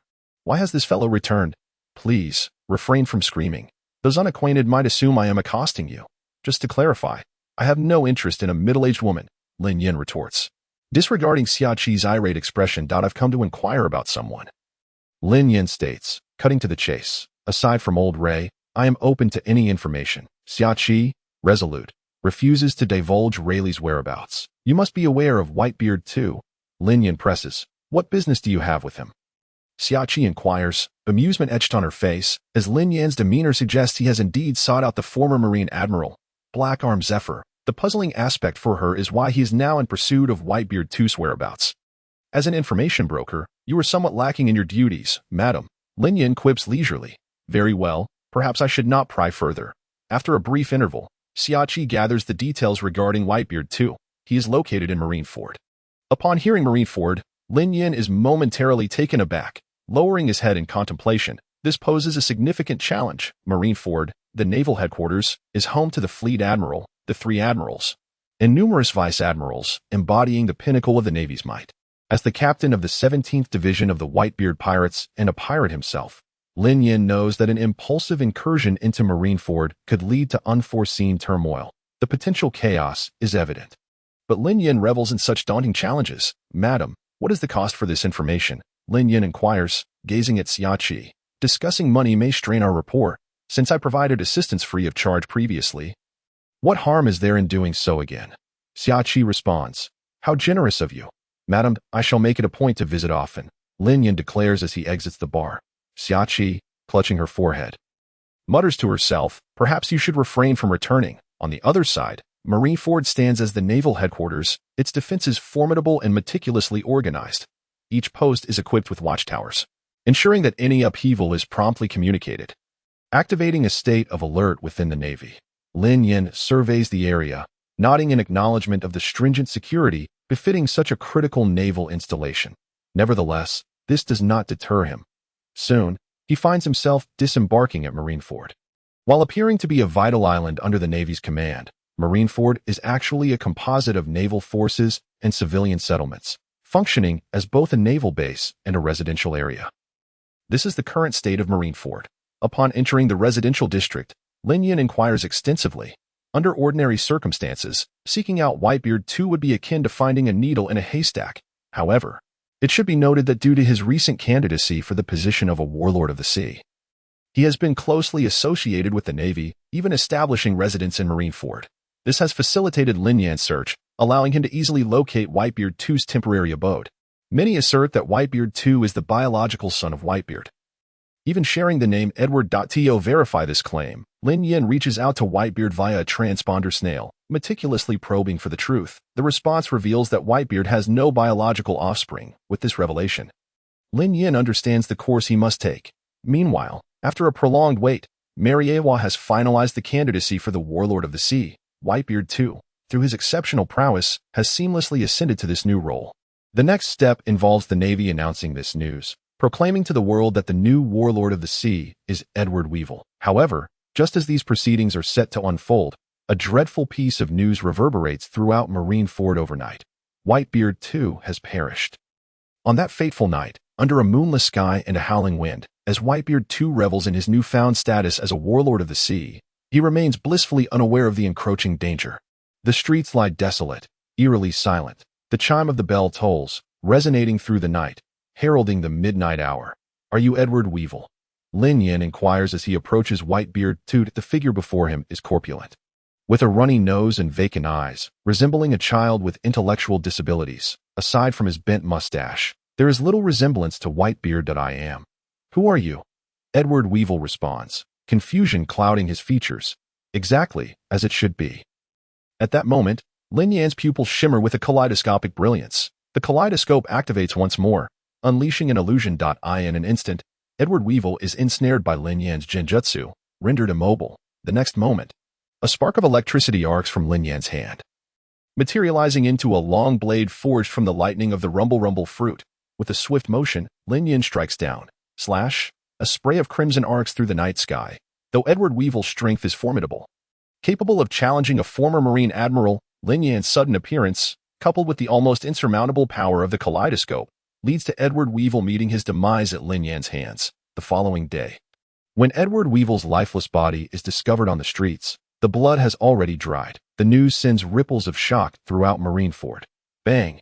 In a fit of rage, Fleet Admiral Sengoku slams his palm onto the table, rising abruptly. What on earth is happening? Well, Fleet Admiral, we are equally in the dark. Within the confines of the conference room, amidst the palpable fury of Sengoku, the lieutenant, drenched in cold sweat, uttered, just yesterday, Edward Weevil was proclaimed the next warlord of the sea.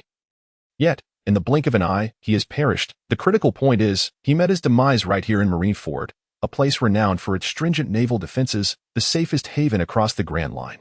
If this news were to leak, how would the outside world perceive Marineford? Undoubtedly, our Navy headquarters would be ridiculed. Can we suppress the news? Sengoku's deep, resonant voice inquired, tinged with a somber undertone that it can no longer be contained.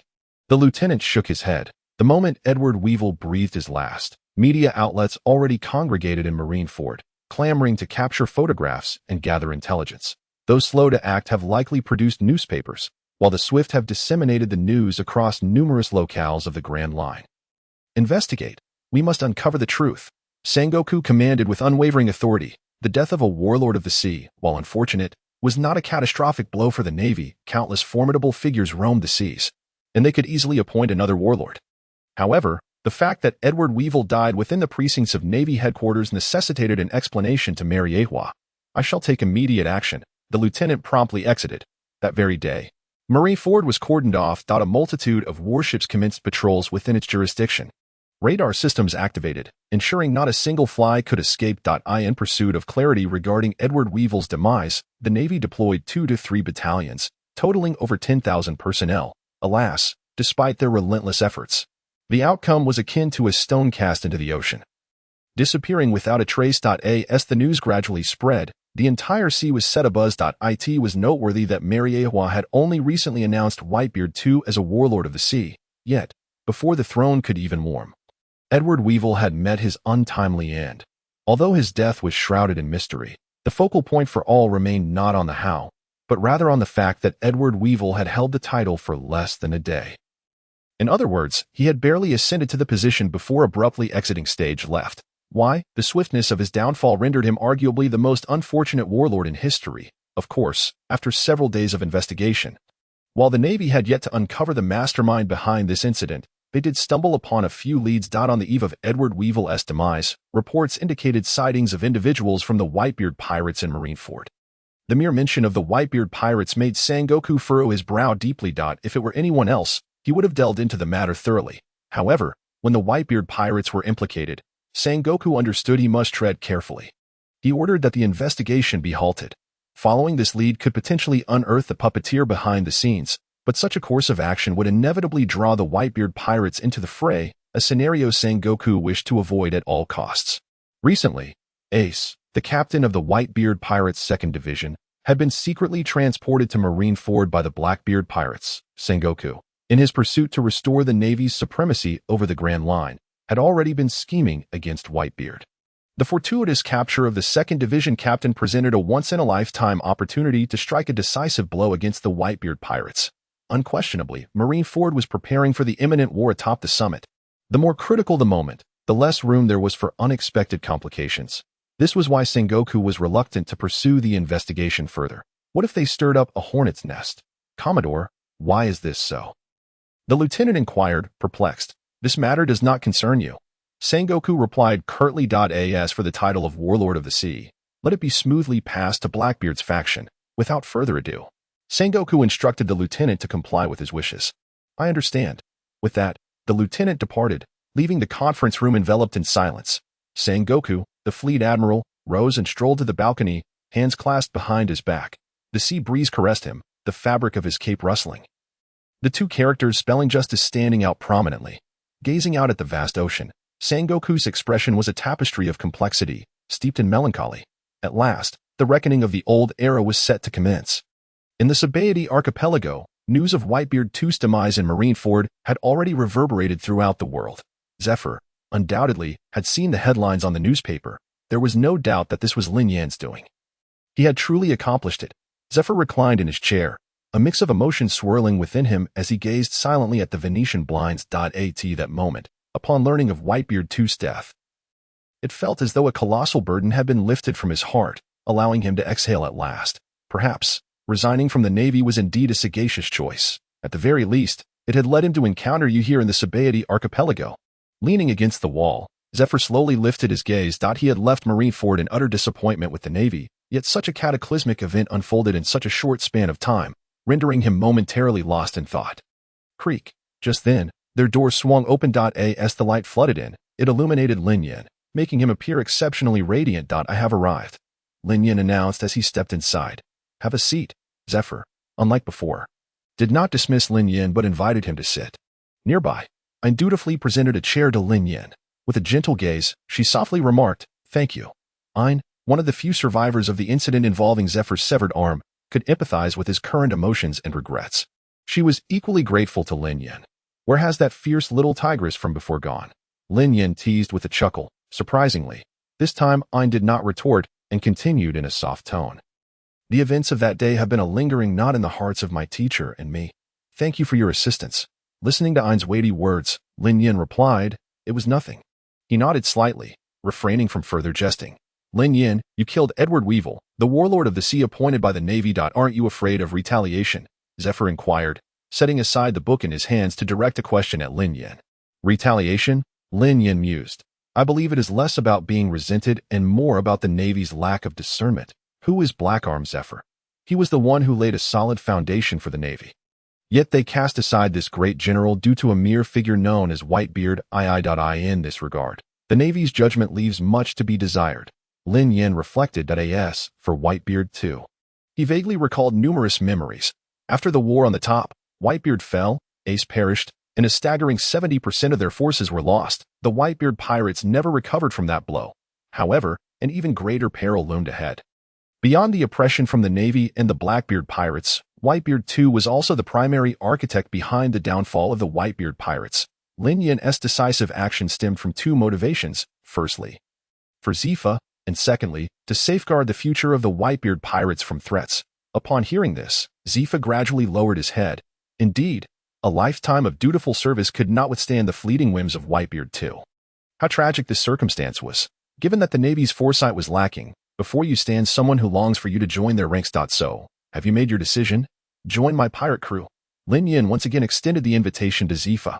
A rare smile graced Zifa's weathered face, with wrinkles easing somewhat. In truth, even before Lin Yin offered to help him deal with Whitebeard too, Zifa had already made up his mind.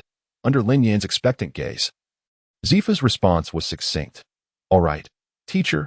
Tears glimmered in Ein's eyes. Having laid down his burdens, Zifa turned to Ein and said, Ein, please convey this. The idea of establishing the Neo Navy is to be shelved for now.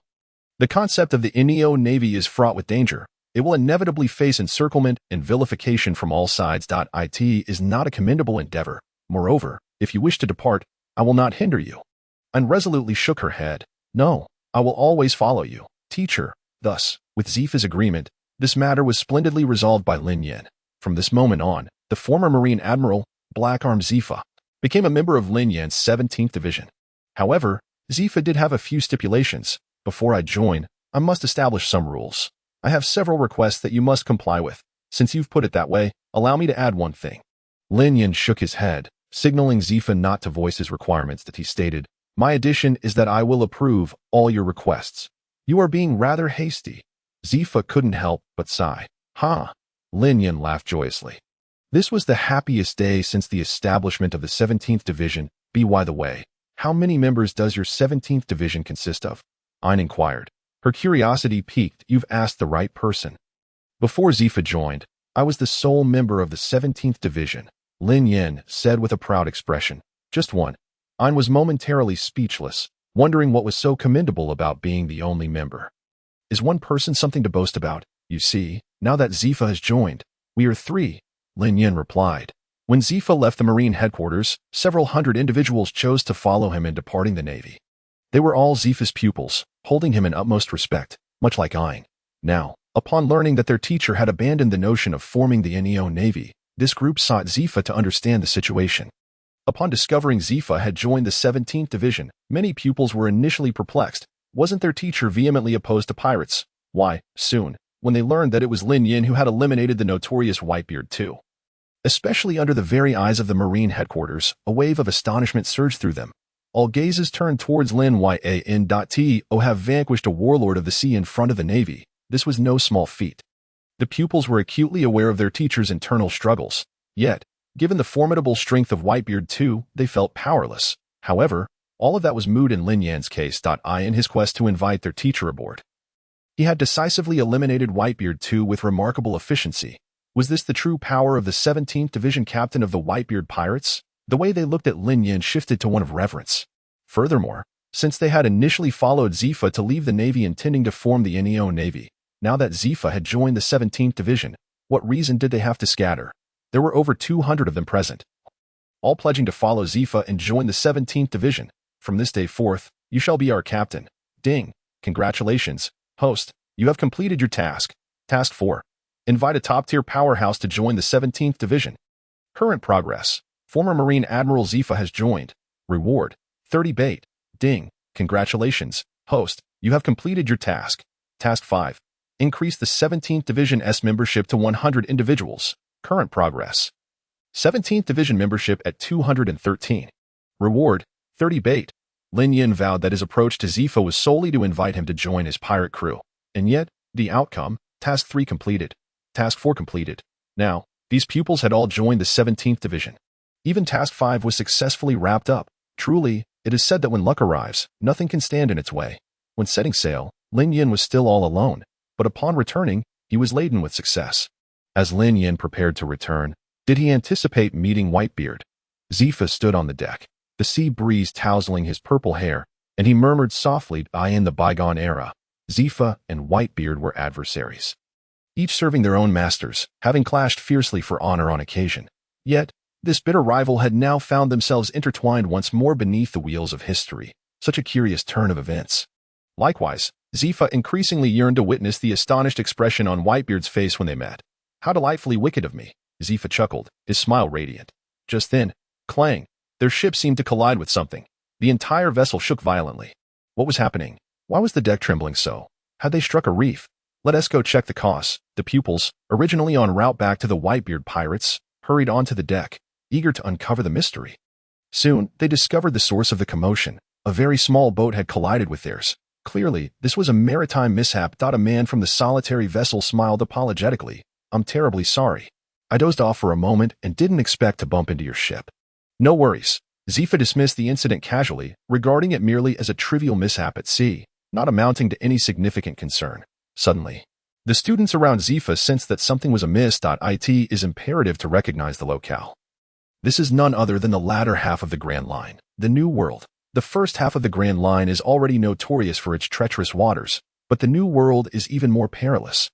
Without the expertise of a seasoned navigator, traversing the vast expanse of the New World is akin to scaling the heavens. Yet, here stood a man, boldly navigating a fragile little boat, leaning on a cane, composedly seated in the midst of the ocean. How diminutive is this solitary vessel, measuring merely 4 to 5 meters in length and barely wide enough for two. A single wave could easily obliterate it. What audacity this man must possess. Does he not realize that a moment's carelessness could lead to utter ruin? You dare to set sail on such a frail craft? One of the students inquired. Is there a problem? The man, leaning on his cane, rose to his feet, his eyes closed, casting a glance towards Lin Yan's fleet. This ocean is perilous. Where do you intend to go? We could offer you a ride. If you wish, the student suggested kindly. Due to the recent accident, the little boat had sustained some damage, with seawater seeping in. Undoubtedly, it was no longer suitable for continued use. Is that permissible? The man with the cane inquired. Of course, but first, we must seek the captain's approval. The students replied. In Lin Yan's quarters, he reclined in a chair, engrossed in the captivating pages of Jin Ping Mei. Suddenly, he detected the faint sound of footsteps approaching. With acute awareness, he immediately sensed someone was coming. Lin Yan hastily concealed the book and straightened himself. Ian pushed the door open and entered Lin Yan's room, only to find Lin Yan engrossed in his training. Such diligence, Ian remarked, slightly awed. Even with such formidable strength, he still dedicates time to training.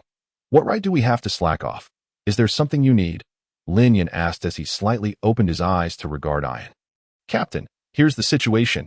Ian succinctly recounted the events. It was merely a matter of picking up an individual. It hardly constituted a major issue. Let him come aboard, Lin Yan declared. Understood. Ian, not daring to further disturb Lin Yan's training, quickly exited the room.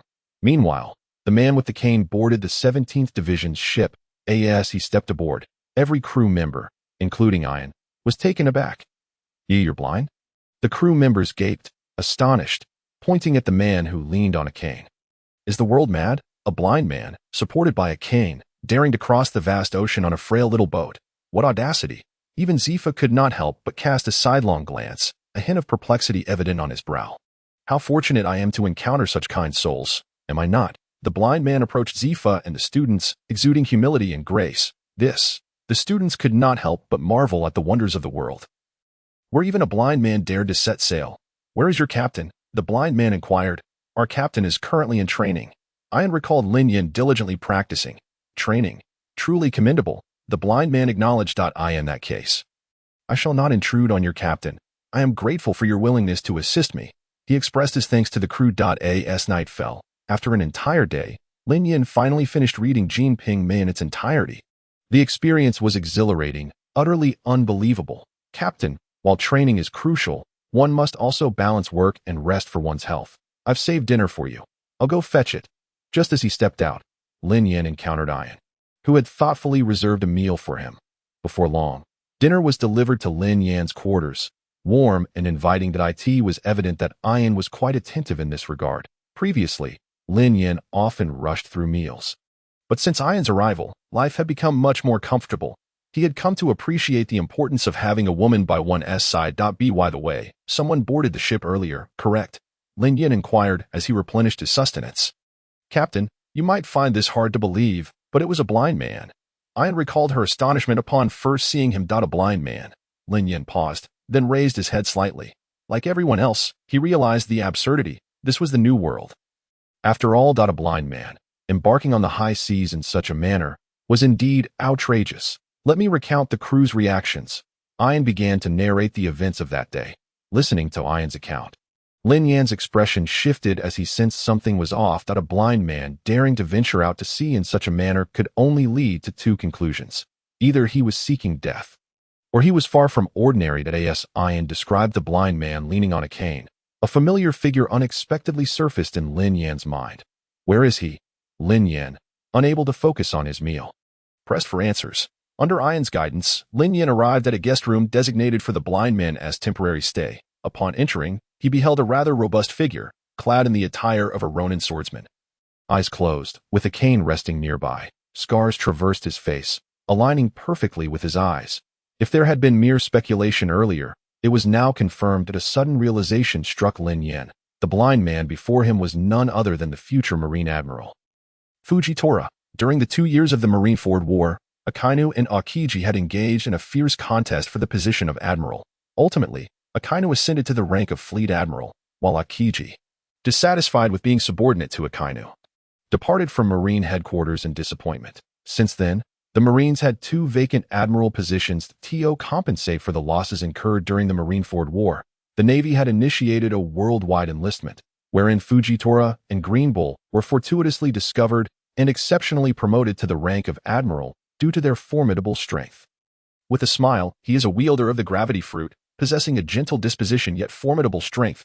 His swordsmanship is honed to perfection. Rather than pursuing pirates, his primary concern lies with the safety of the populace. He harbors a deep disdain for unjust actions and stands as one of the few dissenters against the warlord system under the king. During the Dressrosa arc, witnessing the plight of the beleaguered nation, he boldly set aside his identity as a Marine admiral to publicly apologize to the king of Dressrosa, hoping they might forgive the Navy and restore their faith in it, despite its failure to protect them. It can be said that he is a general of great benevolence. In terms of fame, he ranks among the upper echelons of admirals. However, at this moment, he is known simply as Smile, lacking the prefix Fujitora.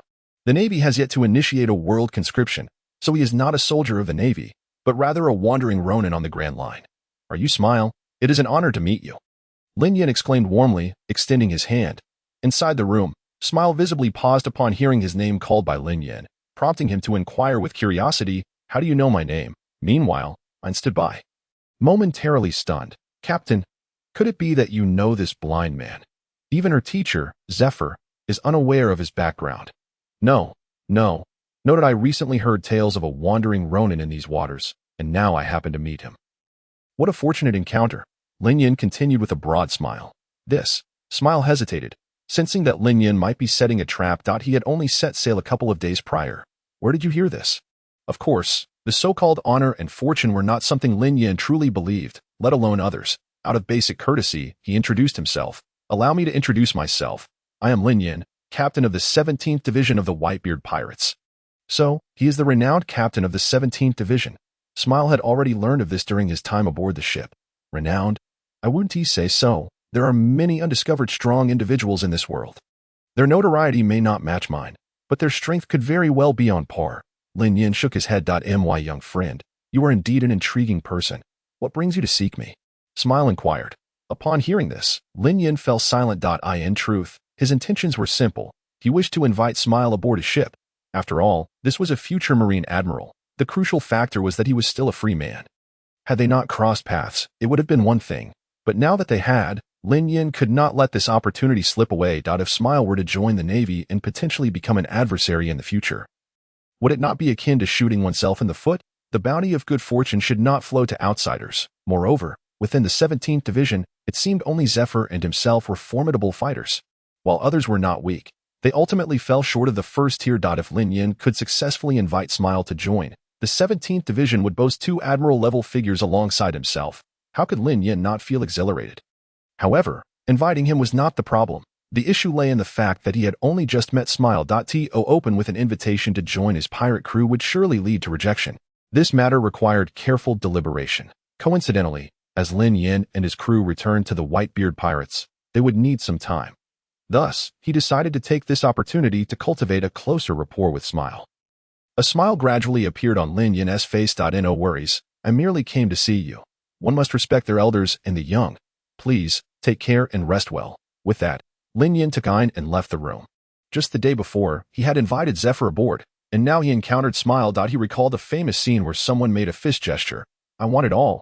Indeed, he desired both the former Admiral Zephyr and the future Admiral Smile. Captain, do you know this person? Ein inquired curiously as they walked away. I do not, Lin Yin replied, amused.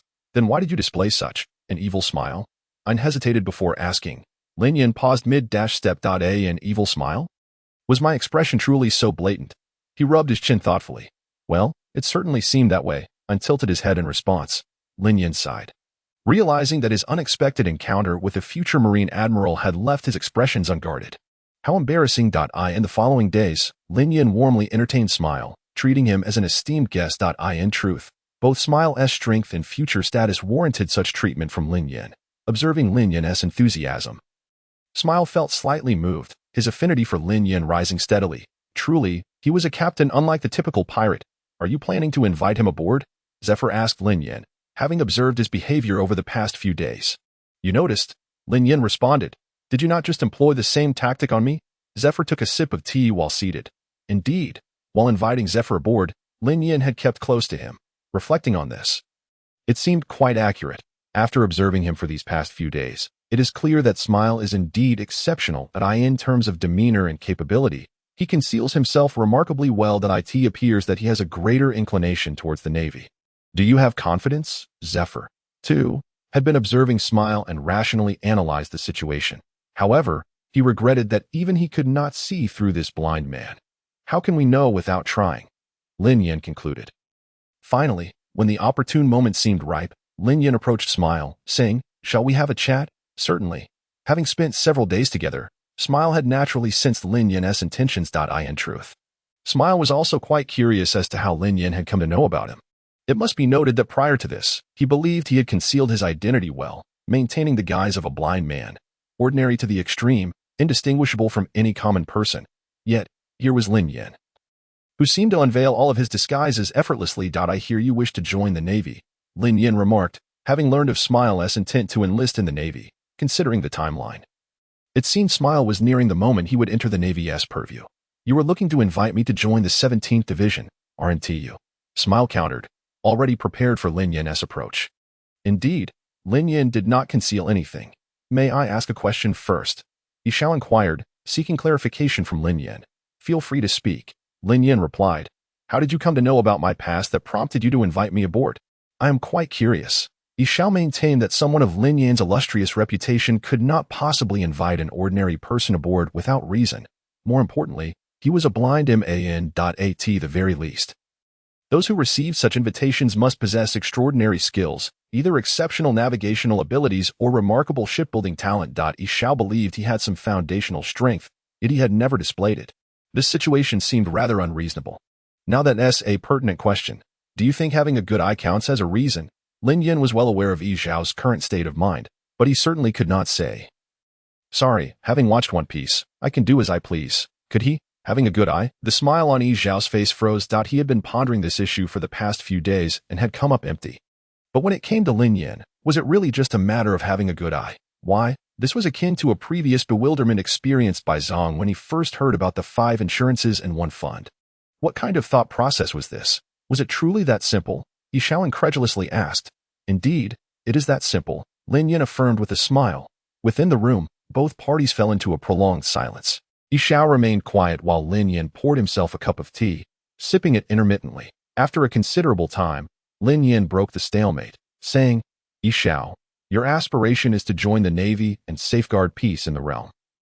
But what rank do you believe you must attain to achieve the answers you seek? Upon hearing this, Yishao pondered for a moment and shook his head. I'm not sure. What do you think?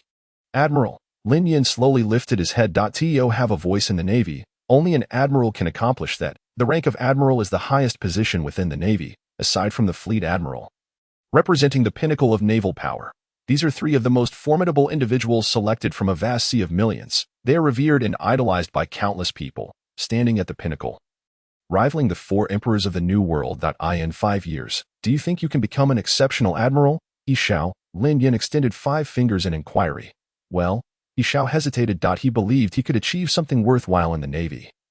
But becoming an admiral was another matter altogether. There were only 3 admiral positions, and currently, Akainu, Kizuru, and Akiji were all in their prime, at the peak of their powers, let alone becoming an admiral in 5 years. Even a decade seemed implausible. Simultaneously, Yi Xiao had a clear purpose for joining the Navy. Having witnessed the brutal world of pirates, his desire to abolish the warlords of the sea system grew stronger. However, the path to abolishing this system was fraught with difficulty. As you might have noticed, the road in the Navy is incredibly arduous. To become an admiral, one would need to invest at least 5, even 10 years. How many decades does one have in life? Do you believe you can afford that time now? Lin Yin stated earnestly. Observing Yi Xiao's growing hesitation, he knew his objective had been achieved. Since he chose to intercept, he would do so decisively, emphasizing the challenges ahead. In truth, gold will always shine. As long as Yi Xiao joined the Navy, he could reach the pinnacle of the world in less than a year. Perhaps even in just 3 months. He was not merely gold. Yi Xiao was a diamond, capable of blinding others with a mere glimpse of sunlight. What amused Lin Yin was that Yi Xiao was oblivious to the future trends. He was unaware that he would become an admiral in just a few months after joining the Navy. Who could have anticipated that after the Marineford War, Fleet Admiral Sengoku would retire, and 2 admiral positions would become vacant due to the battles between Akainu and Akiji? Yi Xiao, I believe you can see what I am aiming for. I wish to invite you aboard. Join our 17th Division, and I will help you realize all your dreams, including the abolition of the warlords of the sea system. I guarantee this as the captain of the 17th Division of the Whitebeard Pirates. Lin Yin boldly invoked his identity as the captain of the 17th Division. The division had just been established. It had no credibility whatsoever. Yet, he spoke with unwavering confidence. Oh, you know how I lost my sight. Yi Xiao's tone suddenly deepened, his face etched with the weight of experience. Lin Yin scratched his head, pondering the question. Isn't it somewhat similar to those characters in dramas who blind themselves? Let me take a wild guess. Did you choose to blind yourself after witnessing the filth of this world? Sure enough, Yi Xiao paused slightly, expressing his surprise to Lin Yin. You are correct. That is also my reason for rejecting pirates. Of course, Lin Yin, with a serious demeanor, replied. I sympathize with you, but one cannot generalize about pirates. Let's discuss specifics. What kind of pirate do you believe I am? Young friend, you are unlike other pirates. You are the kindest and most amiable I have encountered. However, he added, still, I must decline your invitation to join your crew. It was evident that, in Yi Xiao's perception, Lin Yin was a pirate worthy of admiration. I did not expect you to hold me in such high regard. Yi Xiao responded. You may not know, but the last person I invited said the same thing, and he is now my crew member. Lin Yin recalled Zifa, speaking with a calm tone. Oh, who is that person? Yi Xiao asked. The former admiral. Blackarm Zephyr. Can one boast for a year after inviting a former admiral? Sorry, but indeed, after successfully extending the invitation, one could boast for a year. As expected, upon hearing the name Blackarm Zephyr, a wave of astonishment surged through Yi Xiao. The former admiral had joined his division. Yi Xiao had certainly heard of Zephyr. Wasn't this former admiral known for his intense hatred of pirates? At that moment, Lin Yin continued. Yi Xiao, you are currently wandering the seas. The Navy is a realm that emphasizes connections. Joining recklessly, I can assure you, will yield no accomplishments in the short term. Are you truly willing to bury your talents among the masses? Yi Xiao remained silent, perhaps unsure how to counter this argument. Indeed, the reality within the Navy was as Lin Yin described. He listened quietly. Now, an opportunity lies before you. Join my 17th Division. I won't claim to offer you the best, but I can provide you with a platform to showcase your talents and ambitions. This opportunity is right before you. The decision to seize it or let it slip away rests solely in your hands. Lin Yin's words were imbued with heartfelt sincerity, resonating powerfully in Yi Xiao's ears, directly reaching the depths of his soul. Listening to Lin Yin's impassioned and uplifting speech, if Yi Xiao's heart remained unmoved, it would surely be insincere. Observing this, Lin Yin stoked the flames of determination, declaring, Yi Xiao, I am utterly serious. This world needs you, and so does our 17th Division. For many years, despite being a Ronin, He had never ceased to strive towards his aspirations. Yet, what had been the outcome? Time and again, he faced setbacks and failures. Now, Lin Yin had ignited a spark of hope within him. I have heard that you once single-handedly swept through the entire Whitebeard pirates. Yi Xiao inquired with a deep, resonant voice. What is it? Upon hearing this, Lin Yin recognized that an opportunity had arisen. I wish to challenge you. Should you emerge victorious, not only will I join your 17th division, but I shall also present you with a grand gift. Yi Xiao stated with composure. Lin Yin, who had worn a smile on his face, gradually lifted his gaze, his eyes now brimming with vitality upon hearing Yi Xiao's words. Is this truly your intention? Ein, search for nearby islands. Lin Yin instructed Ein. The Grand Line is abundant with islands, and soon, the 17th Division's fleet docked at an uninhabited Al.at, the heart of the solitary island. Majestic mountains crisscrossed, offering a panoramic view of an endless expanse of lush, primordial forest. Amidst the wilderness, the incessant sounds of birds and beasts filled the air. Lin Yin and Yi Xiao stood opposite each other, each holding their ground. Yi Xiao closed his eyes and slowly drew the sword concealed within his cane. The flow of Kinbunchika haki surged around him, rippling outward. Lin Yin remained silently stationed across from Yi Xiao, refraining from speech or movement. As the atmosphere thickened with tension, the battle was on the verge of erupting. Whoosh! A sound pierced the air as Yi Xiao made the first move. Slash! His sword swung with unparalleled ferocity toward Lin Yin. Dragon Claw. Lin Yan's palm glimmered with a multitude of flickering white currents. He grasped with one hand to meet Yi Xiao's strike. Clang! The electrified Dragon Claw seized Yi Xiao's long blade. The collision of blade and claw unleashed a cacophony amidst the chaotic winds. The force of their confrontation reverberated across the surroundings. Crimson bolts of lightning descended from the heavens, crashing into the ground, the rocks, and the forest. The wind surged and the clouds roiled, as the very landscape trembled from the aftermath of their clash. This was merely their first exchange. The residual force alone was terrifying. The spectators, including Zifa's students, gasped in astonishment upon witnessing this spectacle. When they learned that their division captain was to engage in battle against this blind man, a wave of excitement swept over them. They had heard tales of their captain's exploits but had never witnessed his prowess firsthand.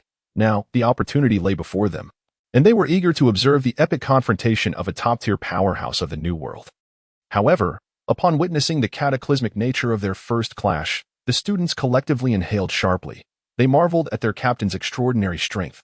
Yet, what astounded them even more was that Yi Xiao was evenly matched with their captain in their initial collision. This blind man was indeed remarkable. Without allowing them a moment to ponder, the battle between Lin Yin and Yi Xiao raged on. After their initial strike, the two exchanged blows, their confrontation escalating to a grueling 100 rounds.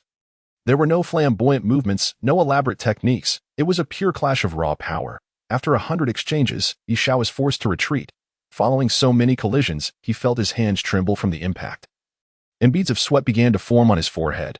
Lin Yin's strength was formidable. On the other hand, Lin Yin furrowed his brow slightly. Yi Xiao's prowess and sheer strength was on par with Jaws, the captain of the 3rd Division of the Whitebeard Pirates. Not to mention, his swordsmanship rivaled that of Vista. In terms of swordsmanship, Yi Xiao had come a long way. His strength surpassed even that of Zifa. Once more, Yi Xiao declared, brandishing his sword with renewed vigor. He unleashed a flurry of precise strikes, enveloping Lin Yin in a tempest of cuts. The dazzling dance of blades was relentless, each stroke distorting the very fabric of space. An impenetrable barrage left no openings for escape. With a swift motion, Yi Xiao transitioned to the next phase. Gravity magnetic field, gravity compression, 10,000-fold gravity. Suddenly, Yi Xiao clenched his hand, releasing the power of the gravity fruit. This unleashed a torrent of gravitational force, capable of generating gravity waves and manipulating gravitational strength and direction at will, including gravity, anti-gravity, pressure, repulsion, and attraction. The sheer might of the gravitational waves was terrifying. Once ensnared by the caster's abilities, one could find themselves mired in muck or, worse, crushed to dust. Yi Xiao bore down on Lin Yin with gravity, who felt as though 2 immense mountains pressed upon his shoulders, his feet sinking into the earth. It felt akin to being subjected to a force capable of moving mountains, rendering his body sluggish. Lin Yin closed his eyes to absorb the weight upon him, pondering. Is this the power of the gravity fruit? Gravity blade slash! Yi Xiao crouched low, bellowing slash, as he unleashed a sweeping arc of his sword. With all his might, a vast crescent-shaped slashing wave surged forth, akin to a meteor racing toward the moon, hurtling towards Lin Yin with astonishing speed and unyielding force. Goodness, what an impressive display! To think you would unleash such a barrage of abilities to suppress me right from the outset. You truly hold me in high regard. Despite the immense weight upon his shoulders and his sluggishness, Lin Yin swiftly evaded the roaring slash while simultaneously employing his verbal skills against Yi Xiao. Yi Xiao remained silent, yet his movements quickened. The pace of their combat was nothing short of breathtaking. Coupled with their earlier exchanges of pure strength, each encounter resonated like drums, echoing through the heavens. Those with formidable strength, like Zifa and Ein, fared well, but the other students suffered greatly. In no time, some were forced to cover their ears, while others experienced ruptured eardrums. Blood streaming from their injuries. It is worth noting that most of these individuals were students trained by Zifa, with many emerging as elite officers from the Navy. Each individual stands as a titan among 10. Yet, even so, when they witnessed the horrifying clash between Lin Yin and Yi Xiao, and the overwhelming shockwaves produced merely by their engagement, they could not help but widen their eyes in utter astonishment. Is this truly the full-force encounter of two superlative powerhouses from the New World? They found themselves utterly unqualified to even observe. Lin Yin was somewhat acceptable. After all, he was the universally acknowledged captain of the squad. Having previously bested even the esteemed Zephyr, the crowd held immense admiration for Lin Yan's prowess. However, the pressing question remained. Who was this blind individual? Yi Xiao. The name was entirely unfamiliar. He was merely a passerby who had fortuitously arrived at their 17th squad not long ago. And yet, who could have anticipated that this chance encounter would reveal a power of such staggering magnitude? It was commonly said that superlative powerhouses were strewn across the New World, a notion they had previously dismissed. But now, they were convinced. To effortlessly summon forth an individual from the vast ocean, only for them to match their squad leader blow for blow. Was this not utterly terrifying? Though they remained oblivious to the true extent of their captain's abilities, it was clear that he possessed the caliber of a general. Yet here was this blind man, locked in a fierce contest with their captain, each displaying equal prowess. What did this signify? This blind man, it seemed, was likely at the threshold of general-level strength. Heavens! When did it become so commonplace for general-level powerhouses to be so readily available? The revelation was nothing short of shocking. Many of the students began to realize the gravity of the situation. No wonder he dared to compete with the squad leader. His power far exceeded that of anyone present. As the prolonged confrontation continued, beads of sweat began to accumulate on Yi Xiao's brow. Despite the seemingly balanced exchange with Lin Yin, the truth was that every maneuver Yi Xiao attempted was deftly countered by Lin Yin, as if his opponent had preemptively predicted his every move. No matter how hard Yi Xiao tried, he could not land a single blow on Lin Yin. Yi Xiao himself was perplexed, feeling as though Lin Yin had seen right through him. The reason for this sensation was simple. From the very beginning, Lin Yin had simultaneously unleashed his observation haki and his kaleidoscope Sharingan, both honed to their utmost potential. His observation haki had accurately foreseen Yi Xiao's swordplay trajectory, while the kaleidoscope Sharingan had precisely deciphered every flaw in Yi Xiao's attacks. As a result, Yi Xiao found his punches landing on nothing but air, his efforts rendered futile, when Yi Shi was drenched in sweat and his stamina waned. Lin Yin remained as composed as a still pond, utterly unaffected. The stark contrast between them was palpable. Gravity Blade, Qilin. Once more, Yi Xiao unleashed his ultimate strike, channeling a terrifying gravitational force upon Lin Yin. A magnificent Qilin materialized from the blade's brilliance, locking onto Lin Yin and charging forward. Recognizing Yi Xiao's renewed intensity, Lin Yin sensed that his opponent's strength was nearly depleted. It's about time. With hands crackling with thunder, he unleashed the full might of the Thunder Fruit. The Gravity Fruit was a premier devil fruit of the Grand Line, yet the Thunder Fruit was no less formidable. 1 billion volts, Thunder God. If the pinnacle attack of the Flame Fruit was known as the Flame Emperor, and that of the Dark Fruit as the Dark Emperor, then the Thunder Fruit's ultimate technique was undoubtedly the Thunder God. In an instant, a cataclysmic eruption of 1 billion volts surged forth, casting a gray shroud over the sky as rain pattered down. The heavens darkened, tumultuous clouds roiling ominously. A colossal lightning bolt descended from the sky, obliterating everything in its path. At that moment, under the overwhelming roar of thunder, time seemed to freeze, the void threatened to vanish, and space itself began to shatter. All matter ceased to exist amidst the cacophony of thunder. The lightning had become so brilliant it was blinding. The sheer power of Lin Yin crushed every last remnant of Yi Xiao's earlier onslaught. Such terrifying strength. Yi Xiao's countenance shifted dramatically. He attempted to evade, but it was far too late. Rumble. In an instant, the entire island was engulfed beneath Lin Yan's Thunder God. Everything was submerged in lightning, mist swirling, dust rising, the island charred, and the sea roiling. Nothing remained. In the crater, a weary Yi Xiao lay on the ground, Fully aware that he had lost to the Lin Yin before him. In the clash of supreme forces, he was utterly outmatched. As Ishu collapsed, Lin Yin had already retracted the residual energies of the Thunder Fruit. He descended from above, landing before Ishu. "Are you all right?" Hearing Lin Yan's words, Ishiak cast a bitter glance at him before sitting up, saying, "You held back. Had that terrifying lightning truly struck him, only an insulator could have survived. Otherwise, he would have been reduced to ash in an instant. 1 billion volts. What a monumental force. If you hadn't held back, would you really have intended to eliminate me?" Lin Yin chuckled. Eliminate Ishiao? He could never bring himself to do so. Ishu lay there, gasping for breath. Following this defeat, he joined the ranks of Lin Yan's 17th squad, becoming its third general-level powerhouse. As they witnessed Ishiao's downfall, the onlookers fell into a stunned silence. Initially gathered merely to observe, they now found themselves in shock, unable to fathom that the blind man's strength could be so formidable. Who was his opponent?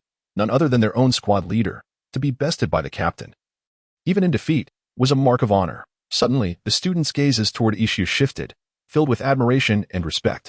Zephyr regarded Ishu with newfound seriousness, for prior to this, he had believed Ishiao's strength to be at best that of a vice-admiral. However, upon witnessing the outcome, he introspectively acknowledged that he might not even stand a chance against Ishiao. Zephyr himself was taken aback. Soon, under Lin Yan's introduction, Ishiao and Zephyr exchanged greetings, with Zephyr expressing his deep respect. Upon realizing that the man before him was the former Marine Admiral Blackarm Zephyr, Ishiao felt a swell of emotions. At this moment, Ishiao spoke. "Captain, your 17th squad has only recently been established. Surely you are in need of crew members. Do you have any recommendations?" Lin Yan instantly grasped the underlying message in Ishiao's words. "Do you recall when I mentioned I would present you with a grand gift?" Ishiao smiled and replied, "Of course I remember." Lin Yan patiently awaited the continuation. "Captain, during my first visit to your ship, I did not bring a grand gift, but since you were short on crew, I happen to have a candidate in mind. If we could invite him aboard, it would undoubtedly be a boon for our 17th squad. His strength surpasses even mine." Ishiao concluded. "Surpass you? How could that be possible?" Lin Yan was utterly unconvinced. "Ishiao, do not belittle yourself so. It is already a stroke of fortune to have you. How could anyone possibly surpass you?" Beside them, Zfa also slightly lifted his head. Ishiao's prowess was evident. He had witnessed it firsthand and knew that Ishiao could stand shoulder to shoulder with the likes of Akiji, Akainu, and Kizaru, even if this individual was exceedingly strong. Ishiao was being overly modest. "This is someone I encountered on the high seas. We have crossed paths before, and I am well aware of his capabilities. He is indeed on par with me and is a crew member worth inviting. Recently, I have heard rumors that he seems inclined to join the Navy. Captain, if you wish to extend an invitation, it would be prudent to act swiftly." Ishiao elucidated the identity of this individual to Lin Yan. However, upon hearing that this person was indeed evenly matched with Ishiao, Lin Yan sprang to his feet. One must understand who Ishiao was. He was destined to become a future admiral of the Navy. In terms of strength, he was entirely comparable to Akainu, Akiji, and any current admiral. Now, to think that this person could contend with Ishiao, did it not imply that he too was of admiral caliber? Should they manage to recruit him, the 17th Division could ascend to the pinnacle of power overnight. Lin Yan initially believed Ishiao was merely being humble, but he soon realized he was quite serious. "Who is this person you recommend?" Lin Yan pressed. "Green Bull." The name had not yet been announced, so they temporarily referred to him by this code name. Ishiao naturally sensed Lin Yan's eagerness for talent. Green Bull was indeed a promising prospect. It is he. From the moment Ishiao mentioned that his strength was not inferior, Lin Yan had begun to suspect, having just recruited the future Admiral Ishiao. They now had the prospect of Green Bull. How could Lin Yan not be elated? How could he not feel as if he had struck gold? To Lin Yan, securing a future admiral was already an exceptional stroke of luck. Yet, consider the implications. Both Zfa and Ishiao had leads on Green Bull. Was this merely a stroke of luck? No. This was akin to undermining the Navy's foundation. Just envision the scenario, after a major event, with Akiji departing and Akainu ascending to Fleet Admiral, with only Kizaru under his command. What would that feel like? Furthermore, should the upcoming Marineford War erupt, Lin Yan could lead these three into battle. As Sengoku watched his three admirals and the newly established 17th Division engage in a fierce contest, he would be lost in profound contemplation. Zfa, Ishiao, and Green Bull. This was a rhythm that could astonish the world and dominate the Marineford War. "Captain, do you know Green Bull?" Ishiao asked, somewhat astonished. Surely, Lin Yan could not have known his identity, could he? Perhaps even Green Bull's reputation had reached him. Lin Yan shook his head. "I have not heard of him." Subsequently, Yishao provided details about Green Bull's intel. Currently, Green Bull was in the Wano country region, and his precise location required Yishao to lead the way. Without delay, Lin Yin instructed the helmsman to steer the ship toward the waters under the jurisdiction of the Beast Pirates. Heading for Wano, approximately a week later, the 17th Division arrived in the surrounding seas of Wano. Before them stood a waterfall. Atop the waterfall, one could vaguely see several koi leaping toward the Dragon Gate. As long as they could land on this waterfall, they would enter Wano's territory. The question remained, how to land? Lin Yin stroked his chin, struggling to recall how to access Wano. However, for the members of the 17th Division, it was not a significant issue. Yishao raised a hand, activating the gravity fruit. Their ship began to levitate slowly, akin to a celestial mothership. The sudden spectacle filled the surrounding trainees with astonishment. Was this Yishao's devil fruit ability? As they soared higher above the ocean, the sensation of flying was nothing short of magical. Before long, they reached their destination. Lin Yin instructed the trainees to temporarily guard the ship while he ventured into the vast primitive forest with Yishao and ZFA. Yishao, carrying a jar of liquor, led the way. This jar had been hastily purchased by Lin Yin at a market, an effective remedy, as Yishao favored ramen while Green Bull had a particular fondness for alcohol. However, Lin Yin, observing Yishao in front of him, curiously inquired, Yishao, how do you navigate so adeptly? Only Yishao knew the whereabouts of Green Bull. He was the current guide. Watching Yishao skillfully navigate through the forest with his eyes closed, deftly avoiding thorns and vines to carve a path, Lin Yin was genuinely intrigued. Can you see, or can you not? If you can see, why forego your sight? Yishao merely replied with a chuckle. Practice makes perfect. At last, after traversing a dense forest, they arrived before a thatched cottage. We have arrived, Yishao announced. Hearing this, Lin Yin and ZFA looked up to see the cottage standing amidst the ancient woods. Surrounded by the continuous chorus of birds and insects, a truly idyllic retirement haven. Undoubtedly, Green Bull resided within. Lin Yin and ZFA exchanged glances and approached the cottage. However, as they drew near, a thunderous snoring erupted from within. The snoring was loud and resonant, quite jarring. From the sound alone, one could ascertain that the individual was no ordinary person. Yet, Lin Yin couldn't help but chuckle. How deeply must he be sleeping? ZFA, however, was unfazed. Green Bull has three passions: sleeping, beautiful women, and drinking. Yishao was well aware of Green Bull's preferences. How do we wake him? Lin Yin inquired, nodding. Quite simply. Yishao placed the jar of liquor on a stone table and gently opened the lid. Instantly, a fragrant aroma wafted throughout the cottage. Within mere seconds, the snoring ceased. Clang! The door swung open, sunlight flooding in as a disheveled man emerged, still clad in rumpled attire, as if just awakening from slumber. He had long, dark green hair, a toothpick dangling from his mouth, and a rebellious expression, mumbling, "What smells so good?" Still groggy from sleep, Green Bull had yet to grasp the situation, but upon spotting Yishao, the remnants of his drowsiness vanished at once. Yishao? Green Bull exclaimed, his face lighting up with joy as he hurriedly approached Yishao, grabbing his collar. You rascal, what brings you here today? Speak honestly. Are you hiding from debts? Hiding from debts? Lin Yin's mouth twitched as he mused. Had the usually earnest Yishao turned out to be such a person? ZFA cast a fleeting smile. Holding a high regard for Yishao, humble and courteous, he was a paragon of righteousness. Yet, it was surprising that even such a person harbored indelible blemishes. ZFA stifled the urge to laugh. Ahem, there are eyes upon us. Yishao listened as Lu Niu divulged his past indiscretions. He became agitated. You scoundrel, must you air those old stories? Am I, Yishao, not entitled to my dignity? These two are. Lu Niu also noticed Lin Yin and ZFA nearby. Soon, he learned they were guests brought by Yishao, which left him relieved. Come, let us retreat indoors. Lu Niu beckoned them to enter. However, upon stepping inside, both ZFA and Lin Yin were rendered speechless. The room was laden with dust. A gentle breath would send particles swirling throughout. Even the footprints they left behind were starkly visible in the dust. This, Lin Yin and ZFA exchanged glances with Lu Niu. I have completely lost track of how long I have slept, perhaps 3 months, or even half a year, realizing the uninhabitable state of the room. Lu Niu scratched his head, slightly embarrassed. Upon hearing his words, Lin Yin was taken aback. Half a year of slumber? Previously, Yishao had mentioned that sleeping was one of his hobbies, a notion Lin Yin found puzzling. Now, seeing Lu Niu in this condition, he was genuinely astonished. He truly does love his sleep. This is no matter. Yishao waved his hand, and several large stones rose from the ground, under the pressure of the gravity fruit. The stones were compressed into a stone table and chairs arranged within the courtyard of the old forest, providing a temporary resting place for everyone. Once seated, Lun Yo seized a jar and drank heartily. The sweet wine coursing down his throat was a delightful awakening after such a long slumber. The ensuing moments saw the group engage in lively conversation, upon learning that Lin Yin and his companions had come to invite him to join their pirate crew. Lun Yo mused, "I was puzzled as to why Yi Xiao brought people to seek me out. It turns out you were inviting me to join your pirate crew." Lun Yo now understood their purpose. "We have shared trials and tribulations. I wish to be transparent with you. Regardless of whether I decline or accept, I shall respect your decision." Yi Xiao spoke calmly. "Hey." Hearing Yi Xiao's words, Lun Yo shifted his gaze to Lin Yin. "Impressive. You managed to persuade Yi Xiao to join your pirate crew."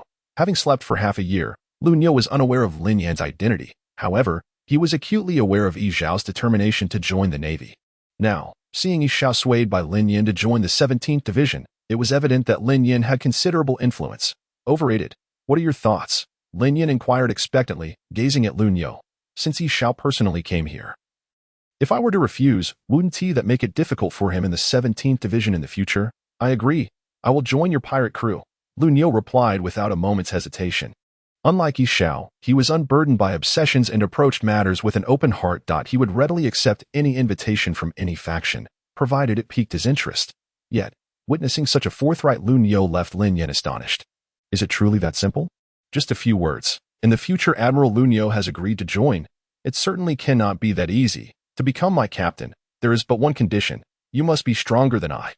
Can you achieve that? The battle intent in Lun Yo's eyes intensified, clearly indicating that inviting him aboard would not be a straightforward affair. In other words, are we about to fight again?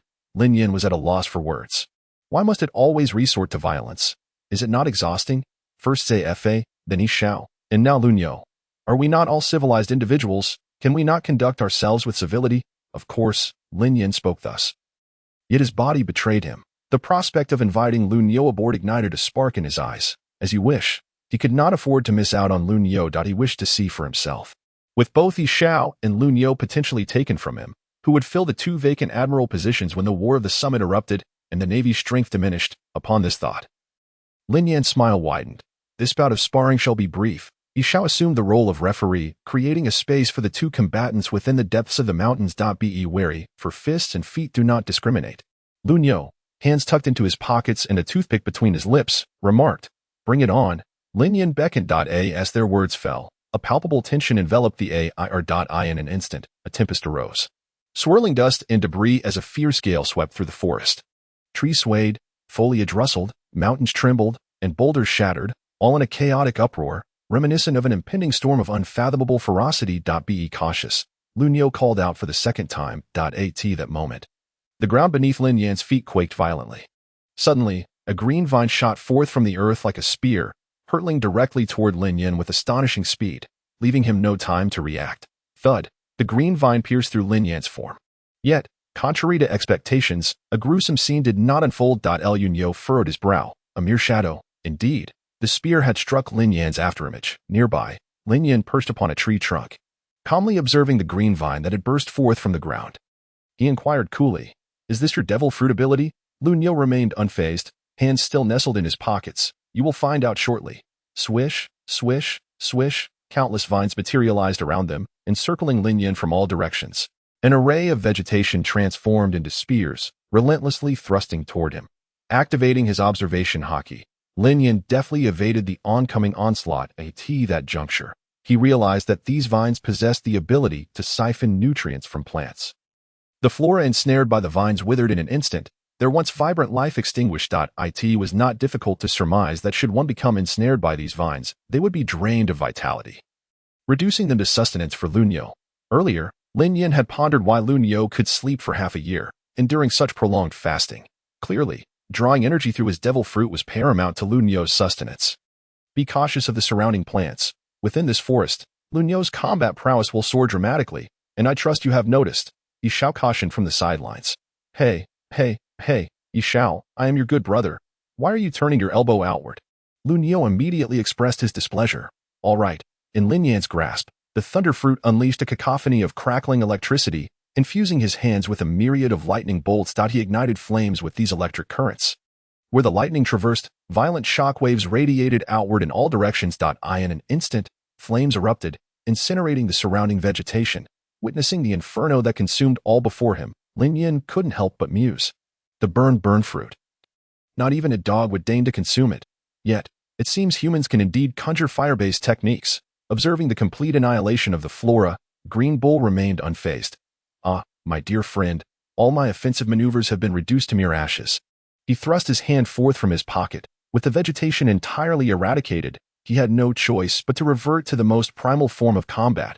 Green Bull crouched low, and in an instant, he sprang forth like an arrow released from its bow. His speed so great it was nearly imperceptible to the naked eye. He raised his fist and struck towards Lin Yin, in the face of Green Bull's onslaught.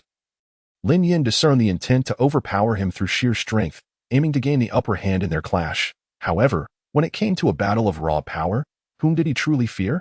Lin Yin did not retreat. Instead, he met the challenge head-on with a punch of his own. Bang!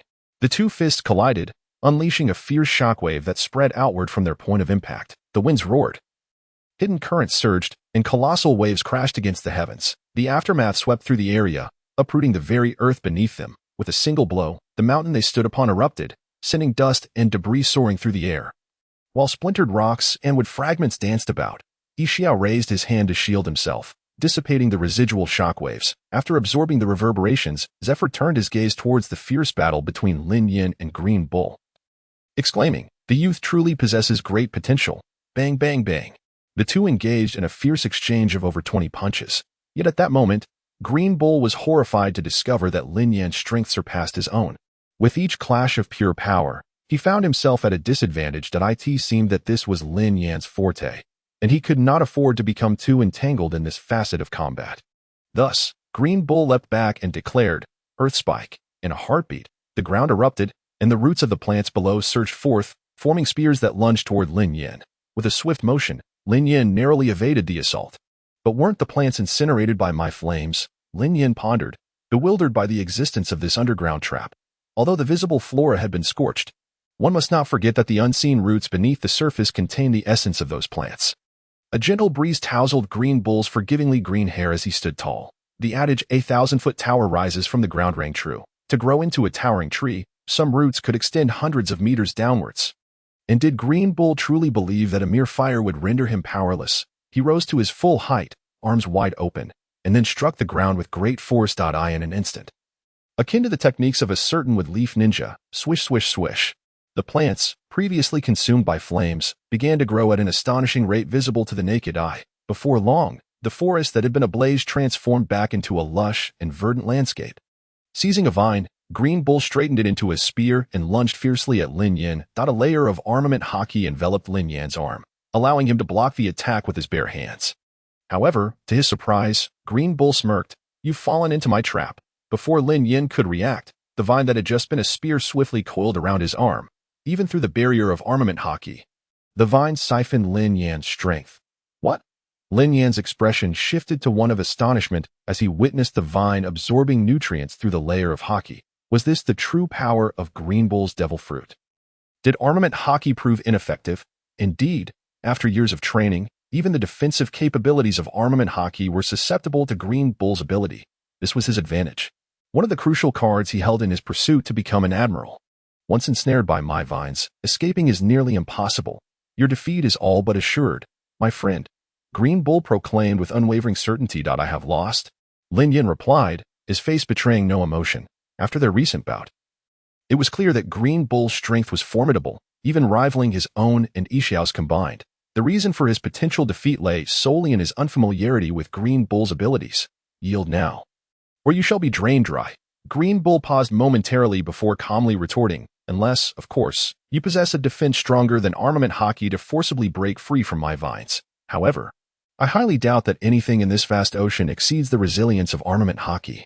Stronger than armament hockey? At Green Bull's words, Lin Yin raised his gaze slightly. For others, this maneuver might indeed seem insurmountable, but when it came to defenses that surpassed armament hockey, Lin Yin had just the thing. In an instant, a crimson gleam sparkled in his eyes. The kaleidoscope Sharingan had been activated. Lin Yin looked at Green Bull and declared, "I have hesitated to employ this technique until now, but Green Bull, you shall be the first." Hearing Lin Yan's proclamation and witnessing his readiness to counterattack, Green Bull's devil fruit, designed specifically to counter those with armament haki, bound him. Yet, he still wished to resist. Green Bull shook his head. No matter your efforts, it will all be in vain. Since you desire a contest, I shall oblige. Green Bull stepped forward, his palms wide open, intensifying the plant's adhesive ability. Observing this, even Ixio and Zephyr sighed heavily. They understood that Lin Yan was about to lose. Sometimes, an unbroken streak of victories can lead one to lose sight of oneself. Occasional setbacks are what make life truly fulfilling. Let this first defeat come from Green Bull. Just as Green Bull, Ixio, and Zephyr believed Lin Yan was destined to fail, suddenly, rumble rumble. A powerful aura erupted at the scene. In an instant, a blue light radiated from Lin Yan, spreading outwards. The ground trembled, and the winds howled ominously. Before Green Bull, Ixio, and Zephyr's astonished gazes, Lin Yan clapped his hands, and a multitude of azure bones erupted from the ground, enveloping him in a terrifying force that swept away all surrounding dust. Even the vines that had bound Lin Yan were instantly shattered. What? As the vine snapped, Green Bull spat blood, bewildered. Why were his vines so resilient? It was because they were intrinsically linked to his own being. When they broke, it felt as though an arm had been torn from his body. Green Bull was left grievously wounded. In the distance, Lin Yan stood steadfast. He lifted his gaze towards the skeletal structure enveloping him. This was the initial form of Susanoo. In truth, this is not the first instance of Lin Yan employing Susanoo. From the moment he first acquired the Mangeki Sharingan, he had attempted to activate Susanoo.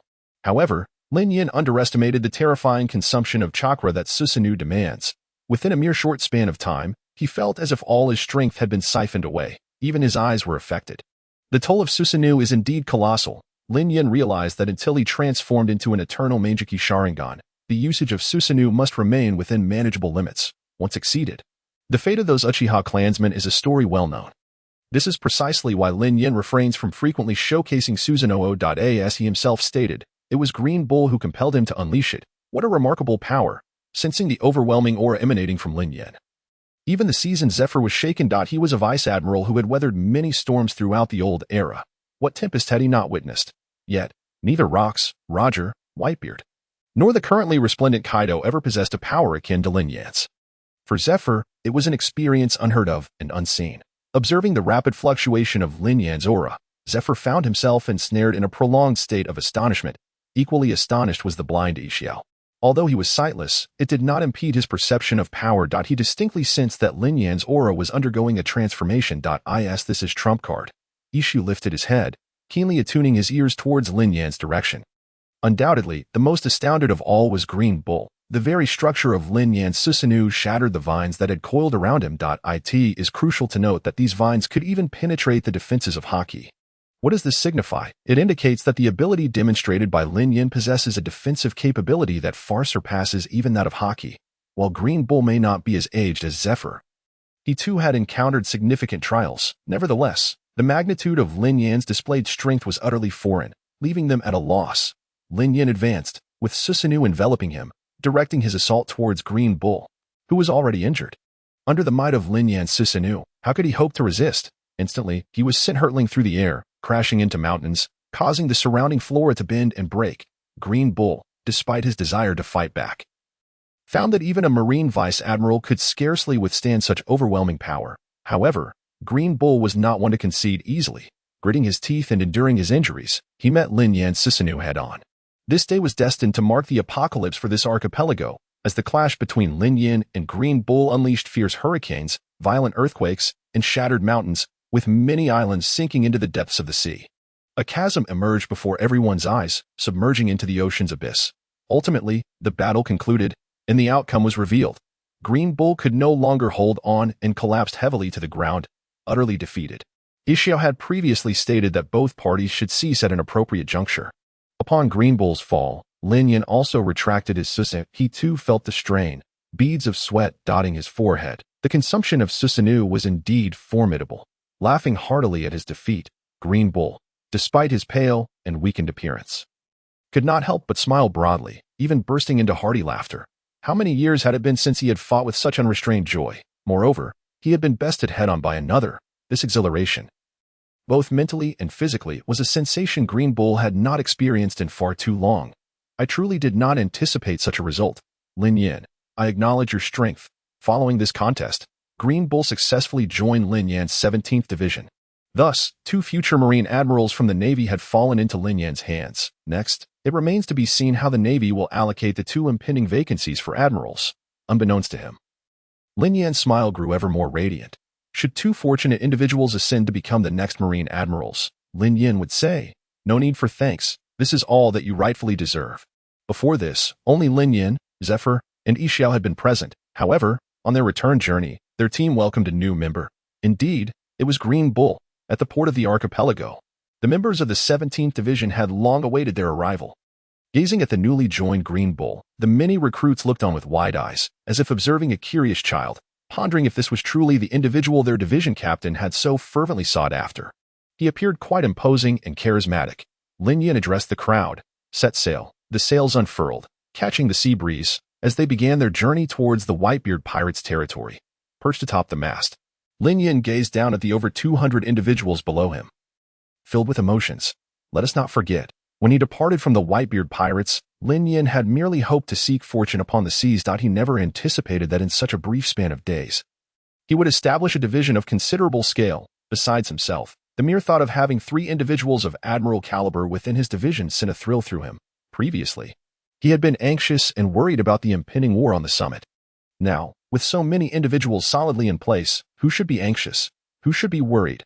It seems the Navy ought to be the ones feeling the pressure, just considering that his single 17th Division could rival the entirety of their upper echelons. Not to mention the other divisions in the world's strongest man, Whitebeard. If they intend to instigate a war at the summit, let them come. The pressure now rests upon the Navy, with Zephyr, Yixiao, and Green Bull all joining forces. Lin Yan, in high spirits, began to hum a whimsical tune during their return journey. Reclining against the mast, he lazily basked in the sun. When one is in good spirits, everything flows smoothly. "Hey, are you Green Bull? Shall we have a friendly spar?" During the return journey, feeling somewhat bored, some recruits expressed a desire to test Green Bull's strength. Although Yixiao was blind, his power was known to all. He was a presence not to be underestimated, rivaling their division captain. The recruits naturally refrained from challenging Yixiao. However, Green Bull was a different story. Firstly, they had never witnessed Green Bull's strength. Secondly, they were incredibly curious about him. Thus, they boldly approached Green Bull to challenge him. Green Bull, not one to remain idle, perceived the mischievous glint in their eyes. "Are you certain you wish to challenge me? I can offer you an opportunity to reconsider." He engaged in a fierce battle with Lin Yan, an encounter that was indeed a rare and exhilarating experience. His body and spirit were filled with joy, yet the sting of defeat lingered in his heart, fostering a tinge of resentment. Presently, as these trainees abruptly confronted him, Green Bull found himself in need of an outlet for his pent-up frustrations.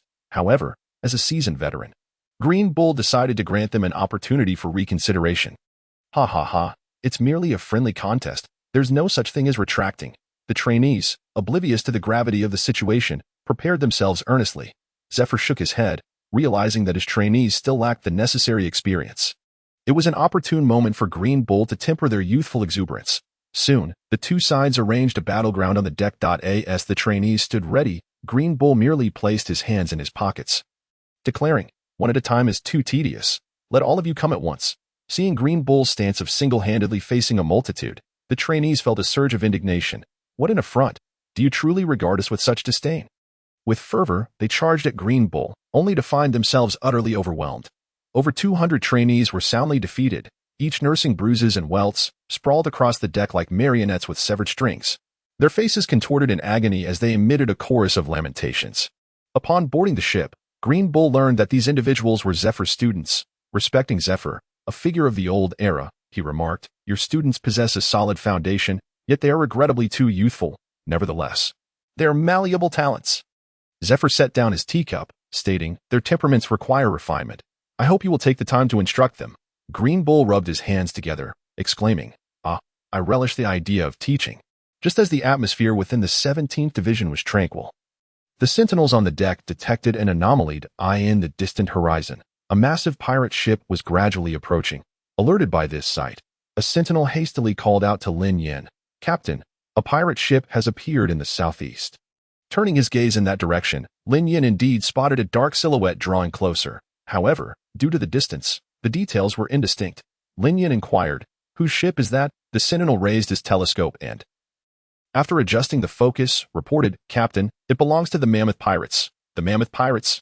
Lin Yin recalled that it was indeed the ship of the notorious Jack, the Drought. Given that the 17th Division was still within the jurisdiction of the Beast Pirates, it was not surprising to encounter members of their crew, especially Jack, who posed a significant challenge. "I've heard tales of the 3 disasters in the New World. They are formidable indeed," Green Bull echoed in a tone reminiscent of Lin Yin. "Jack the Drought, a figure with a bounty of 1 billion, is a formidable adversary. My counsel is to prepare for a swift retreat." Lin Yin chuckled heartily, amused by the banter among the 3. Zephyr sighed, feeling somewhat out of touch with the youthful exuberance surrounding him. Among the 4 of them, anyone could easily overpower Jack.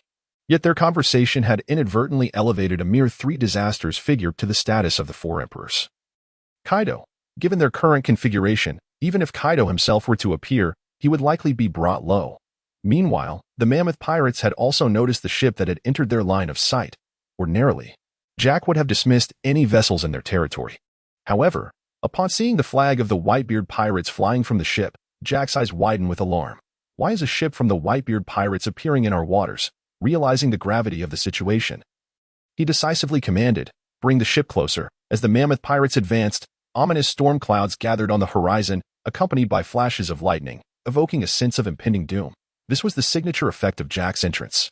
The dark clouds followed closely behind the Mammoth Pirates, creating an overwhelming aura of pressure. Standing on the deck, Lin Yin gazed at the encroaching storm and mused, "They say Jack the Drought has a bounty of 1 billion. With 900 million attributed to his fearsome reputation. Yet to me, the ivory is worth but a mere 100 million. The remaining 900 million is surely the result of this theatrical display." He observed the imposing figure beneath the swirling clouds, clad in a fur-lined black coat, sporting formidable tusks, exuding an air of confidence and authority, though his strength might not be overwhelming. The spectacle he presented was undeniably impressive.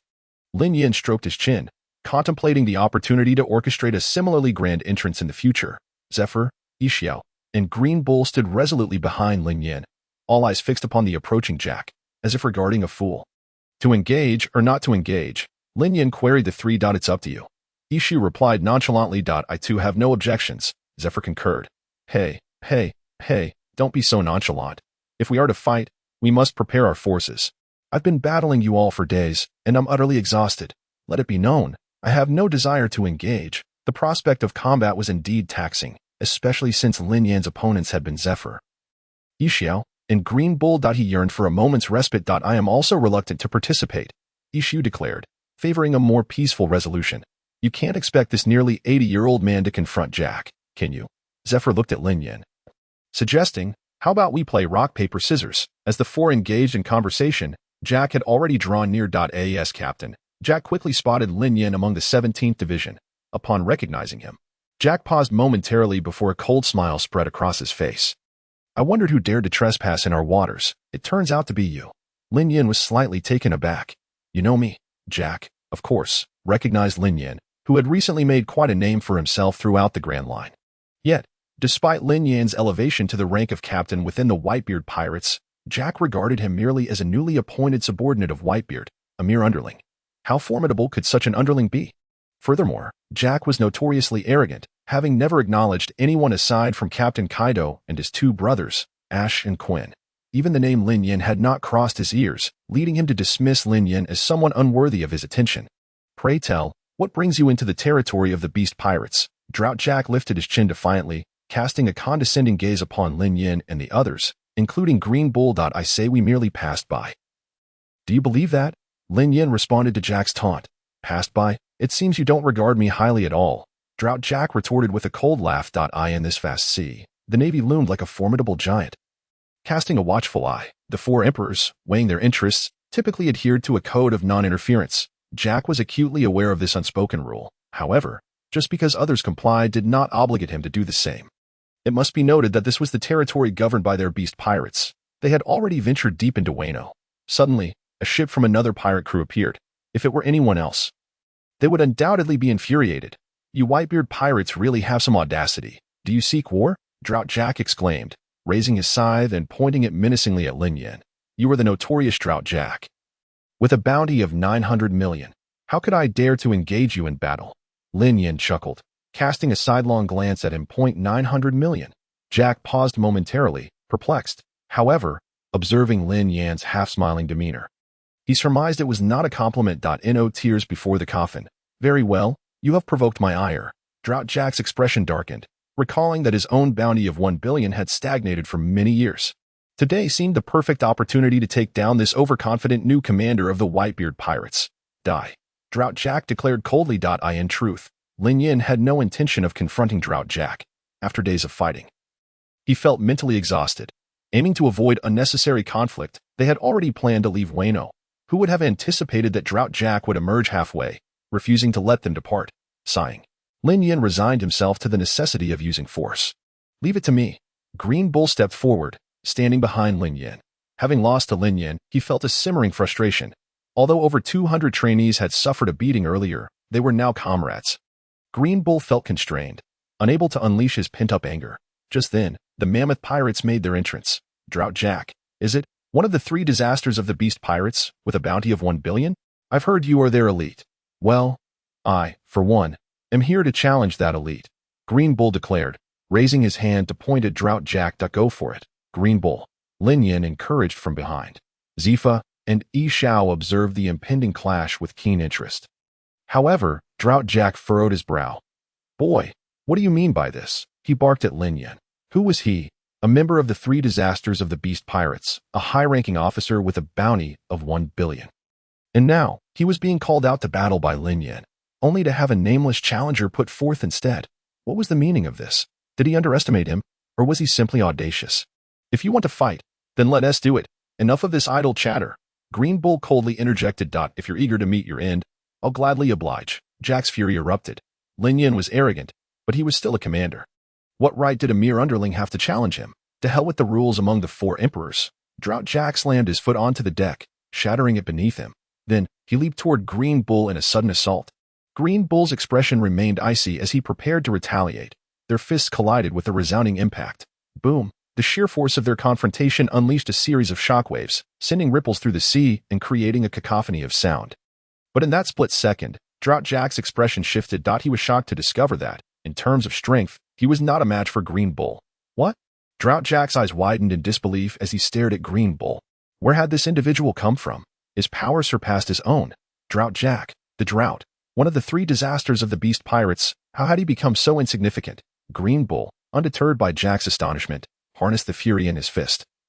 Unleashing a second wave of power, the force within surged forth like a comet colliding with Earth, overwhelming the scene with an all-encompassing energy. The once arrogant Drought Jack was sent reeling from Green Bull's explosive punch.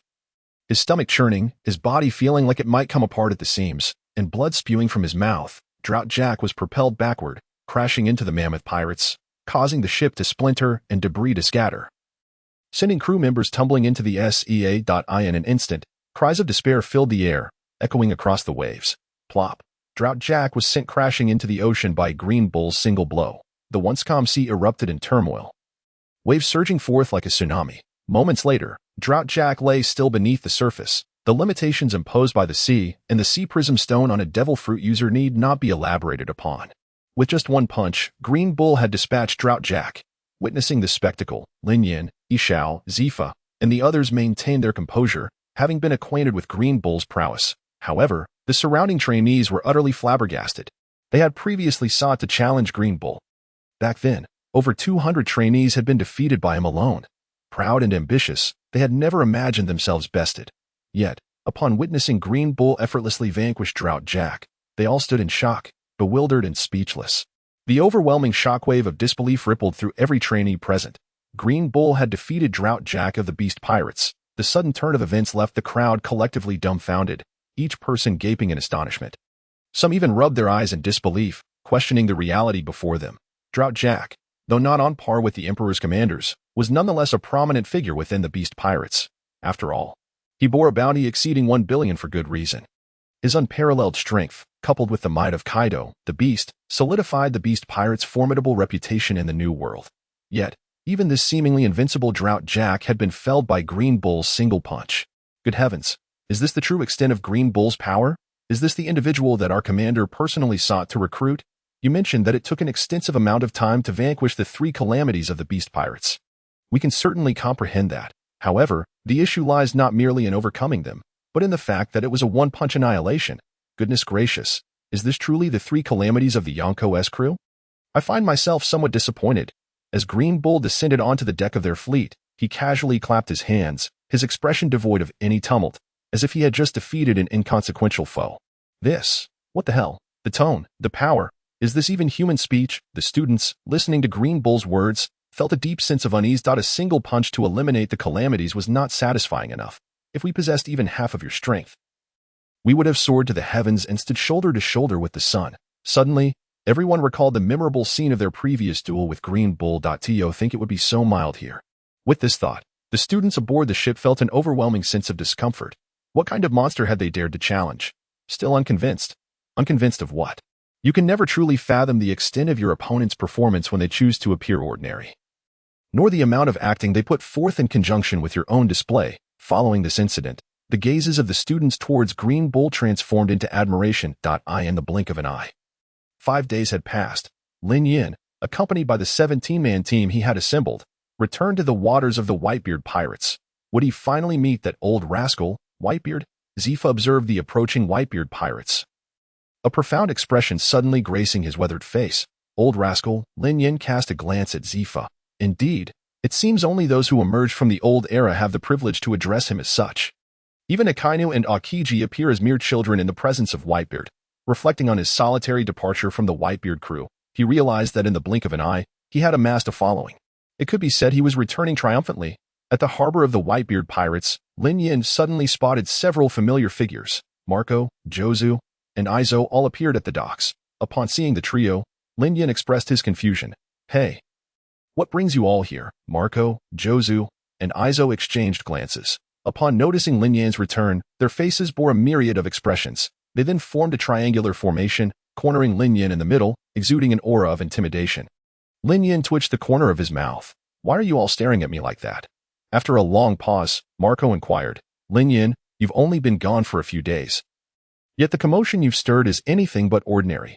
Shouldn't you explain yourself? Commotion? What commotion? Lin Yin had yet to grasp the full implications of their words. As the person involved, are you truly unaware of the magnitude of your actions? Izo exclaimed in astonishment. Not long after, under Lin Yan's bewildered gaze, Izo presented a newspaper before him. The headline boldly proclaimed the annihilation of the Mammoth Pirates, with Lin Yin being the instigator of this calamity. Well done. You actually wiped out the entire Mammoth Pirates, Jozu exclaimed, wrapping his robust arm around Lin Yan's shoulder, chuckling heartily. Although our Whitebeard pirates and the Beast pirates have an unspoken agreement, their calamities frequently oppose us. Well done, Lin Yin. Izo leaned in as well, flanking Lin Yin on either side. Truly, a display of formidable camaraderie. The annihilation of the Mammoth Pirates could be said to have dealt a significant blow to the Beast Pirates. How could they not rejoice? All right, enough crowding me. Lin Yin pushed the two away, feeling somewhat perplexed. They had merely eliminated the Mammoth Pirates casually. It hardly seemed like a monumental affair. Yet, the issue lay in the fact that at that time, the only individuals present in that sea were his 17-man team and the members of the Mammoth Pirates. In other words, there were no witnesses. The question arose, if there were no spectators, who disseminated the news? In the midst of Lin Yan's inquiries, the truth came to light. Drought Jack had not perished. Dragging his battered body, he returned to Wano's Onigashima, reporting the incident to Kaido of the Beast Pirates. Consequently, due to Kaido's interrogation of Whitebeard, the news of the Mammoth Pirates' tragic demise spread throughout the world. Not dead?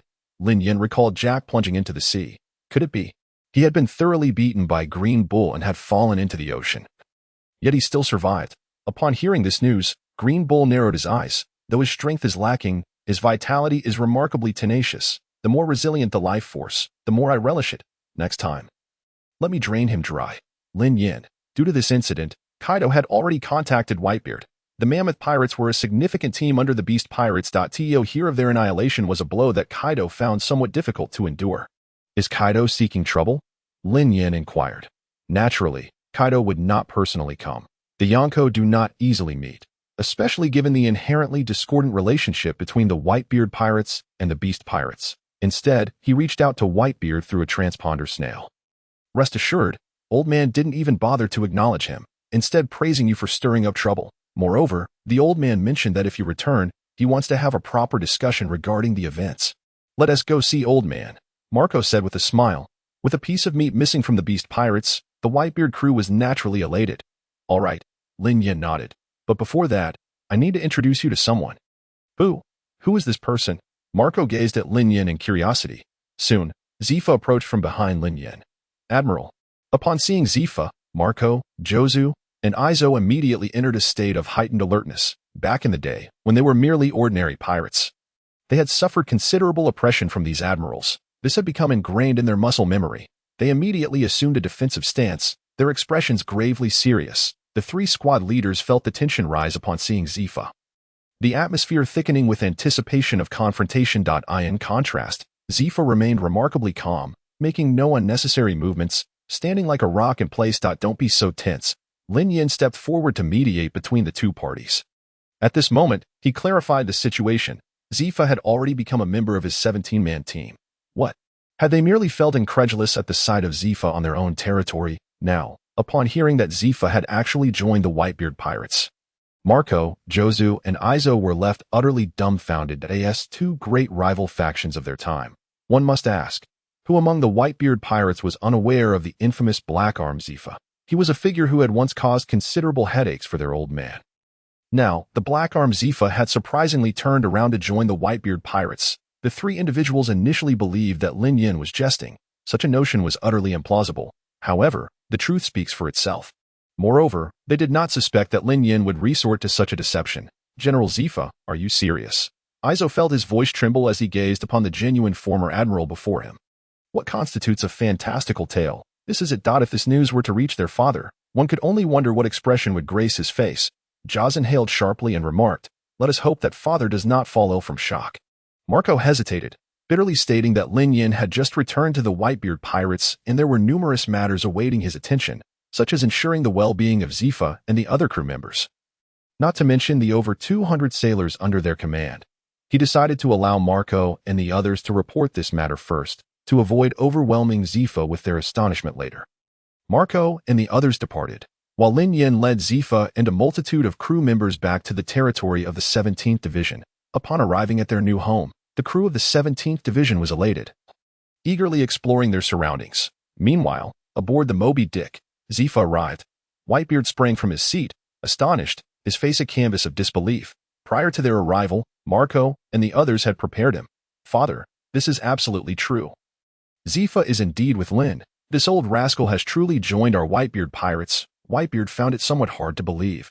After all, they had clashed no fewer than several dozen times in the past. Amidst their battles, camaraderie had been forged. In this world, nearly all individuals from the previous era had perished. Roger, Kazuki Odin, Rox, and so forth. Even those fortunate enough to have survived from the bygone age were now well into their old age, let alone individuals who had lived to Whitebeard's venerable years. Nevertheless, Zifa was one of the exceptions. Although they had once been adversaries, now they stood on the brink of their final days. The heights are indeed lonely. As those around them departed one by one, what needed to be let go had already been relinquished. To be able to reunite with an old friend at such an age was a remarkable stroke of fortune. Whitebeard rose to his feet, removing all the 4 drips attached to him. "Father, what are you doing?" Marco inquired, perplexed by Whitebeard's actions. "Gururara, how can I receive guests in such a state?" Whitebeard replied with a smile, his eyes sparkling with vigor. Then, amidst the astonished gazes of Marco, Jaws, and Izo, he set aside his previous tasks and immediately made his way toward Lin Yin's 17th Division.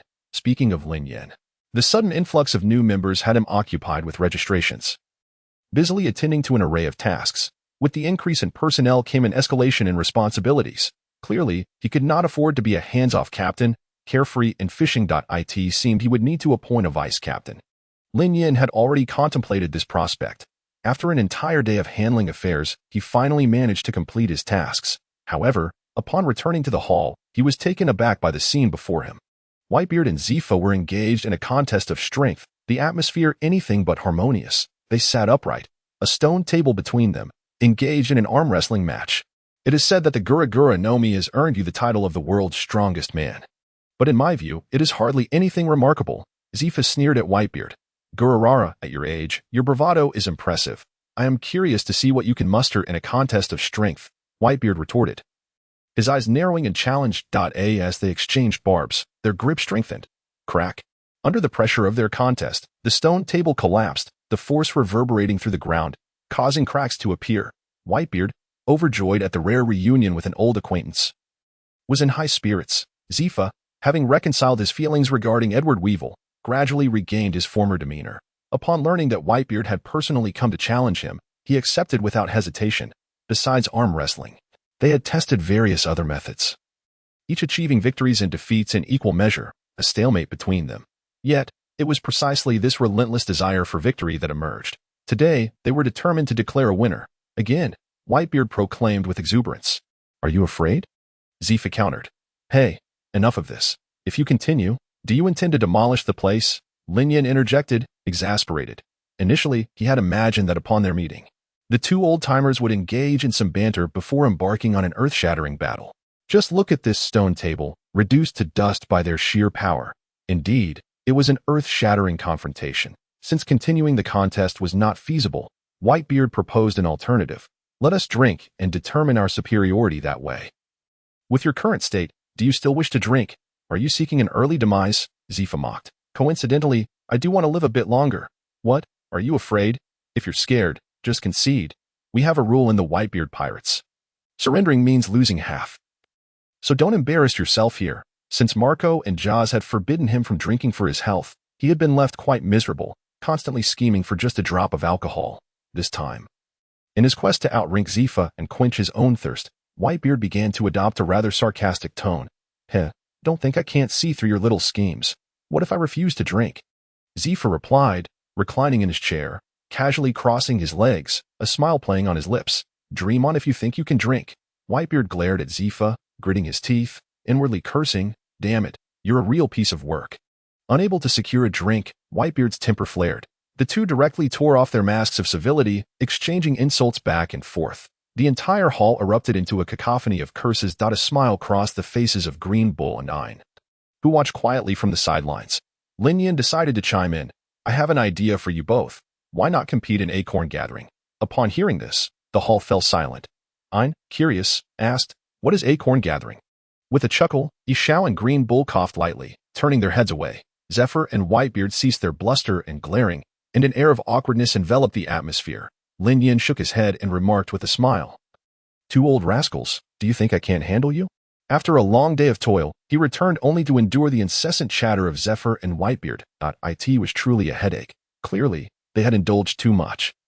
It was time to find them some tasks to occupy their time.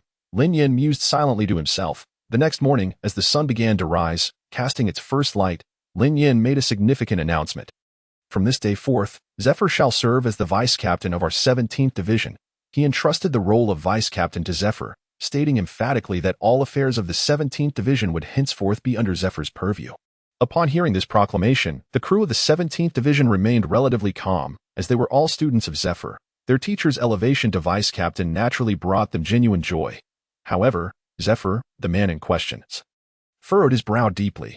How long had he been a part of the 17th Division? A day? 2 days? Lin Yin had audaciously appointed him to the position of vice-captain, despite Yishao and Green Bull both being formidable figures. Zephyr could not deny that, with the passing of time, his own prowess had waned in comparison to theirs. In the world of pirates, strength reigned supreme. Why should he, who had not yet solidified his place, assume such a role? Perhaps it would be best to decline. This position was not suited for him. Zephyr shook his head and promptly refused. "Are you worried about Yishao and Green Bull?" Lin Yin astutely pierced through Zephyr's concerns.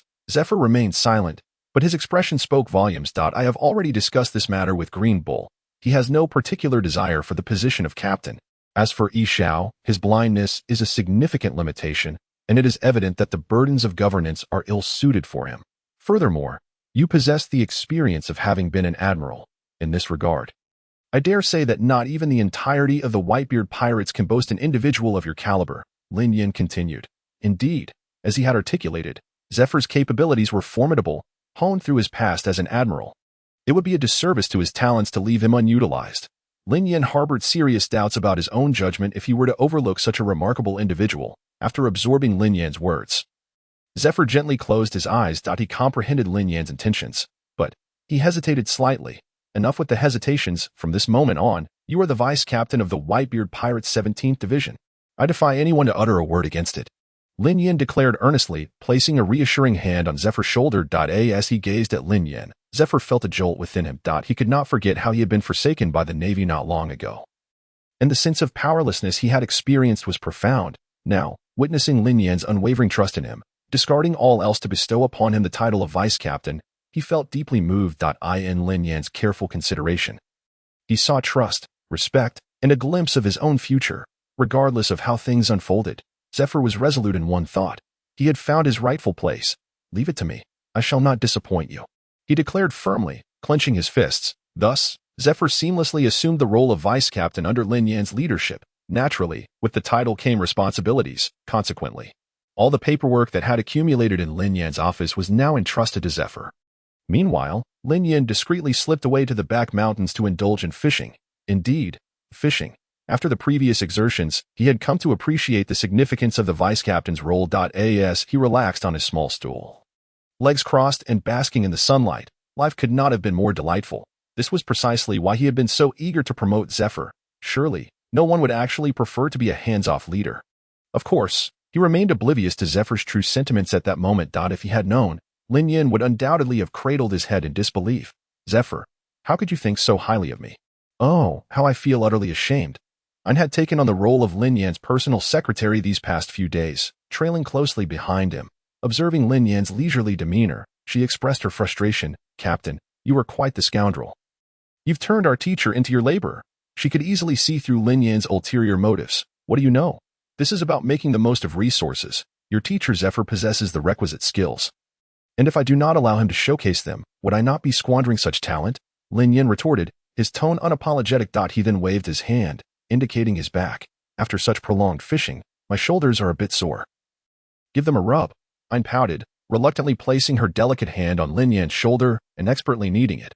Recently, having spent so much time with Lin Yan, Ain had prepared her own fishing rod, hoping to join him in his pastime. Regrettably, she found herself unable to adapt to the monotonous life of fishing. Thus, she could only assist Lin Yan by providing massages, fetching water, and other menial tasks. However, through their prolonged interactions, I noticed something peculiar. Despite days of fishing, Lin Yan had never caught a single fish or shrimp. What on earth was he fishing for? Was he merely angling for solitude? Ain found herself perplexed. By the way, where's today's newspaper? Lin Yan inquired of Ain. Aside from serving tea and massages, delivering the daily newspaper had become a vital responsibility for her. "Here is today's paper." I nodded, having already prepared it. Upon receiving the newspaper, Lin Yan could not help but marvel at the luxury of having an efficient secretary. Soon, he was captivated by an article on the front page. 11 supernovas arrive at Sabaody Archipelago. The era of great pirates unites. Pausing his activities, Lin Yan pondered. So all 11 supernovas have gathered. This brought to mind the memorable scene where one kick dispatched a supernova. Lin Yan stroked his chin, contemplating, is it time for Kazari to make his appearance? His recollections of Sabaody Archipelago were limited to that iconic moment of kicking supernovas. It seemed there was also a legendary duel between Rayleigh and Kizaru involving swordplay. He rested a hand on his forehead, pondering the passage of time since his arrival in this world. His mental faculties were beginning to feel strained. Regarding the recent incident involving the celestial dragons, Lin Yan exhibited little interest. He was indifferent, as it had no direct impact on him. However, just as Lin Yan continued to leisurely fish, a subordinate from the Whitebeard pirates approached him on the back mountain, stating, "Captain 17, the old man wishes to see you." Upon hearing this report, Lin Yan paused his activity. "He seeks me? For what purpose?" Lin Yan inquired. The subordinate replied, "The old man is convening a meeting and requires the presence of all the division captains." Understanding the situation, Lin Yan ceased his fishing and proceeded towards the Moby Dick. Approximately 10 minutes later, he boarded the ship. Upon his arrival, he surveyed the room and noticed that other division captains such as Marco, Jozu, and Visto were already present. He was the last to arrive. "You've come." Whitebeard gestured for Lin Yan to take a seat. Within the confines of the meeting room, the door was firmly shut, surrounded by the division captains. Whitebeard solemnly addressed the impending situation. "Ace has not contacted us for quite some time." Mentioning Ace caused a frown to crease Whitebeard's brow, as concern began to gnaw at him. In the past, due to the incident involving the Yami Yami no Mi, Blackbeard had ruthlessly slain a comrade and betrayed the Whitebeard pirates. As a division captain, Ace resolutely embarked on a mission to capture Blackbeard. While the group held no doubts about Ace's strength, therein lay the crux of the issue. Before parting, Whitebeard had admonished him to report back periodically. Initially, Ace adhered to this advice, but recently, especially over the past month, he had fallen silent, as if he had vanished from existence. They had attempted to contact Ace via transponder snail, yet received no response. This line of thought left Whitebeard in a quandary. Ace, he may have encountered trouble. The division captains kept their heads bowed, unable to believe that Ace could genuinely be in peril. Yet if he were not in trouble, why had he failed to reach out? Lin Yin, upon hearing this, found the scenario all too familiar. Within a week of the Celestial Dragons incident, the Marineford War erupted. In other words, they had merely 7 days before the war commenced. The situation was dire, and time was of the essence. Recently, Lin Yin had been preoccupied with forming the 17th Division of the Whitebeard Pirates, nearly forgetting about Ace. During this time, the Marines, as the absolute rulers of the Grand Line, had remained conspicuously silent. Clearly, they were orchestrating a grand scheme, one that could unleash a torrent of bloodshed across the entire Grand Line. As Lin Yin observed Whitebeard, Marco, Jozu, and others, he pondered whether to reveal his thoughts. After a moment's contemplation, he inhaled deeply and dismissed the idea. Regardless of whether it could save the Whitebeard Pirates, the notion of foreseeing the future was simply incomprehensible. Slowly, Whitebeard spoke. The purpose of this meeting is singular. To dispatch someone to the Grand Line and, by any means necessary, bring Ace back. The mention of Ace reminded Whitebeard of Sachi. It was due to Blackbeard that the Whitebeard Pirates had been reduced to their current state. Why had he ever brought such a person aboard? Now, the bitter fruit of that decision was theirs to bear. With this thought, Whitebeard clenched his fists in frustration. Overcome with rage, the powers of the Gura Nomi surged forth, causing the air to tremble and crack. The division captains exchanged glances. While they all believed in Ace's strength, as the saying goes, better safe than sorry, Blackbeard had lurked among the Whitebeard Pirates for many years for the sake of the Yami Yami Nomi. Undoubtedly, the Yami Yami Nomi was an extraordinary devil fruit. Now in Blackbeard's possession, it bolstered him significantly. Should he truly capture Ace, what then? Nevertheless, people tended to be optimistic. Marco reassured Whitebeard. Don't worry, old man. Ace is incredibly powerful. No one can best him. Moreover, even if they disregard Ace, they must consider the reputation of the Whitebeard Pirates. Jozu chimed in. Indeed, Marco is right. Upon realizing he is a member of the Whitebeard Pirates, even the other emperors will think twice. Izo added with concern, Old man, please take care of your health. We've already lost Sachi. We cannot afford to lose you as well. Listening to the comforting words of his crew, Whitebeard felt somewhat reassured. As for Ace's matter, leave it to me. The 8th Division Captain, the Fishman Namor, stood up. Old man, I will fetch Ace for you. The 7th Division Captain, Lakio, also declared, I'll go. The 11th Division Captain, G-Duo, rose as well. Numerous division captains eagerly volunteered, determined to venture into the first half of the Grand Line and bring Ace back. Given Whitebeard's evident concern for him. At that moment, Whitebeard noticed Lin Yin, who was lost in thought in the corner. Whitebeard held Lin Yin in high regard. Not only was he extraordinarily powerful, but he also remained remarkably composed compared to other captains. Additionally, he had even invited Zifa aboard, showcasing his capabilities. Just as Whitebeard was about to speak, Lin Yin abruptly stood up, drawing the attention of the other division captains.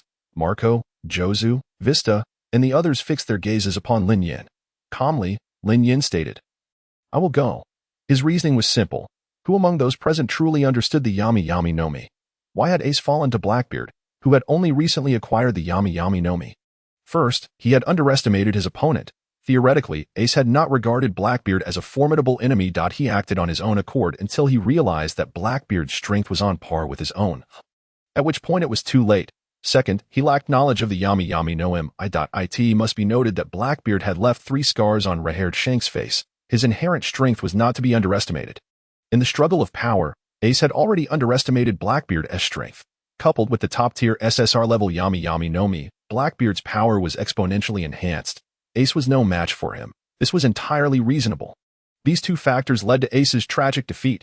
Presently, Blackbeard's strength was such that even the 11th Division Captain, 10th Division Captain, or 9th Division Captain would struggle against him. Even if they sent Marco and Jozu, who were of Vice Admiral caliber, against Blackbeard, their chances of victory would not exceed 50%. Moreover, due to their lack of understanding of the Yami Yami Nomi, they might suffer the same fate as Ace. Should such a situation arise, it would undoubtedly deal a fatal blow to the Whitebeard Pirates. Moreover, there is no need to elaborate on the vastness of the first half of the Grand Line. Seeking the notorious Blackbeard, Marshal D. Teach, is akin to searching for a needle in a haystack. Should they embark on this endeavor, who would participate in the War of the Best 7 days hence? Lin Yan, however, diverges from their path. Possessing the powers of the rumble fruit, his speed is already unparalleled. Furthermore, he harbors a particular fascination for the dark fruit, eager to ascertain the extent of its capabilities, abilities that allowed Teach to linger within the Whitebeard pirates for the better part of his life. Ultimately, and most crucially, even if the War of the Best erupts, he can swiftly return to the base of the Whitebeard pirates. This, indeed, is Lin Yan's advantage. After extensive deliberation, the conclusion was reached. The task of locating Ace and searching for Blackbeard would fall upon Lin Yan's shoulders. He signaled an okay with his hand. That very day, he departed from the Whitebeard pirates, setting his course toward the first half of the Grand Line. As for Teach, finding him would not be an easy feat. Lin Yan soared through the skies, the winds howling in his ears, while the vast ocean rushed beneath him in waves. Nevertheless, as the saying goes, every mountain dweller possesses their own clever stratagem, and Lin Yan was no exception. The tavern run by Shucky was the perfect choice. As the proprietor, Shucky is an unadulterated purveyor of information, the sole establishment of its kind in the Sabaody archipelago. Within her walls, countless pieces of intelligence can be procured, provided one is willing to part with their coin. However, upon Lin Yan's arrival at the Sabaody archipelago, prepared to make his way to the tavern, he encountered unexpected obstacles. At that moment, the Sabaody archipelago was in utter disarray. Residents were fleeing in every direction, and merchants had abandoned their trivial businesses, scrambling and running wildly to escape this land of turmoil. On the horizon, a regiment of uniformed Navy soldiers appeared, well-equipped and hastening towards the chaos. Simultaneously, the sounds of explosions, gunfire, shouts, and clashing echoed incessantly, reverberating throughout the area. It was evident that the upheaval stemmed from the Celestial Dragon incident in the Sabaody archipelago. The protagonist, Monkey D. Luffy, had, in a fit of rage, dealt a severe blow to the arrogant Celestial Dragon, St. Charlos. This incident sent shockwaves across the entire archipelago. In response, the world government unleashed its fury, mobilizing every member of the Navy stationed in the Sabaody archipelago to encircle the 11 supernovas.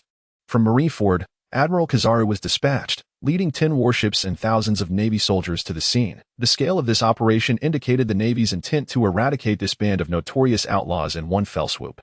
It was a grand spectacle of the Navy taking on the era's most notorious figures. Observing this scene, Lin Yan merely shrugged. He held little interest in this band of infamous outlaws. The pressing matter remained. He needed to reach Shucky's tavern. Just then, on the distant plain, a woman with long pink hair, drenched in perspiration, appeared before Lin Yan. She was desperately fleeing, occasionally glancing back, her face smeared with dirt and displaying an expression of sheer distress. Lin Yan's gaze lingered on her for a moment, and then he revealed a look of surprise. However, his astonishment was not at the woman's beauty, but rather at the sight of 500 Navy soldiers hot on her heels. Coincidentally, the pink-haired woman was running in Lin Yan's direction. "Quickly, capture her," shouted a Navy colonel at the forefront of the pursuing soldiers, brandishing his sword at the woman. Indeed, this woman, being chased by the Navy, was none other than one of the 11 supernovas with a bounty exceeding 100 million. Bonnie, the gluttonous woman, with a bounty of 14 million berries. Onward. Seize her. The soldiers, their voices booming, charged forward, their stomping echoing like thunder across the ground. Damn it, can't I shake them off? Bonnie thought, glancing back at her relentless pursuers, beads of sweat accumulating on her forehead. Under normal circumstances, evading 500 soldiers would pose no challenge for her. However, the current overwhelming number of Navy personnel, compounded by her previous skirmishes with several formidable Navy fighters, had drained her stamina significantly. Prolonged exertion had left her struggling to replenish her energy. The sheer number of soldiers was insurmountable.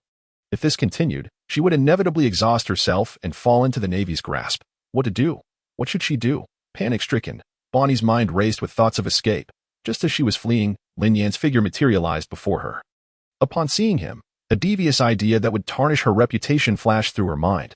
Bonnie hesitated momentarily before shaking off her doubts. At this life-or-death juncture, what did reputation matter? With a loud voice, she declared, "Brother, I've completed my part. Now, this situation is in your hands." No sooner had she spoken than she brushed past Lin Yan. Though she felt a pang of remorse, she had no choice but to resort to such desperate measures. The Navy had always cared for the innocent populace. If they realized that this man was merely an ordinary person, surely the soldiers would not trouble him. Would they? Hearing Bonnie's words, The pursuing Navy soldiers furrowed their brows in confusion. Another accomplice? No wonder she fled in this direction. Surround him. The soldiers turned their attention away from Bonnie, encircling Lin Yin instead. Their expressions were grim, brows knitted in hostility, glaring fiercely at him. The leading Navy colonel approached, dragging his sword, and pointed menacingly at Lin Yin, demanding, "You there? Surrender at once." Lin Yin cast a glance at the soldiers blocking his path. Was he to be shot for merely standing there, having done nothing? They dared to confront him and demand his surrender. Was this madness? Lin Yan's thoughts were singular. Damn it. The Navy colonel glared at Lin Yin and inquired, "What is your relationship with that woman?" Lin Yin remained silent. The colonel pressed further. "What role do you play in her pirate crew?" Still, Lin Yin said nothing. Seeing this, the colonel's expression darkened, irritation evident on his face, refusing to speak. "Are we, soon enough? When you find yourself in prison and faced with a variety of tortures, I hope you can maintain your bravado. Is our colonel really asking you questions? Are you mute? Humph, how dare you show such disdain for the Navy? Truly, life has become unbearably tedious. Colonel, cease your futile chatter and seize him at once." Observing Lin Yan's continued disregard for their commanding officer, the naval soldiers erupted in furious indignation, their tempers flaring. They had long been eager to capture Lin Yin and claim glory for themselves. "Since you are so arrogant, take him into custody." The colonel issued the command decisively. At last, the impatient naval soldiers sprang into action, reaching out to apprehend Lin Yin. Yet, in that very moment, Lin Yin spoke. "I offer you a chance. Leave this place." Upon hearing the words of the man before them, the surrounding soldiers hesitated, momentarily pausing. The next instant, a resounding wave of derision spread among the ranks. What nonsense was this fellow spouting? A chance for us. Had he reversed the phrase? Do you even have the right? Did he truly consider himself significant? The 500 soldiers present wore expressions of mockery, their faces twisted in disdain as they laughed at Lin Yin. They would not shed tears until they saw the coffin. Even the naval colonel shook his head in disbelief, just as the 500 soldiers reveled in their smugness, eager to capture Lin Yin and drag him to the naval prison. A sudden surge of energy enveloped Lin Yin. Buzz. A series of lightning bolts crackled into existence around him. He raised his hand, maintaining an air of calm as he declared, "Very well." In an instant, a terrifying electromagnetic field radiated from him, swiftly expanding outward. The air crackled with electricity, and fierce bolts of lightning erupted forth. The power of the thunderfruit was unleashed. The 500 soldiers on site were instantly swept away by Lin Yan's lightning. A violent explosion reverberating through the sky. Smoke billowed, and the air was thick with the remnants of battle. Amidst the swirling haze, Lin Yin stood unperturbed, his composure unwavering. Beneath his feet lay the once boisterous 500 soldiers. Rendered silent, the scene fell into a profound stillness, broken only by the colonel, who struggled to withstand the remnants of Lin Yan's thunderous assault. Yet, even he was gasping for breath, his complexion pale and ghastly. His eyes widened in shock, akin to saucers as he surveyed the devastation around him, unable to quell the tremors of disbelief within 500 men vanquished in an instant. How was this possible? Who was this man before him? Who are you? The naval colonel stammered, blood trickling from his lips as he struggled to comprehend the identity of the individual capable of annihilating 500 elite naval forces in an instant. While there were many formidable figures in the New World, only a select few stood at the pinnacle of power. You need not know. Lin Yin raised his hand, unleashing another bolt of lightning. With all the naval forces dispatched, this was merely a trivial episode for him.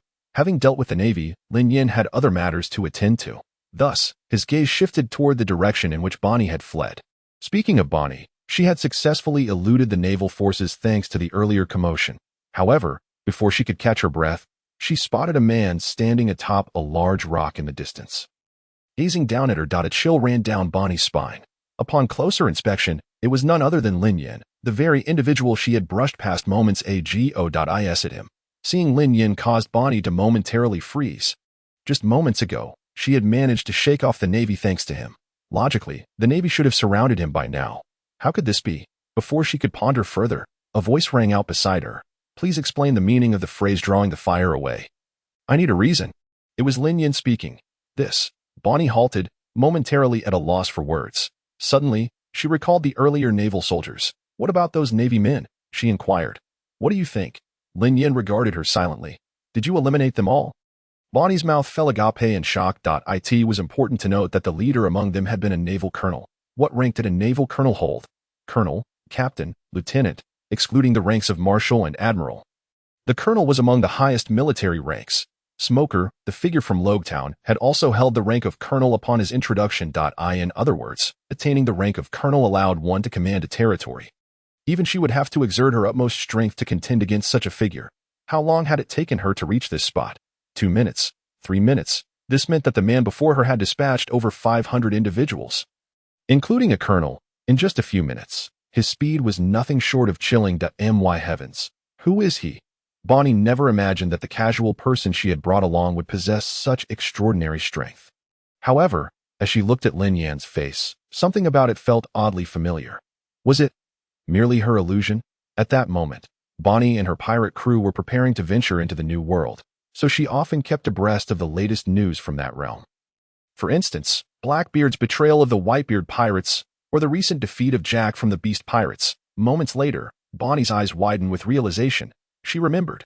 The man standing before her, the one she recognized, was none other than the newly appointed captain of the 17th Division of the Whitebeard Pirates. "It's you," Bonnie exclaimed, pointing at Lin Yan as she identified him. "You are the captain of the Whitebeard Pirates Division." She had wondered how this man had so swiftly dispatched so many naval soldiers. It made sense now that he was a division captain. Recalling his identity, it was no wonder he could defeat so many naval soldiers. Lin Yan, however, paid no mind to Bonnie's astonishment. He settled down, gazing intently at her and stating, "Now, you may answer my question. What does drawing the fire away mean?" Thus, it was time for her to respond. For so long, Lin Yan had been the one ensnaring others in traps. But today, the tables had turned, and this woman had ensnared him instead. Could he endure this? Had Bonnie not recognized Lin Yan's identity earlier, she might have attempted to wriggle her way out of the situation. But now, with his identity laid bare before her, she understood that even the supernovas they considered themselves to be held little weight in the eyes of others. More crucially, she dared not resist. Bonnie felt as if she were an ant on a hot pan, nearly brought to tears. How could she have known that the random individual she had pulled in was, in fact, the captain of the Whitebeard Pirates? What significance did the division captain hold? That individual is indeed a master of the highest caliber in the New World, not to mention Lin Yan, who effortlessly decimated a multitude of white team captains upon his arrival aboard the Moby Dick. Realizing the vast disparity between the two sides, she hastily lowered her head and confessed, "I apologize. What a jest. At this moment, failing to bow would be tantamount to courting death." Does a simple apology suffice? If apologies were effective, what need would there be for the Navy? Lin Yan regarded her coldly, his icy aura bearing down on Bonnie. As she heard Lin Yan's refusal to accept her apology and felt the chilling pressure emanating from him, Bonnie found herself overwhelmed, her spirit waning. At that moment, a wave of dizziness washed over her. Bonnie, utterly weak and nearing her limits, could no longer maintain her balance. After a prolonged confrontation with the Navy and being relentlessly pursued by their forces, she was now further intimidated by Lin Yan's imposing presence. The last thread of her resolve snapped, and with a resounding thud, the exhausted Bonnie collapsed to the ground, motionless. Witnessing this scene, Lin Yan was momentarily taken aback. What was happening? Was she attempting to feign injury? Let it be known, I did not touch her. She fell on her own accord. The surveillance can attest to this. Fellow readers can corroborate as well. Lin Yan approached Bonnie and gave her a gentle kick. Discovering she was utterly spent, he muttered with displeasure, "What a nuisance." Having just been taken advantage of, Lin Yan had intended to extort a hefty sum, seeking to comfort his bruised ego. Yet, what was the outcome? No spoils to be gained, and he found himself mired in trouble.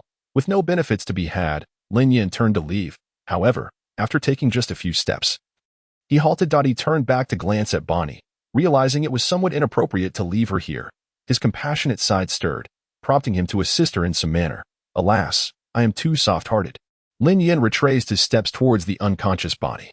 Approximately 3 minutes later, he had stripped her of the necklace, bracelet, and other valuables adorning her. Regrettably, this was all he could salvage. Sighing in disappointment, Lin Yan departed, embodying the essence of a zombie who had just cracked open your skull only to leave disheartened. What?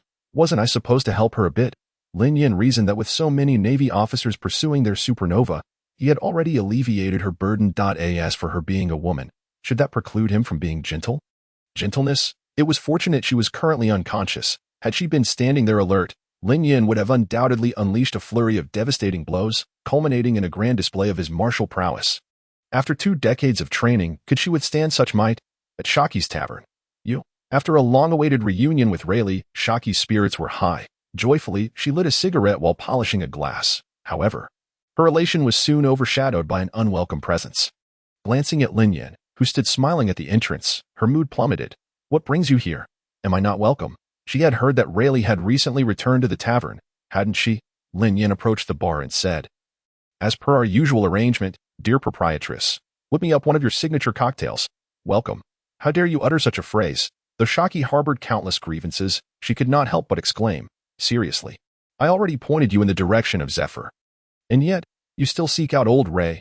Rayleigh had just left to rendezvous with the Straw Hat Pirates. Just as he departed, Lin Yan arrived. Is he truly a persistent ghost? Captain, be honest. How many eyes have you planted around my tavern? It's not as if you've been lurking here all along, is it? Shaki began to harbor suspicions, her gaze sharpened with wariness. How could that be? Lin Yan replied with a smile. You might as well give up. I will not divulge anything regarding old Ray. Shaki turned her head, resembling an indignant peacock. And you claim there's nothing between you and Rayleigh? With that demeanor, not even a dog would believe you. Lin Yan scoffed. What business is it of yours? Shaki shot him a glare. Observing her continued reluctance to reveal Rayleigh's whereabouts, Lin Yan chuckled. All right, dear proprietress, I shan't engage in idle banter. My purpose here is not Rayleigh. Oh, you truly aren't here for old Ray? Shaki questioned skeptically as she scrutinized Lin Yan's expression.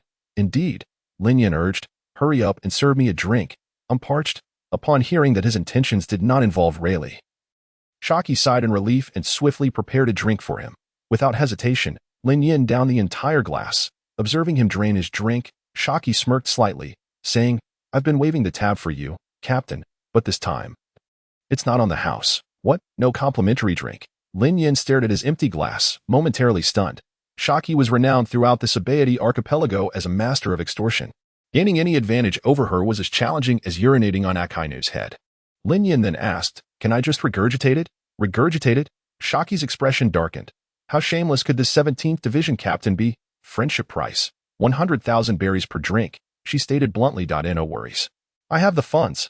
Without hesitation, Lin Yan produced the necklace and bracelet he had just pilfered from Bonnie. Shaki's eyes widened as she estimated the value of the jewelry before her, easily worth 70 to 80,000 berries. Her eyes transformed into the classic O shape, as if she had been possessed by Nami. By the heavens, I, Shaki, hereby retract my previous remarks about the 17th Division captain's shamelessness. Shaki's attitude towards Lin Yan shifted dramatically. Having such a captain frequent her tavern was a stroke of fortune. The more she looked at Lin Yan, the more appealing he became. Soon, Lin Yan inquired about Blackbeard. Upon learning that Lin Yan was searching for Blackbeard, Shaki wasted no time and dashed into her information room. After a thorough search, she presented the intel on Blackbeard. Captain, my advice is to steer clear of Blackbeard, Shaki suggested hesitantly, examining the information in her hands. What's wrong? Lin Yan countered. Take a look for yourself, Shaki replied. Shortly thereafter, upon reading the contents of the report, Lin Yan fell silent. Blackbeard was currently in Marineford, and Ace had been sent to the underwater prison, an impenetrable fortress known as Impel Down. Although Lin Yan had long anticipated such an outcome, she could not suppress a sigh. The war at Marineford was ultimately inescapable. Lin Yan did not believe that she could storm Impel Down and rescue Ace. As a general, she was convinced that after Ace's capture, the defenses of Impel Down would surely have doubled, making it far more challenging to infiltrate than ever before, in light of our past acquaintance. Allow me to offer you a word of caution, said Xiachi, as she lit a cigarette and turned to Lin Yan. Recently, the Navy has been gathering elite soldiers from across the seas, including the first half of the Grand Line and the New World. According to my intelligence, the number of elite naval forces stationed at Marineford has already exceeded hundreds of thousands, with warships numbering in the thousands. Captain, do you comprehend the Navy's intentions, their intentions? Lin Yan thought she was well aware of the Navy's motives. Following Ace's capture, such a large-scale military mobilization was hardly a mystery. They sought to eradicate the Whitebeard pirates, aiming to establish their dominance through the war at Marineford and reclaim their status as the supreme power of the seas, standing atop the world.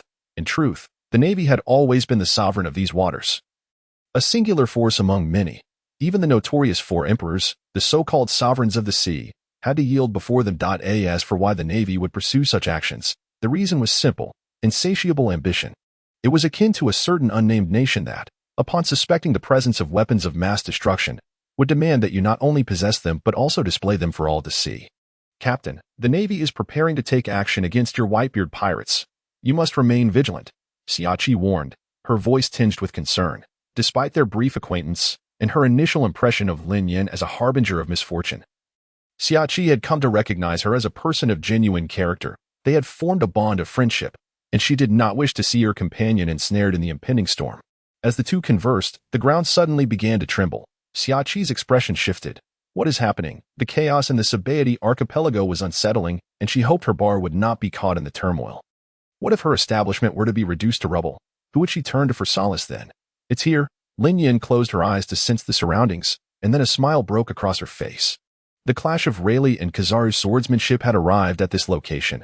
Opening the door, Lin Yin stepped outside, with Xia Qi closely following. As expected, a magnificent spectacle unfolded before them.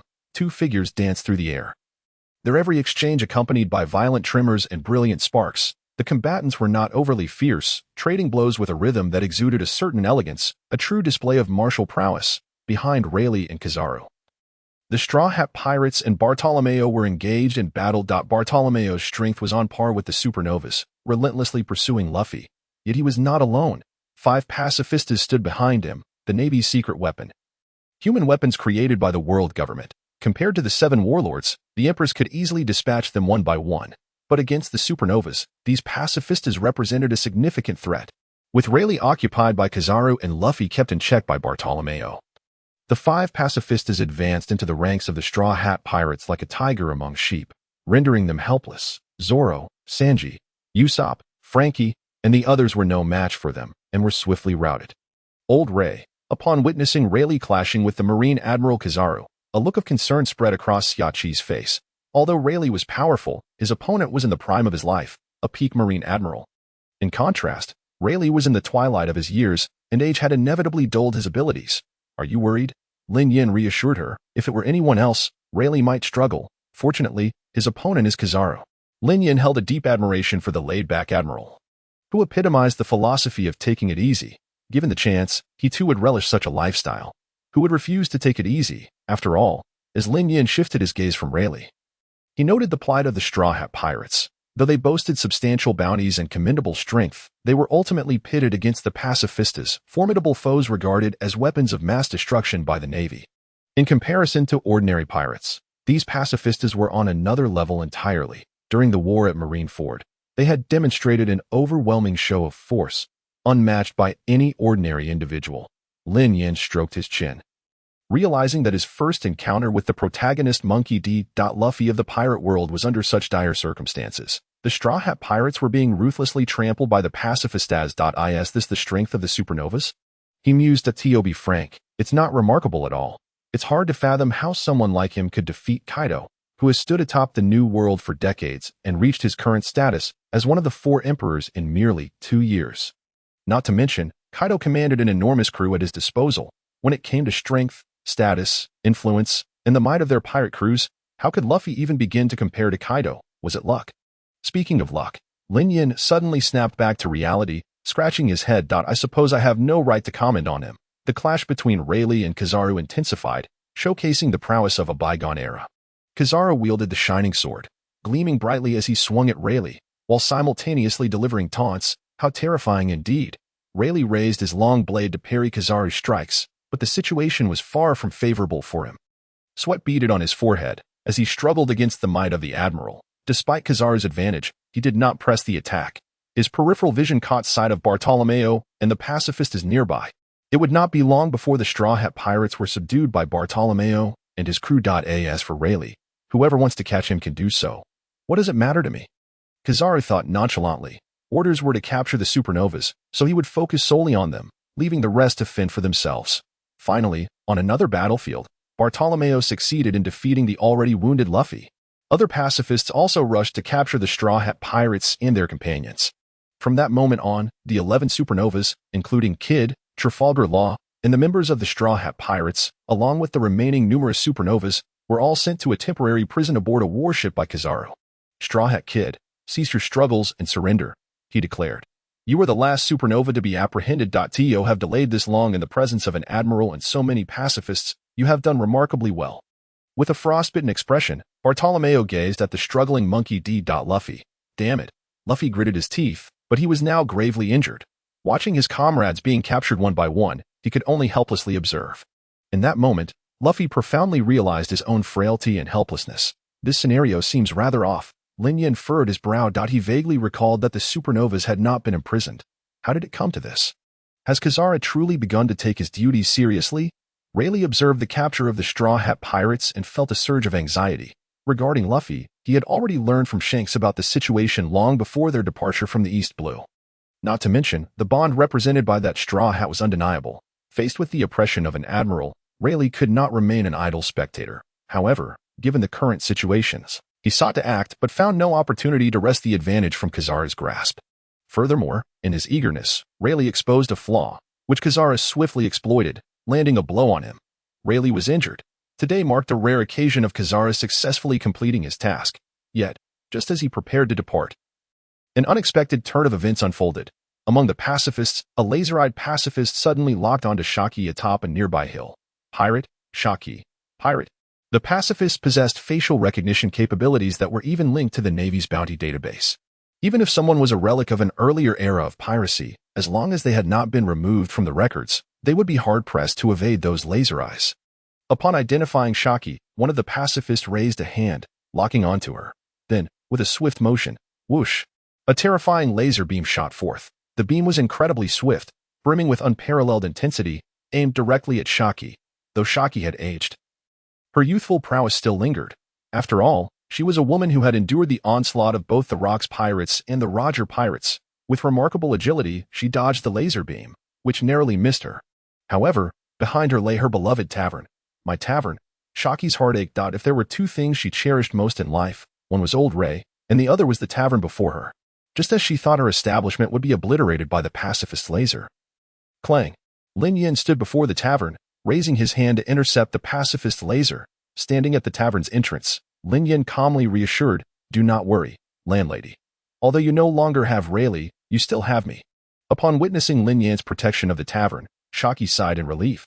Yet soon after, her brows knitted together as she shot a glare at Lin Yen. "Are you taking advantage of me again? What nonsense are you spouting? Rayleigh is not far off." She felt as though she could never clear her name. Who would be interested in an older woman? Lin Yen smiled. Older woman? This was the second time Shaki had heard that phrase. A few dark lines appeared on her forehead, and she was filled with the impulse to throttle Lin Yen. Ultimately, the tavern remained unscathed, and Shaki chose not to dwell on it too much. The commotion soon caught the attention of Bartolomeo, Kizaru, and Rayleigh. Seeing Lin Yen effortlessly intercept a pacifist laser with a single hand left them in astonishment. It was well known that the lasers of the pacifists were not something ordinary pirates could withstand, let alone someone like Lin Yen who had caught it barehanded. Having heard tales of hidden talents in Sabaody Archipelago, Bartolomeo couldn't help but exclaim, "Oh, look who I've stumbled upon, the commander of the Whitebeard Pirates Division." Though Bartolomeo did not recognize Lin Yen, Kizaru certainly was aware of him, having seen news of Lin Yen. While he had not been given a bounty, there was no doubt about his strength. Kizaru stroked his chin, pondering why the commander of the Whitebeard Pirates Division would be present here. Has he come as well? Rayleigh had not learned about Lin Yen from the newspapers. Rather, Shaki had mentioned that Lin Yen had visited her tavern several times, always seeking her out. As everyone regarded him with curiosity, Lin Yen glanced towards the pacifists and remarked, "Having enjoyed several drinks at this tavern, and considering the lovely landlady has graciously provided me with information for free on multiple occasions, it would be remiss to let it be destroyed. Therefore, as a token of gratitude, I shall assist you in eliminating these pacifists." Gazing at the pacifists before him, Lin Yen stretched his fists. More than anything, he was eager to test the strength of the pacifists. After all, as a man, who wouldn't he be intrigued by mechas? Although he could pilot a Gundam himself. With that, Lin Yan's sharp gaze fell upon the group of pacifists, and he unleashed the power of the Rumble Rumble fruit. ZZZZ. Empowered by lightning, Lin Yen merely snapped his fingers. In an instant, boom, 5 bolts of lightning descended from the sky, striking down upon the 5 pacifists before him. In that moment, sparks flew, and electric arcs crackled. In the blink of an eye, those once formidable pacifists were utterly obliterated by Lin Yan's lightning. Their remains lay scattered across the ground, and the 5 pacifists were melted into pools of molten metal by the intense heat of the lightning. Their internal components rendered entirely inoperative. Not too impressive. Initially intending to gauge the pacifists' capabilities, Lin Yen shook his head after witnessing the scene, that if they couldn't withstand a single bolt of lightning, these pacifists were rather underwhelming.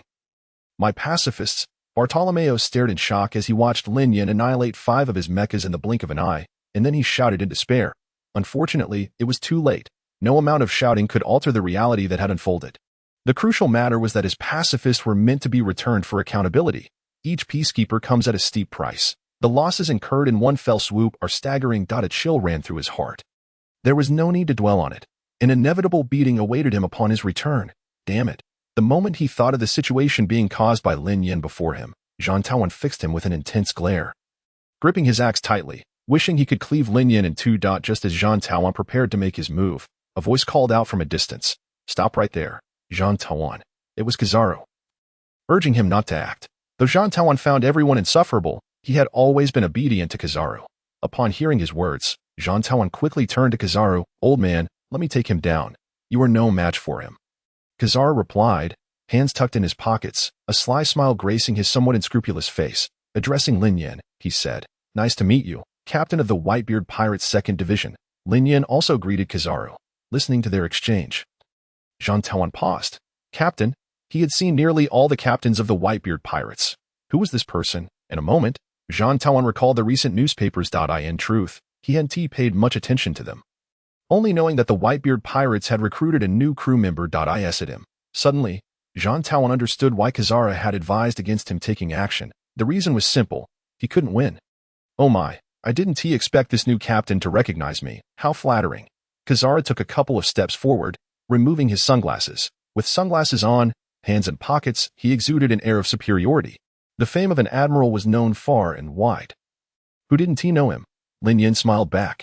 Are you here to fight me, Captain? A glint of caution flickered in Kizaru's eyes as he asked. Of course not. I'm merely passing through, nothing more. Lin Yin truly was just passing through. In that case, does this mean my mission for today is complete? Kizaru was somewhat surprised, not expecting Lin Yin to forego confrontation.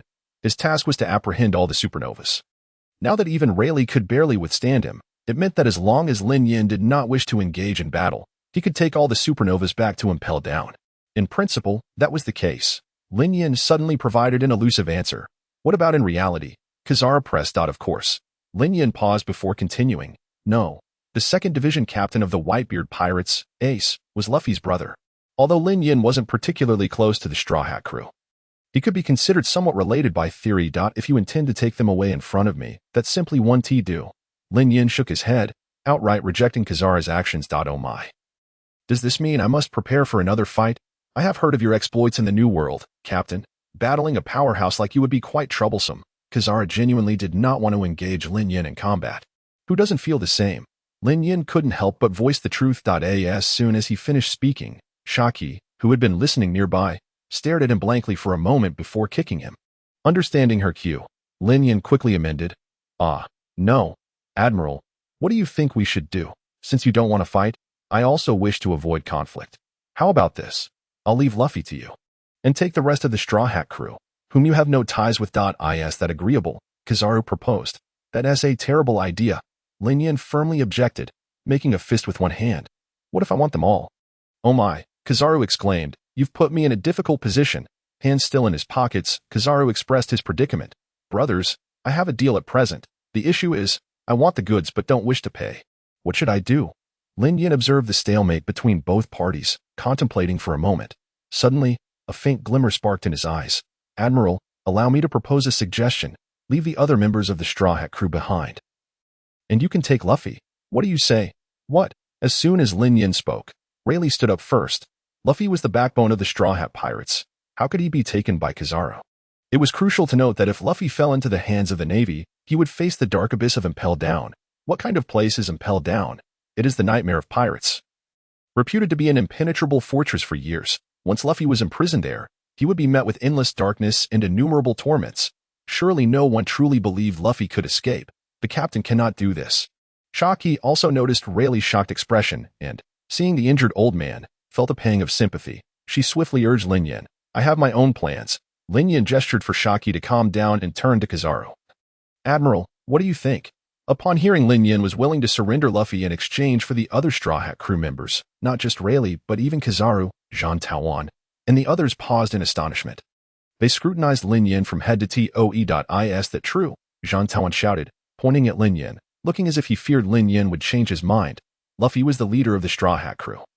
If he were extinguished, the Straw Hat pirates would struggle to advance. Consequently, the Grand Line would lose a supernova, significantly diminishing the threat to the Navy. The 5 peacekeepers would not have died in vain. No, absolutely not. Rayleigh shook his head, unwilling to let go. Luffy was someone he cared for deeply. He could not allow any harm to come to him. However, for Lin Yan, trading one Luffy for the rest of the crew could be considered a tremendous bargain. After all, Luffy could escape later. Lin Yan was actually more inclined to have him stir up trouble within the prison. As long as there was sufficient commotion inside, it could even affect the outcome of the Marineford War. Conversely, if the entire Straw Hat crew was imprisoned, it would become problematic. At the very least, Luffy would be hampered in his actions by concern for the safety of his crew. In fact, it might even trigger a butterfly effect. Hence, it was better for Luffy to go in alone. Rayleigh had his thoughts, and Lin Yan had his calculations. Yet, when all of this reached Kizaru, one statement from him left Lin Yan utterly dumbfounded.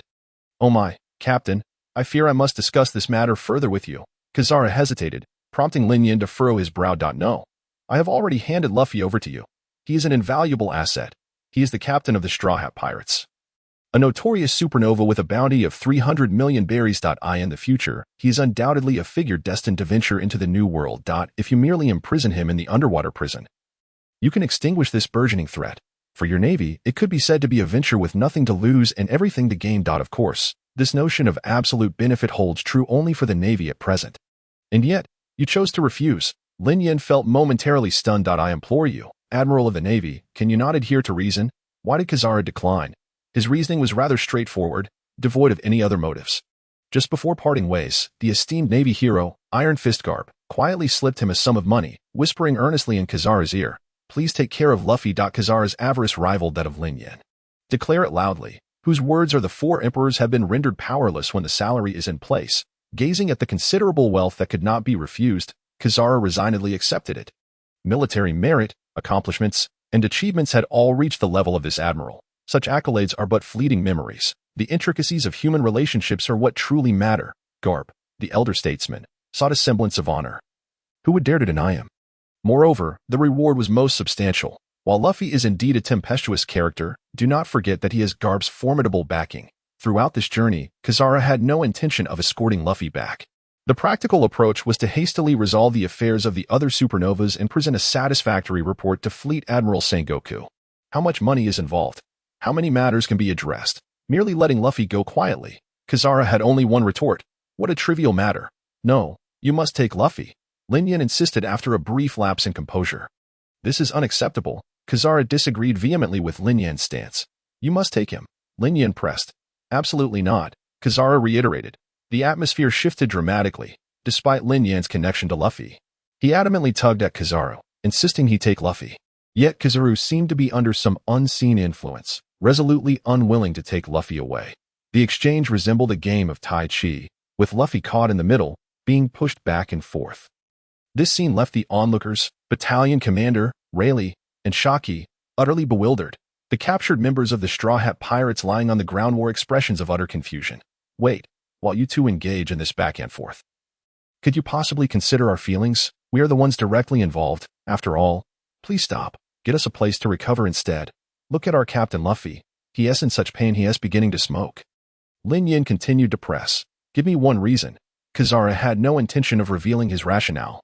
"Oh, this reason cannot be disclosed." At that moment, Lin Yan, resembling a contemplative Conan, suddenly experienced a moment of clarity. Observing Kizaru's resolute refusal to take Luffy, he realized something profound. If Lin Yan were to don a pair of glasses, they would undoubtedly reflect the truth. "You've accepted some favor from Garp, haven't you?" Lin Yan questioned skeptically. Upon hearing this, Battalion Commander, Shaki, and Rayleigh all turned their gazes toward Kizaru. Kizaru felt a moment of vulnerability, especially when he noticed the scrutiny from Battalion Commander and Rayleigh. He quickly countered, "I advise you to refrain from making baseless accusations. Do you believe I will report you for defamation?" Ultimately, having had his thoughts unraveled by Lin Yan, and with the crowd observing, Kizaru had no choice but to reluctantly escort Luffy aboard the ship. From that moment on, with the exception of Zoro, all supernovas were taken aboard the warship. Kizaru stood on the deck, feeling quite dejected as he faced the sea breeze. They say what you fear most often comes to pass. The more he wished to avoid taking Luffy, the more Luffy ended up accompanying him. With this thought, Kizaru sighed repeatedly. My apologies, Garp. I cannot fulfill the task you entrusted to me. Had I known this would happen, I should have engaged Lin Yin in a battle. If I had won, I could have become Hokage. If I had lost, cough cough. At this moment, news of Kizaru's successful mission also reached Marineford. What transpired? In the Fleet Admiral's office, the door was flung open with a loud bang as Garp rushed in, eager to hear the outcome of the Sabaody Archipelago incident. Garp. Sengoku clenched his fists. His gaze fixated on the old rascal before him. What is it? Is it not permissible for me, a Vice Admiral of the Navy, to inquire about intelligence? Unfazed by Sengoku's irate demeanor, Garp retorted boldly. Sengoku's expression darkened, ultimately choosing silence. Garp was indeed correct in asserting his right to be present. It was not difficult to surmise that Kizaru had likely not captured Luffy. How many times must I repeat this? Do not protect him. If this continues, Luffy will inevitably become a significant threat to our Navy. Such disdain. If only Akainu were here. Sengoku realized for the first time how fortunate it was to have Akainu by his side. Report to the Fleet Admiral. Of the 11 supernovas at the Sabaody Archipelago, Admiral Kizaru successfully captured 10, thus exceeding your expectations, Fleet Admiral. The lieutenant who entered to report saluted and then explained the circumstances. Excellent.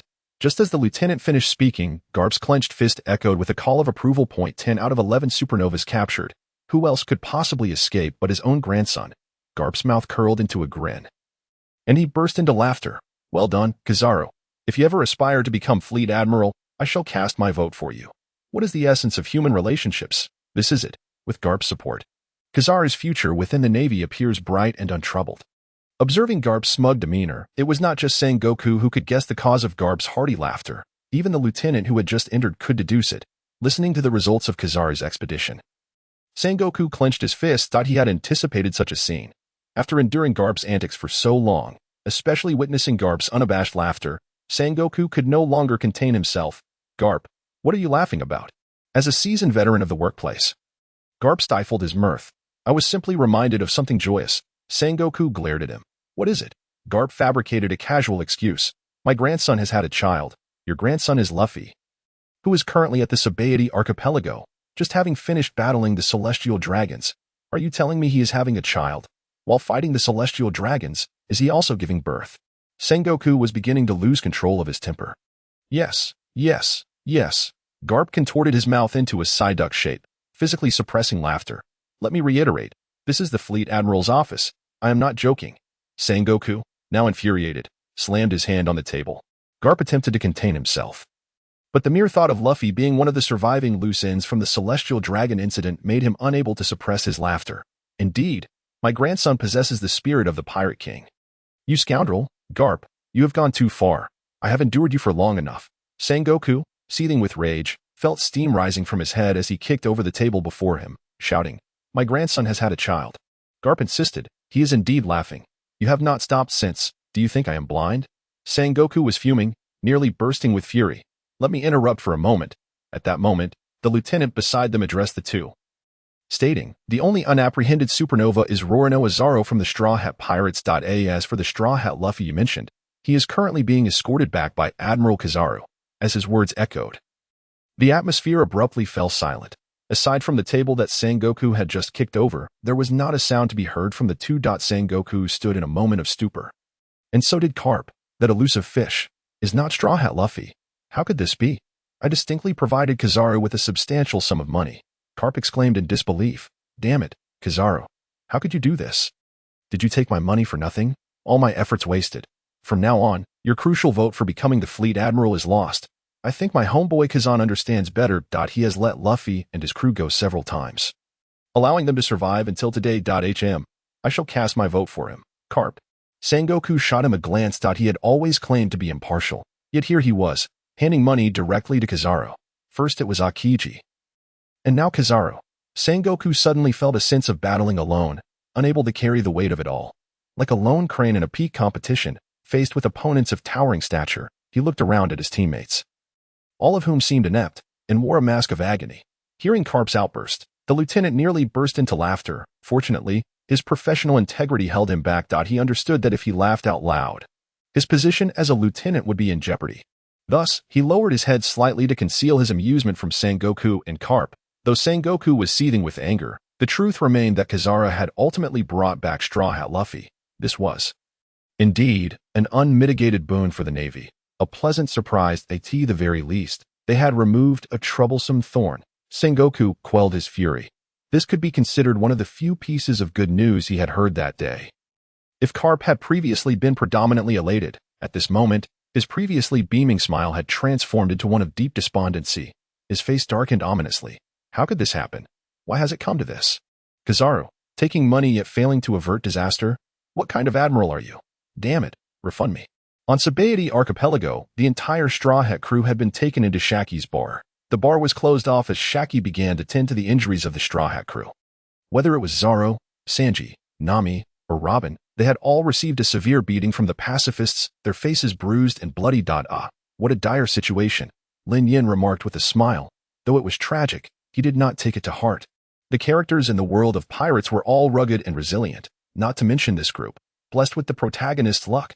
Simultaneously, under Rayleigh's puzzled gaze, Lin Yin directly informed him that Luffy had been imprisoned in Impel Down, but would be out in a few days. Upon hearing this, Rayleigh was utterly bewildered. What kind of place is this that Luffy is imprisoned in? It's a dark, bottomless prison rumored to be unbreakable for years. How is it that here, it seems escaping is as easy as pie? When did Impel Down become so worthless? Even the notorious Captain Shiki, one of the 3 great pirates from the bygone era, had to cripple his own legs just to escape. Unfortunately, Lin Yin was unaware of Rayleigh's thoughts. Had he known, he would merely have smiled slightly. You underestimate the protagonist's halo far too much. When he gets serious, he can even take down Kaido. Moreover, Luffy's grandfather is Carp. One can imagine Carp would go to great lengths to protect his own grandson. Lin Yin continued. Although Ace is also Carp's grandson, in the grand scheme of things, Ace's significance is unparalleled to Luffy's. At least, for the time being, Ace is Sengoku's primary concern, the orphan of the Pirate King, the last remnant of a cursed bloodline. Even Carp cannot do anything about it. Luffy, on the other hand, is merely a supernova with a bounty exceeding 100 million, not worthy of the Navy's full-scale response. Furthermore, his notoriety is not yet substantial. He has not yet ascended to the status of the future emperors. Additionally, the incident with Ace has already pushed Carp to his limits. If anything were to happen to Luffy, even Sengoku might not be able to restrain Carp. The position Carp holds is evident. Sengoku must consider his feelings. After hearing Lin Yin, Rayleigh gradually found himself at ease. Hopefully, Lin Yin's words were true. Just then, Zoro, who was still clinging to life, grasped Lin Yin's clothing, though he was perplexed as to why Lin Yin would hand Luffy over to Kizaru. Upon understanding the context and learning that Lin Yin was the captain of the Whitebeard Pirates Division and had a history with Luffy's brother Ace, he began to trust Lin Yin. Believing that there must be a reason behind his actions, with a quavering voice, Zoro implored, "Captain, please make sure to bring Luffy back. The Straw Hat Pirates have come this far solely because of Luffy's leadership. They do not wish for him to be eternally confined and impelled down, accompanied only by darkness and solitude. Rest assured." Lin Yin reassured Zoro with a pat on the shoulder. He was counting on Luffy to wreak havoc and impel down.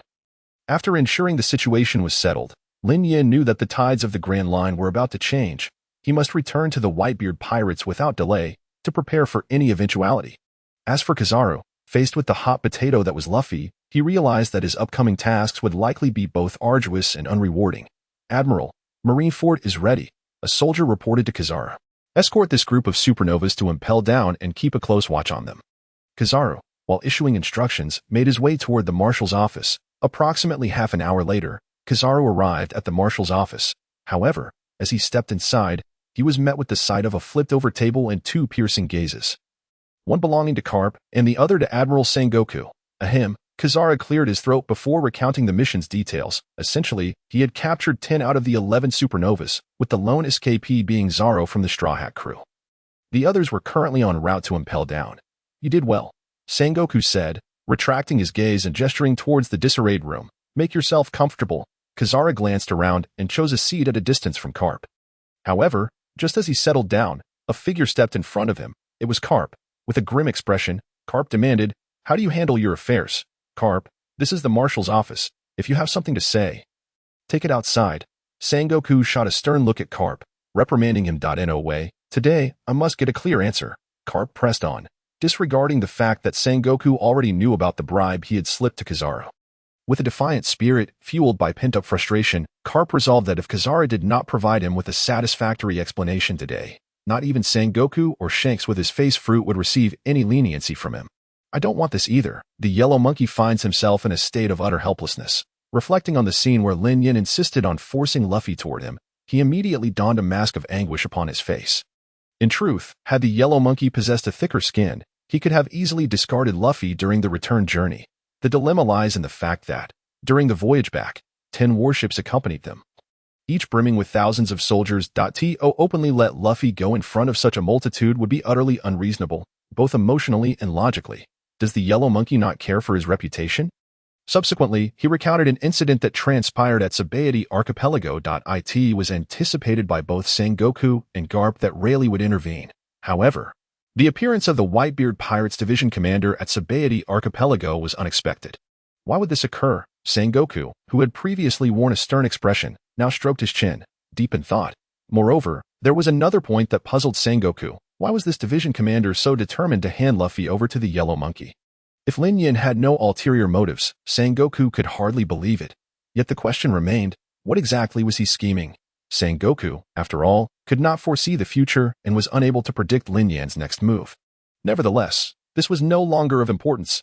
He had little faith that Luffy could orchestrate any tricks within the most fortified Impel Down. Just then, the office door swung open, and an elderly woman entered. She sported a head of white hair and was clad in a Navy staff uniform. Following her were several youthful and vibrant women. The newcomer was none other than Tsuru, the current Vice Admiral and Chief of Staff at the Navy headquarters. One of the few high-ranking women in the Navy. Having worked alongside Garp and Sengoku for many years, even admirals were compelled to show her respect. Tsuru entered with a piercing gaze, her body slightly hunched. She removed her gloves and calmly inquired, "Have you finished your ruckus?" Upon hearing Tsuru's words, Sengoku and Garp fell silent. The Navy forces had already assembled, and all warships were poised for action. The layout at Marineford was complete. It was now Sengoku's turn. Tsuru's eyes sparkled with a glimmer as she looked towards Sengoku. Even without deliberate conversation, they understood each other perfectly. With her words spoken, the previously bustling office fell into an immediate hush. What was the reason behind the Navy's meticulous arrangements at Marineford? Without a doubt, the war at the summit had long been in preparation. Now, with Marineford ready and the troops assembled, it was time to wage war against the Whitebeard pirates. Using Ace as the catalyst, Sengoku remained silent for a long moment, his eyes shimmering with fervent light. The reckoning of the old era was about to commence. Oh my! They were about to encounter the Whitebeard pirates again. Little did he anticipate that they would meet so soon after their previous parting. The yellow monkey suddenly recalled his earlier encounter with Lin Yin at Sabaody Archipelago, a smile spreading across his face. Sengoku, is there truly no way to delay this? Garp, who had been spirited moments ago, now trembled slightly in his tone upon hearing these words. He thought of Ace, who was enduring immense suffering in prison. A look of sorrow flickered in his weathered eyes. Regardless of how rebellious Ace and Luffy might be, he was, after all, their grandfather, especially within the confines of a prison.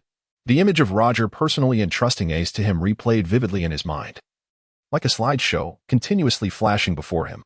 Unbeknownst to him, so many years had already passed. With this thought, the wrinkles on Garp's face deepened, as if he had aged decades. Tsuru observed Garp and sighed. Truly a tragic fate. Bring them in. At such a critical juncture, Sengoku would not allow any distractions. Admiral. Several soldiers entered the room, saluting.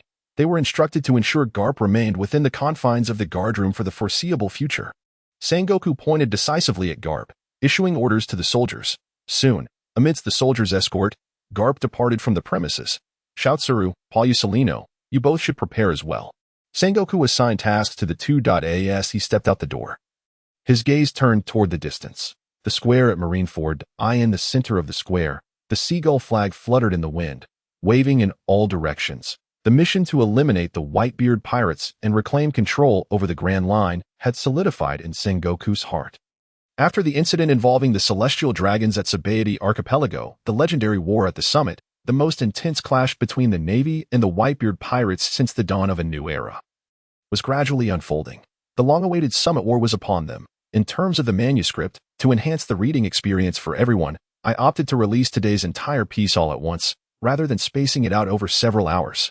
I humbly seek your 5-star reviews. A few days later, 2 pieces of news spread across the Grand Line like wildfire. Firstly, Regarding the celestial dragon incident at Sabaody Archipelago, No one had anticipated that these supernovas would act so brazenly as to lay hands on the celestial dragons.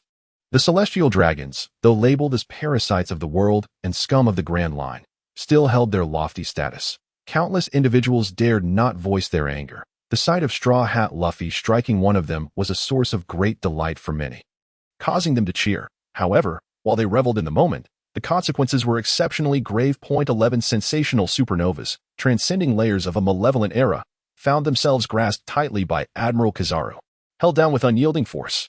Among the 11 supernovas, 10 were cast into impelled down. Thus, the Celestial Dragon incident drew to a close. Yet, just as everyone believed that the Grand Line would return to tranquility following the Celestial Dragon incident, an even more explosive piece of news emerged. The Navy announced to the world that, at noon 3 days hence, in the very center of Marineford Square, they would publicly execute Ace, the former vice-captain of the Whitebeard Pirates. In a live broadcast facing the world, the announcement sent shockwaves throughout the Grand Line. What does it mean to execute Ace, the vice-captain of the Whitebeard Pirates? Who is Ace? He is one of Whitebeard's own. The Navy had suddenly turned its sights on Ace. Did this not imply that they were declaring war against the Whitebeard Pirates? The Whitebeard Pirates, one of the 4 emperors of the New World, the leaders of an era, the strongest men in the world. Why would the Navy openly declare war against the Whitebeard Pirates? At the moment the news broke, countless people found it difficult to believe. Is this for real? It seemed plausible. The Navy had already announced the outcome to the entire world. Not long ago, I had witnessed large contingents of elite Navy forces gathering at Marineford, and at the time, I could not comprehend the situation. Now, it all made sense. Do not even speak of elite forces. I have once witnessed the pirate Empress Boa Hancock and the world's foremost swordsman Dracula Mihawk aboard a Navy warship. It is likely that all 7 warlords have been summoned to Marineford. The Navy is truly serious about this. With such a grand display, can the Whitebeard Pirates withstand it? It is hard to say. After all, they are reputed to be the strongest pirate crew of the Grand Line. Even the Navy would find it challenging to tackle such a formidable foe. Moreover, not long ago, the Whitebeard Pirates recruited a new division commander. Rumored to possess remarkable strength, the Whitebeard Pirates are no weaklings. However, one must not forget that Whitebeard's age is a significant factor. Nearing 80, he is a hero in the twilight of his years. And that is a considerable disadvantage. Indeed, even the mightiest must eventually face their decline. The Navy has seized upon the Achilles heel of the Whitebeard Pirates. They have calculated that Whitebeard would never abandon Ace, compelling him to confront their challenge despite knowing his own frail condition. The Navy has truly played a masterstroke. The news has spread across the 4 seas, resonating throughout both the first and second halves of the Grand Line. The world has erupted into fervor. A cacophony of voices fills taverns and streets as discussions abound. Some believe the Whitebeard Pirates, being one of the 3 great pirate crews of the bygone era, once standing atop the world and acclaimed as the strongest, are an insurmountable challenge for the Navy. Others contend that while the Whitebeard Pirates are indeed powerful, their strength is merely relative to other pirates and the other emperors of the sea. The Navy, however, is a colossal force that has navigated these waters for over 8 centuries without faltering. Their roots run deep, with influence that stretches across the entire world. No matter how strong Whitebeard may be, he ultimately falls short when facing the Navy. Regardless of perspective, once the Navy has declared their intentions, the Grand Line is set to witness a new reckoning. Will Whitebeard charge forth, trampling the Navy to reclaim Ace? Or will the Navy shatter the Whitebeard Pirates, solidifying their dominion over the Grand Line? The pivotal moment marking the transition from the old era to the new is upon us, as Lin Yin returned to this place. He surveyed his surroundings, his eyes filled with confusion. The vast dock was devoid of any presence. Soon, Lin Yin discerned the reason behind it. The Navy's execution order for Ace had already reached their stronghold. Surely, the Whitebeard Pirates must be in an uproar. As anticipated, upon Lin Yan's arrival at the Moby Dick, he found Whitebeard seated in the center, his countenance darkened, barely concealing his wrath. Surrounding Whitebeard were all the division commanders, each expressing their views. This is sheer tyranny. How dare the vile Navy attempt to leverage Ace against us? Are they oblivious to their own audacity? Have we been absent from the limelight for too long, allowing ourselves to be bullied to such an extent? It appears we must teach these ignorant Navy scoundrels a lesson. The despicable teach, it is because of him that our Whitebeard Pirates find themselves in this predicament. Blackbeard, let me catch you. Old man, since the Navy wishes to declare war on us, why not oblige them? Indeed, we, the Whitebeard Pirates, do not instigate trouble, yet that does not imply we are afraid of it. I believe this matter requires careful consideration. We should deliberate further. Old man, I propose we negotiate with the Navy. As Lin Yin arrived at the door, he overheard the furious shouts of the division commanders within.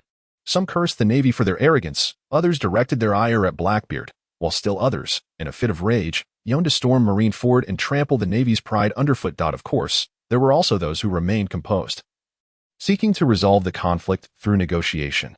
Lin Yin pondered for a moment before he pushed open the grand door. The instant the door swung open, the gaze of every individual within fell upon Lin Yin. Unexpectedly, in addition to the division commanders, Zephyr was also present.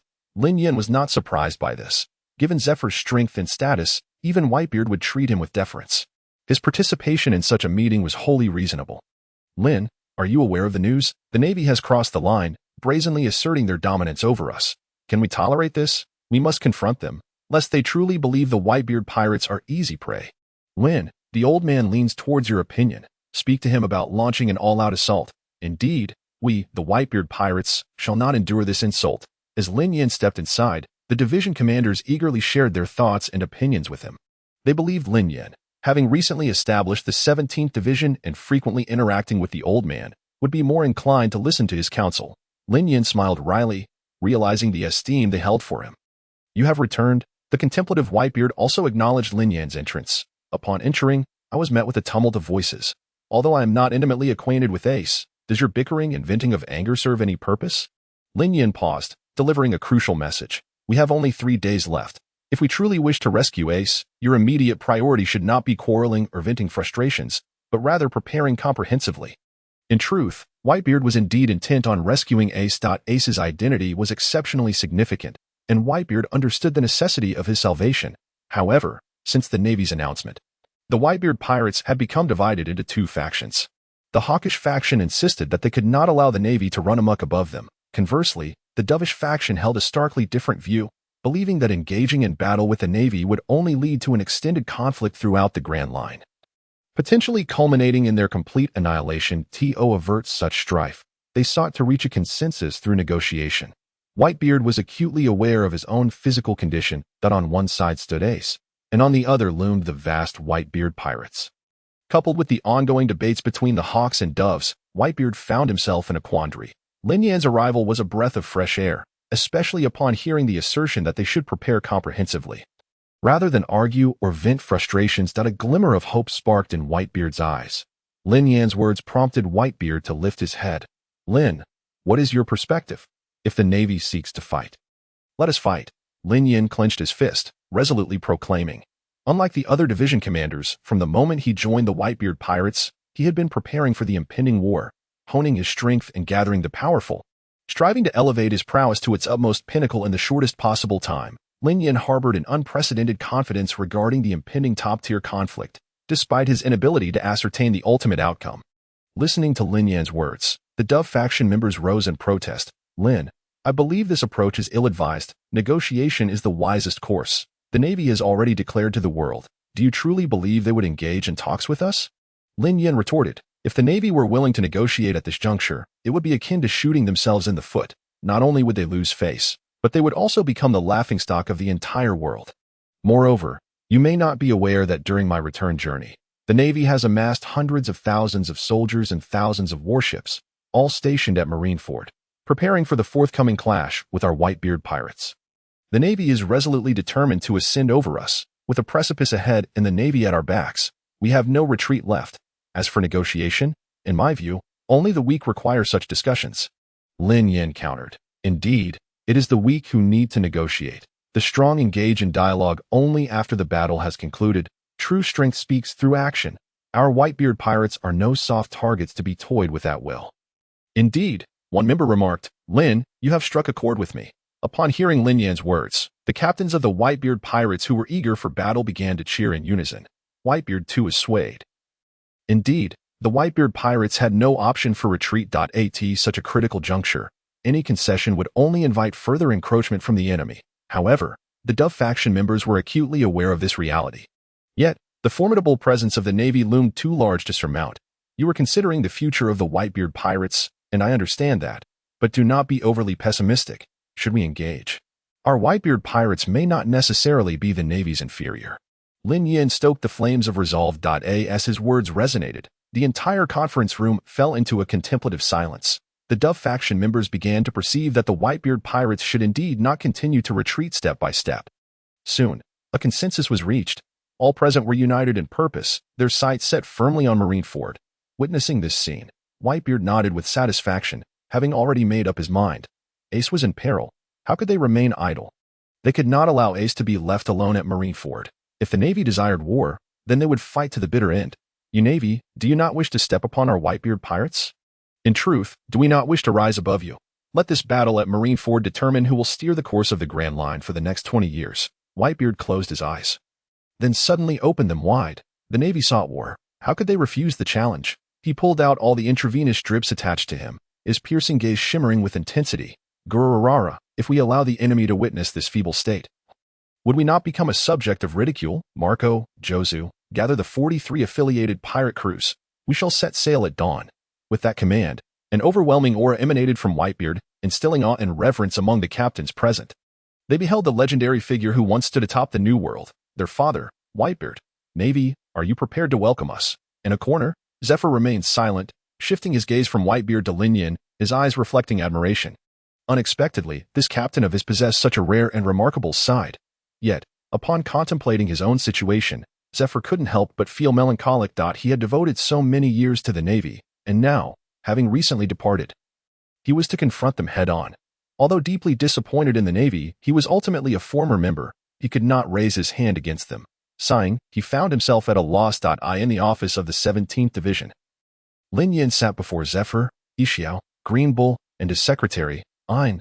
Lightly tapping his fingers on the table, he remarked, "You all must be aware that we are going to war with the Navy." Zephyr remained silent, as did Ishiao and Green Bull. Observing their reactions, Lin Yin anticipated this outcome. Zephyr, as a former admiral, had much to say. Ishiao had originally intended to join the Navy, but now found himself at odds with them, making it difficult for him to act. Green Bull, while lacking strong convictions, admired Akainu's style, complicating his willingness to engage. Thus, Lin Yin resolved to take this opportunity to guide them. Tell me, how many among you do not wish to oppose the Navy? Raise a hand. Let me see. These three were the stalwarts of the 17th Division, and Lin Yin was keen to ensure they did not withdraw. To his surprise, all three raised their hands in unison.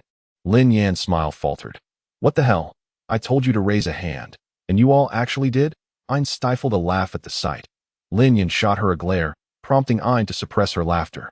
Resembling a duck attempting to hold its beak shut, clearing his throat, Lin Yin said, "Are you all really this disappointing?" Zephyr interjected, "Captain, you know my situation." Ishiao added, "Captain, you know my situation." Green Bull chimed in, "Captain, you know my situation as well." A few beads of sweat trickled down Lin Yan's forehead. He could understand Zephyr and Ishiao, but why was Green Bull joining in? "Captain, what do you think?" Green Bull tentatively inquired. "What do I think? I sit back and watch. I lie down and watch." Lin Yin scoffed. "Ha. You're fired." Of course, he would not dismiss Green Bull, but he was determined to have all three accompany him, regardless of their reasons. Even if they were only to observe from the sidelines, they would be there. Today was destined to be an extraordinary day for the Whitebeard pirates. Everyone was frantically stocking supplies, replenishing ammunition, and honing weapons. Shadows flitted about as arrangements were made. In addition to the over 1,600 crew members aboard the Moby Dick, along with over 200 from the 17th Division, the 43 affiliated pirate crews were fully prepared to set sail. The entire Whitebeard pirates numbered more than 30,000. Do not underestimate these 30,000. They were all formidable warriors who had battled through the trials of the New World, emerging from the bygone era as powerhouses, each capable of standing against 10 foes. Even the elite navy of Marineford would seem negligible in their presence. Once all preparations were complete, Whitebeard raised his hand and proclaimed, "Let us depart." From that moment on, the Whitebeard pirates surged forth towards Marineford with great determination. Aboard the Moby Dick, Whitebeard stood against the sea breeze, his long cloak billowing dramatically as he gazed steadfastly at the vast ocean before him, his heart heavy with concern for Ace's safety. "Captain, what do you believe our chances of victory are in this battle?" Suddenly, Lin Yin approached Whitebeard and inquired, "Chances of victory?" Upon hearing Lin Yan's words, Whitebeard fell into deep contemplation. To speak frankly, during his prime, he would have feared nothing, not even if the entire Navy stood against him, nor the world itself. Yet, the pressing question remained. How much impact could his current self truly create? Moreover, while the Whitebeard pirates had rallied their forces, the state of affairs prior to Lin Yan's arrival was not worth delving into. Given their current condition, rashly confronting the Navy could lead to disappointing outcomes. Observing Whitebeard's prolonged silence, Lin Yan grasped his unspoken concerns. A map materialized in Lin Yan's hands. The moment Whitebeard laid eyes on it, he was momentarily taken aback, puzzled by Lin Yan's intent. However, Lin Yan soon elucidated the rationale behind it, pointing to a specific location on the map and declaring, in the short term, enhancing the combat prowess of our entire crew is evidently unfeasible. Yet, I believe this location could serve our purpose. Whitebeard followed Lin Yan's finger to the marked spot, where a distinctive name was inscribed. Impel Down. Whitebeard, perplexed, questioned, Impel Down. The Navy had stationed a formidable force of 100,000 elite soldiers at Marineford, with hundreds of naval ships poised for action, bringing their total to at least 150,000. Furthermore, Marineford was the Navy's stronghold, where they would fight on their own turf. Do you truly believe that with 30,000 against 150,000, even if every member of the Whitebeard pirates is battle-hardened, we can emerge victorious given such a stark disparity? Lin Yan replied with utmost seriousness. You are absolutely right. Whitebeard nodded, resigned to Lin Yan's assessment. But what if we include the prisoners from Impel Down? Lin Yan suddenly shifted the direction of the conversation. Whitebeard, keenly perceptive, swiftly turned his head, immediately recognizing the gravity of the situation. You mean, my plan hinges on that? Lin Yan asserted confidently. Is that feasible? Whitebeard's eyes sparkled with newfound hope. If they could enlist the prisoners from Impel Down, the odds for the Whitebeard pirates would significantly improve. Whether it was possible remained to be seen. But they had to try. Moreover, the Navy's attention was entirely focused on Marineford, leaving the defenses at Impel Down relatively weakened. Let us proceed with this bold strategy. A surprise strike from Impel Down to disrupt Sengoku's original plans. Lin Yan smiled gently at Whitebeard. Leave this matter to me. His initial intention was to send Luffy to create chaos at Impel Down, but after careful consideration, he deemed that approach unreliable. Lin Yan resolved to personally venture into the depths of the underwater prison. Without delay, after issuing his instructions, Lin Yan transformed into a streak of light, vanishing from the Moby Dick. As Whitebeard watched Lin Yan's retreating figure, a surge of fervor began to stir within him. If previously he had valued Lin Yan solely for his strength, now, Lin Yan's display of determination far surpassed Whitebeard's expectations. It seemed he would have to add another name to his list of candidates. 3 days later, at Marineford, a colossal flag billowed in the wind, emblazoned with the Navy's iconic seagull emblem. Beneath the flag stood tens of thousands of uniformed Navy soldiers, poised and ready, standing tall with unwavering resolve. Exuding an aura of indomitable spirit, their resolute faces radiated an unyielding momentum, marking the commencement of the Top War. Surrounding Marineford, 50 warships patrolled continuously, the Navy aboard them vigilant and unyielding, monitoring every corner. Additionally, 300 warships awaited on standby, while 500 more were positioned outside the gates of justice, prepared for any eventuality. Marineford was fortified to an extent that would not be overstated. In the conference room, Admiral Sengoku maintained a composed demeanor, his gaze sharp and focused, revealing no trace of emotion. Only a palpable aura of decisiveness enveloped him. His eyes scanned the assembly of high-ranking Navy officers, Akainu, Akiji, Kizaru, Garp, Suru, and numerous vice admirals. Together they represented the Navy's elite strength. Time's up. Move out. Sengoku commanded with a swift gesture, his cloak billowing behind him as he strode to the forefront, followed closely by the 3 admirals and numerous vice admirals. Today, they were determined to eradicate the current era's leading figure, Whitebeard, from existence. The gates of Marineford gradually opened. The first to emerge were over a dozen giant vice admirals, their formidable physiques accentuated by their battle axes and spiked clubs, helmets adorning their heads, forming the first line of defense for Marineford. Behind these giant vice admirals, another group advanced. Leading them was a man clad in flamboyant attire, a sinister smile playing on his lips as he strode with an air of disregard. He was none other than Don Quixote Doflamingo, one of the 7 warlords of the sea. Following him was Dracula Mihawk, the sharp-eyed swordsman bearing the black blade Yoru, and then came Boa Hancock, the pirate empress, her elegant black hair cascading as she walked with grace, her expression icy. Next was Bartholomew Kuma, the taciturn tyrant clutching a book, and finally, the ever-smiling Gecko Moria, always wearing his trademark grin. While the 7 warlords were often criticized as the Navy's lapdogs and the pirate scum, it was undeniable that their power ranked among the pinnacle of the New World. As these heavyweight figures emerged one by one, the Navy's breaths quickened, their anticipation for victory in this war intensifying. At that moment, all Navy personnel felt a jolt of energy as the long-awaited three admirals made their appearance. Beneath the execution platform, 3 chairs were arranged, each corresponding to the positions of the 3 admirals. Akiji and Kizuru took their seats on either side, while Akainu occupied the center.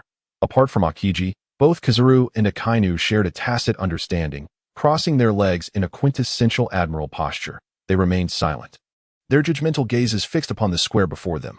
Creak, creak. At long last, after the giants, the 7 warlords, and the 3 admirals took their seats, the 2nd Division commander of the Whitebeard Pirates, Ace, was escorted towards the execution platform under the watchful eyes of the Navy's executioners. The chains dragged along the ground, producing a series of piercing, jarring sounds. In this moment, Ace's eyes were devoid of life, his body stained with blood, and his face bore the marks of torment. His disheveled hair a testament to the suffering he had endured in prison. A profound sense of regret enveloped him. Had he not acted so recklessly, had he not been so stubborn, the current calamity might have been avoided. Gazing upon the heavily fortified marine fort, surrounded by warships far more formidable than the Demon Slayer Order, Ace could scarcely fathom the consequences of the Whitebeard pirates charging in. The thought that countless members of his crew would perish for his sake weighed heavily upon him. He felt utterly incapable of bearing such a burden. Ace lowered his head, unwilling to allow others to witness his vulnerability. Do you regret it? Sengoku's voice pierced through the silence, attributing Ace's predicament to the sinful blood that coursed through his veins. Ace remained silent, gritting his teeth in defiance. Nearby, Garp, having witnessed this spectacle, also lowered his head slightly, his fists clenched as he endured an unbearable torment within. Alas, Suru, observing the scene, shook her head in despair, hoping that Garp could withstand the impending storm. Following Ace's binding to the execution platform, Sengoku seized the transponder snail to deliver a rousing speech that aimed to bolster morale. Ultimately, he unveiled Ace's lineage, identifying him as a scion of Sin. This declaration sent shockwaves through the ranks of the Marine soldiers at Marineford and captivated the attention of viewers worldwide. A descendant of the infamous Roger. No wonder the Navy was so intent on exploiting Ace's situation. The revelation that Roger's offspring was still alive was astonishing. Such a being deserved death. It became clear why Whitebeard had chosen to confront the Navy. He would never allow his own to be executed without resistance. Poor Gas. If he is indeed Roger's heir, why does he not bear Roger's surname? Perhaps to avoid suspicion. If he had carried such a name, even the most uninformed passerby would recognize his true identity. Among the audience watching the broadcast were pirates and common folk alike, yet the majority were ordinary citizens. Understanding dawned upon them as they finally grasped the Navy's fervent mobilization. After a series of preliminary events, the atmosphere at Marineford grew tense. The soldiers, realizing they were about to execute the last remnant of Roger's bloodline, felt their spirits soar to unprecedented heights. Now, all they had to do was await the arrival of the Whitebeard pirates. Sengoku glanced at his watch. It was 9 o'clock in the morning. With 3 hours remaining until Ace's execution, the pressing question loomed. How would the Whitebeard pirates breach their seemingly impenetrable fortress of Marineford? As anticipation hung heavy in the air, a chilling message reached them. The gate of justice, the Navy's bastion of righteousness, had mysteriously opened. The personnel within were now unreachable. Upon hearing this news, Sengoku's countenance darkened. He understood well that while he had prepared extensively, there would inevitably be oversights. Yet, he had not anticipated that the first ill tidings would arrive so abruptly. At that moment, a naval sentry suddenly spotted a shadow on the distant sea. Alongside the shadow, several more emerged in succession. The distance made it impossible to discern their nature with the naked eye. The sentry raised his telescope, and as his focus sharpened, he gasped in shock. The shadows were none other than ships from the Whitebeard pirates' fleet. Marshal, the Whitebeard pirates have appeared. The news reached Sengoku instantly through the transponder snail. As the Whitebeard pirates materialized, the previously tranquil Marineford erupted into a frenzy. The confrontation was about to commence. The elite soldiers of the Navy gripped their weapons tightly, bracing themselves as they gazed into the depths of the fog, whereas Whitebeard, Sengoku pressed, disregarding the subordinate pirate crews. Have you spotted him? The sentry hesitated. Not yet, sir. Despite a thorough sweep with the telescope, the Moby Dick remained elusive. Moments later, the fleet of subordinate pirate crews emerged from the mist, gradually revealing themselves to all at Marineford. Among them were formidable figures, the Great Squid Slinger, Squard, the Ice Witch, Whitey Bay, Little Oars Jr., and the Lightning Lord, Marco, all renowned conquerors of the New World. the sentry felt a cold sweat cascade down his back. Likewise, the entire Navy began to scan the area, yet Whitebeard was still nowhere to be seen. Sengoku fell into contemplative silence. How would the man known as the strongest in the world make his grand entrance? As the 3 admirals, the vice-admirals, and the 7 warlords patrolled among the 43 subordinate pirate crews, suddenly, the bay before Marineford began to bubble ominously. A strange sound drew everyone's attention. Sengoku, Tsuru, Garp, Akainu, Kizaru, Akiji, and the high-ranking officers turned in unison. And upon witnessing this peculiar sight, a singular thought echoed in their minds. He has arrived. In the next instant, a colossal whaling ship burst forth from the depths, rising dramatically from the sea. It was none other than the Moby Dick. Sunlight refracted off its surface, casting a dazzling spectrum of colors that momentarily blinded all who beheld it. A towering column of water shot skyward, reaching heights of 100 meters. As the outer layer of the Moby Dick broke the surface with a resounding splash, the soul of the Whitebeard pirates had made its entrance. Additionally, 3 slightly smaller vessels followed closely behind, all part of the Moby Dick's fleet. Positioned in a strategic formation facing 4 cardinal directions, the crashing waves splashed wildly, drenching the nearby vice-admirals. On the leading Moby Dick, 14 figures stood resolute, embodying the indomitable spirit of the Whitebeard pirates. Captain Marco of the 1st Division, Captain Jaws of the 3rd Division, Captain Vista of the 5th Division, and others were all present on the scene. Aside from Ace on the execution platform and Lin Yin, who had stealthily infiltrated and impelled down, this represented the pinnacle of the Whitebeard pirates' formidable strength. The 14 division commanders stood ready, their gazes fierce, their expressions inscrutable, devoid of any visible emotions. Their indifferent eyes swept across the ranks of the Navy soldiers before them. Truly, the Navy had spared no effort in their endeavor to confront the Whitebeard pirates. The sheer magnitude of their presence alone revealed the Navy's unwavering resolve to obliterate the Whitebeard pirates. Yet, did these Navy soldiers truly believe that they could extinguish the faith of those who sought to rescue Ace with merely their numbers? Such a notion was utterly delusional. As the 14 division commanders surveyed the Navy too was scrutinizing the commanders, feeling the immense pressure exuded by this elite group. Many soldiers were gripped by unease. Despite the waning days of Whitebeard, he remained one of the 4 emperors, a title that denoted mastery over the world's strongest man and the leader of an era. Decades of legacy loomed before them. Could the Navy truly eradicate such a towering figure? This remained an open question. At that moment, as the admiral, the 3 vice-admirals, and numerous rear admirals fixed their gazes upon the Moby Dick, a resonant sound of firm, weighty footsteps reverberated in the hearts of all Navy personnel. Upon hearing those footsteps, Marineford fell silent, the echoes resounding throughout the bay. The soldiers could even hear the breaths of their comrades nearby, their hearts racing in tandem with the rhythm of the approaching steps. Finally, amidst the tense demeanor of the elite Navy soldiers, Whitebeard grasped his naginata and descended the staircase, step by step, to the forefront of the Moby Dick. The Navy finally beheld the newcomer, with his distinctive bent mustache, the regal cloak of the 4 emperors draping over him, a signature pirate captain's hat atop his head, and a physique that commanded awe. It could only be Whitebeard, the foremost of the 4 emperors of the New World. With a thunderous crash, Whitebeard slammed his naginata into the ground, then turned his gaze toward Ace on the execution platform. As their eyes met, Ace slowly lifted his head, also looking at Whitebeard. In that moment of connection, Ace trembled. The facade he had maintained crumbling away. Tears streamed uncontrollably from his eyes as he cried out, "I'm sorry, Dad." Hearing Ace's heart-wrenching cry, Whitebeard gently gripped his naginata and spoke in a voice both delicate and soothing. "Don't be afraid, little Ace. Dad is right here." Though Whitebeard's voice was not loud, the profound silence of Marineford amplified it, carrying his words to every corner. "Dad is right here." As Ace heard Whitebeard's comforting voice, his tears flowed like a torrential flood, dropping onto the execution platform, his eyes filled with confusion and helplessness. Resembling a lost child. "Those who have harmed the Whitebeard pirates, especially you, my dearest Ace, are you prepared for what is to come?" After comforting Ace, Whitebeard cast a fierce glance at the 100,000 Navy soldiers before him. In that instant, an overwhelming pressure descended upon the shoulders of every Navy soldier present. They felt as though they were being crushed under the weight of his gaze, nearly unable to withstand it. Was this the might of Whitebeard? But it was not over yet. Whitebeard planted his naginata beside him, crouched slightly, and suddenly a flash of white light enveloped his fists. This was the power of the tremor fruit. Then, with a powerful tremor of his arms, the space around his fist began to crack and fracture. An unfathomable force erupted from within. In that moment, white light surged forth, and the very fabric of space seemed to explode. The power of the Tremor fruit enveloped the entirety of Marineford, causing the bay to quake violently. The Navy soldiers in the front lines stumbled under the force's residual impact, falling to the ground.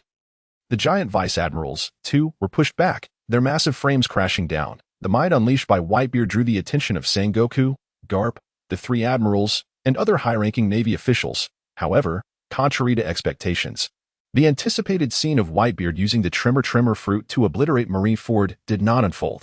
After the tremor, Whitebeard stood once more, his eyes revealing no emotion that moment. Some Navy soldiers suddenly noticed the bizarre retreat of the sea before them, exposing a vast expanse of seabed. The tide is receding? The soldiers were perplexed by the phenomenon. As they pondered this, a towering tsunami, over 100 meters high, emerged on the horizon of the sea. The sea? A tsunami? Upon witnessing this spectacle, the Navy soldiers were engulfed in shock.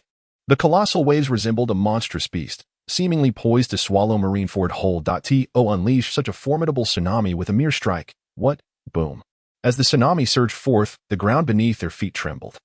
Most present had never witnessed the true power of Whitebeard's Tremor fruit. Yet, did Sengoku, Garp, and the three admirals remain oblivious? The sea trembled. This was one of the Tremor fruit's most formidable abilities. The tsunami's velocity was already frighteningly swift. And with the enhancement of the Tremor fruit, it reached Marineford in mere seconds. The spectacle was awe-inspiring, shattering illusions, as the ocean rushed toward them, concealing terrifying power within. The Navy soldiers were left in shock. Should they be struck by this tsunami, not only would they perish, but Marineford itself would be obliterated. Many soldiers with lesser resilience felt their legs quaking uncontrollably. The sensation of confronting a divine force left them paralyzed. How could they fight back? How could they resist? It was overwhelming, far too overwhelming. The strength of Whitebeard was absurdly powerful. The title of the world's strongest man was not an exaggeration. Cold sweat trickled down the brows of the Navy soldiers. It was not only the soldiers. Even the numerous giant vice admirals at the forefront had their expressions changed dramatically. Some furrowed their brows, others clenched their teeth, preparing to brace themselves against the impending tsunami. In the face of Whitebeard's first strike, the most composed were undoubtedly the warlords on the second step and the three admirals positioned directly beneath the execution platform. Doflamingo hung with a sinister smile. The tsunami's fierce sea breeze causing his flamboyant flamingo attire to rustle audibly. The world's strongest man, Dracul Mihawk, maintained an indifferent expression, merely lowering the brim of his hat slightly. However, the intensifying battle intent in his eyes betrayed his otherwise placid demeanor. If I could obtain the shadow of Whitebeard.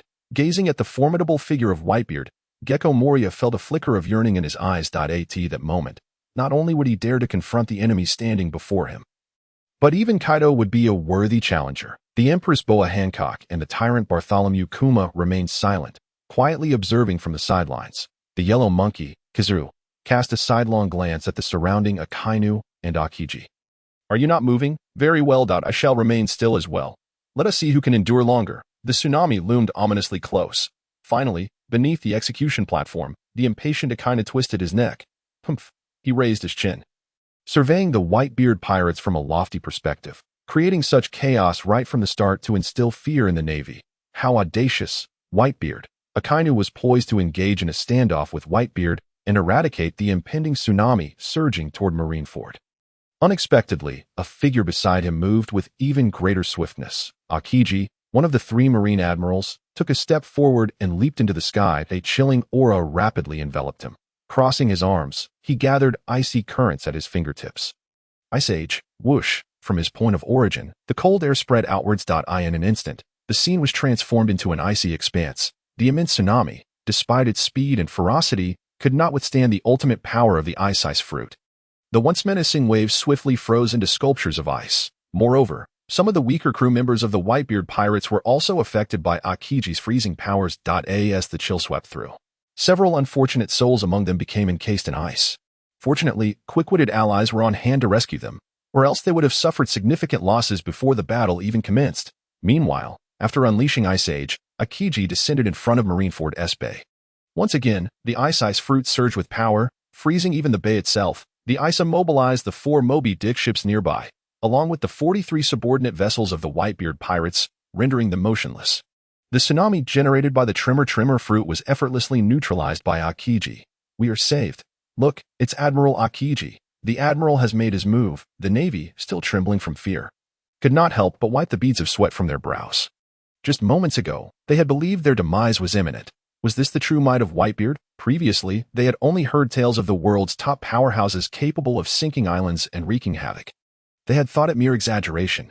Now, faced with the reality, they realized that with just a wave of his hand, Whitebeard nearly brought destruction upon Marineford, threatening the lives of 100,000 elite Marines. The soldiers felt their throats tighten as they pondered the staggering gap between them and the peak powers of the New World. This was merely the aged Whitebeard, who came perilously close to obliterating their navy. In his prime, he had rivaled the likes of Gold. Roger and Shiki the Golden Lion, formidable warriors in their own right. It was hard to fathom how their fleet Admiral Sengoku and the legendary Hero Garp had managed to guide the navy through such turbulent times. Confronted with the frozen tsunami and the immobilized Moby Dick, Whitebeard's calm gaze fell upon Akiji, a cold smile curving at the corners of his lips. Isn't this the little marine brat from back in the day? The soldiers felt a jolt at Whitebeard's words. That was their admiral, the pinnacle of marine strength, a goal pursued by countless Marines throughout their lives. Yet here, Whitebeard reduced him to a mere brat? Why was this even coherent? However, upon reflection, Whitebeard certainly had the stature to mock their esteemed admiral in such a manner. Listening to Whitebeard's taunt, Akiji remained unfazed, unaffected, his palm imbued with the powers of the ice fruit. Radiated at chill. As the freezing energy surged, he leaped onto the ice sculptures, soaring into the air. Ice spear. Whoosh! Hundreds of ice spears coalesced beside Akiji, without a flicker of emotion in his eyes. He pointed a single finger at Whitebeard. In the blink of an eye, countless ice spears hurtled toward Whitebeard, their tremendous piercing power sending ripples through the air. Facing Akiji's frigid assault, Whitebeard remained unflustered. The white energy membrane reappeared on his arm. Quake. With a single hand raised, he struck forth, unleashing a shockwave formed from the tremor fruit that shattered the multitude of ice spears. Moreover, the force of the shockwave, undiminished, surged toward Akiji. Quick-witted, Akiji sidestepped as the shockwave brushed past him. His speed intensified as he forged an ice blade in his hand. Grasping the ice blade, Akiji lunged at Whitebeard. Whitebeard raised his bicinto, effortlessly deflecting Akiji's ice blade, then extended his large hand to seize Akiji by the throat. With veins bulging on his wrist, the power of the tremor fruit surged through Whitebeard's grip. Bang! Akiji was instantly pulverized by the force unleashed from Whitebeard's grip. The fact that Akiji, one of the 3 Marine admirals, had been shattered by Whitebeard sent shockwaves through the navy. Many members of the Whitebeard pirates were momentarily stunned. Was it that their captain was overwhelmingly powerful? Or was Akiji simply lacking? However, Whitebeard's expression bore little joy. He glanced aside, where the shattered ice had begun to reassemble, forming a humanoid figure of solid ice. From within this icy form, Akiji emerged, unscathed. Gwahaha. The little brat of yesteryear has grown up, and now dares to challenge me. The corners of Whitebeard's mouth curled upwards, gazing haughtily at the figure of Akiji before him. Akiji merely patted his shoulder, remaining silent. His intentions for this confrontation extended beyond the mere desire to obliterate the tsunami. He sought to gauge Whitebeard's formidable strength. After all, with the title of the world's strongest man preceding him, who among the ranks of Marineford, besides Akiji himself, would not yearn for a chance to spar with Whitebeard? The impending clash between Akiji and Whitebeard undeniably serves as a declaration to all that, despite Whitebeard's waning years, his prowess remains undiminished. Indeed, for the elite warriors, the objective is to challenge Whitebeard, while for the ordinary Marine soldiers, they can only witness the back-and-forth exchange between Akiji and Whitebeard. Although these pirates possess considerable strength, we have our 3 admirals, our fleet admiral, and the legendary Hero Garp, in this contest of top-tier combatants. The Marines shall not falter. Should a true battle ensue, the outcome remains uncertain. The Marines rallied themselves, invigorated by Akiji's appearance, which swiftly quelled the overwhelming tsunami summoned by Whitebeard. Their morale began to rise anew, focusing on eliminating more members of the Whitebeard pirates to secure victory in this war. On the side of the Whitebeard pirates, numerous crew members peered towards the horizon, thanks to Akiji's ice age. The bay had transformed into a battleground where they could land. Several members of the Whitebeard crew leapt onto the icy surface, testing its weight-bearing capacity. It proved solid enough. Yet this was not the time for them to be picky. In the very moment Akiji and Whitebeard's confrontation reached its climax, a resounding bang echoed from the Marine side, where they had already replenished their ammunition and ignited the fuses. A barrage of cannonballs rained down upon the Whitebeard pirates. The battle had commenced. As the 2 armies clashed, the Marines unleashed their artillery, After the fuses were lit, the cannon fire instantly enveloped the entirety of the Whitebeard fleet. Boom, boom, boom. The thunderous explosions cascaded relentlessly. We shall retaliate. Following a volley from the Marines, the firepower of the Whitebeard pirates swiftly followed suit. Bang, bang, bang. A dense array of cannonballs hurtled towards the Marine high ground. Both sides poured their firepower into the fray, striving to maximize enemy casualties. However, the Marines boasted superior equipment, and given that this was the Marine headquarters base, they possessed all the advantages of timing, location, and manpower. Before long, the firepower of the Whitebeard pirates was suppressed. Several ships were left with gaping holes due to the explosive aftermath. Fortunately, the ice provided support, or else they would risk sinking as seawater flooded in, realizing that their firepower had been severely curtailed.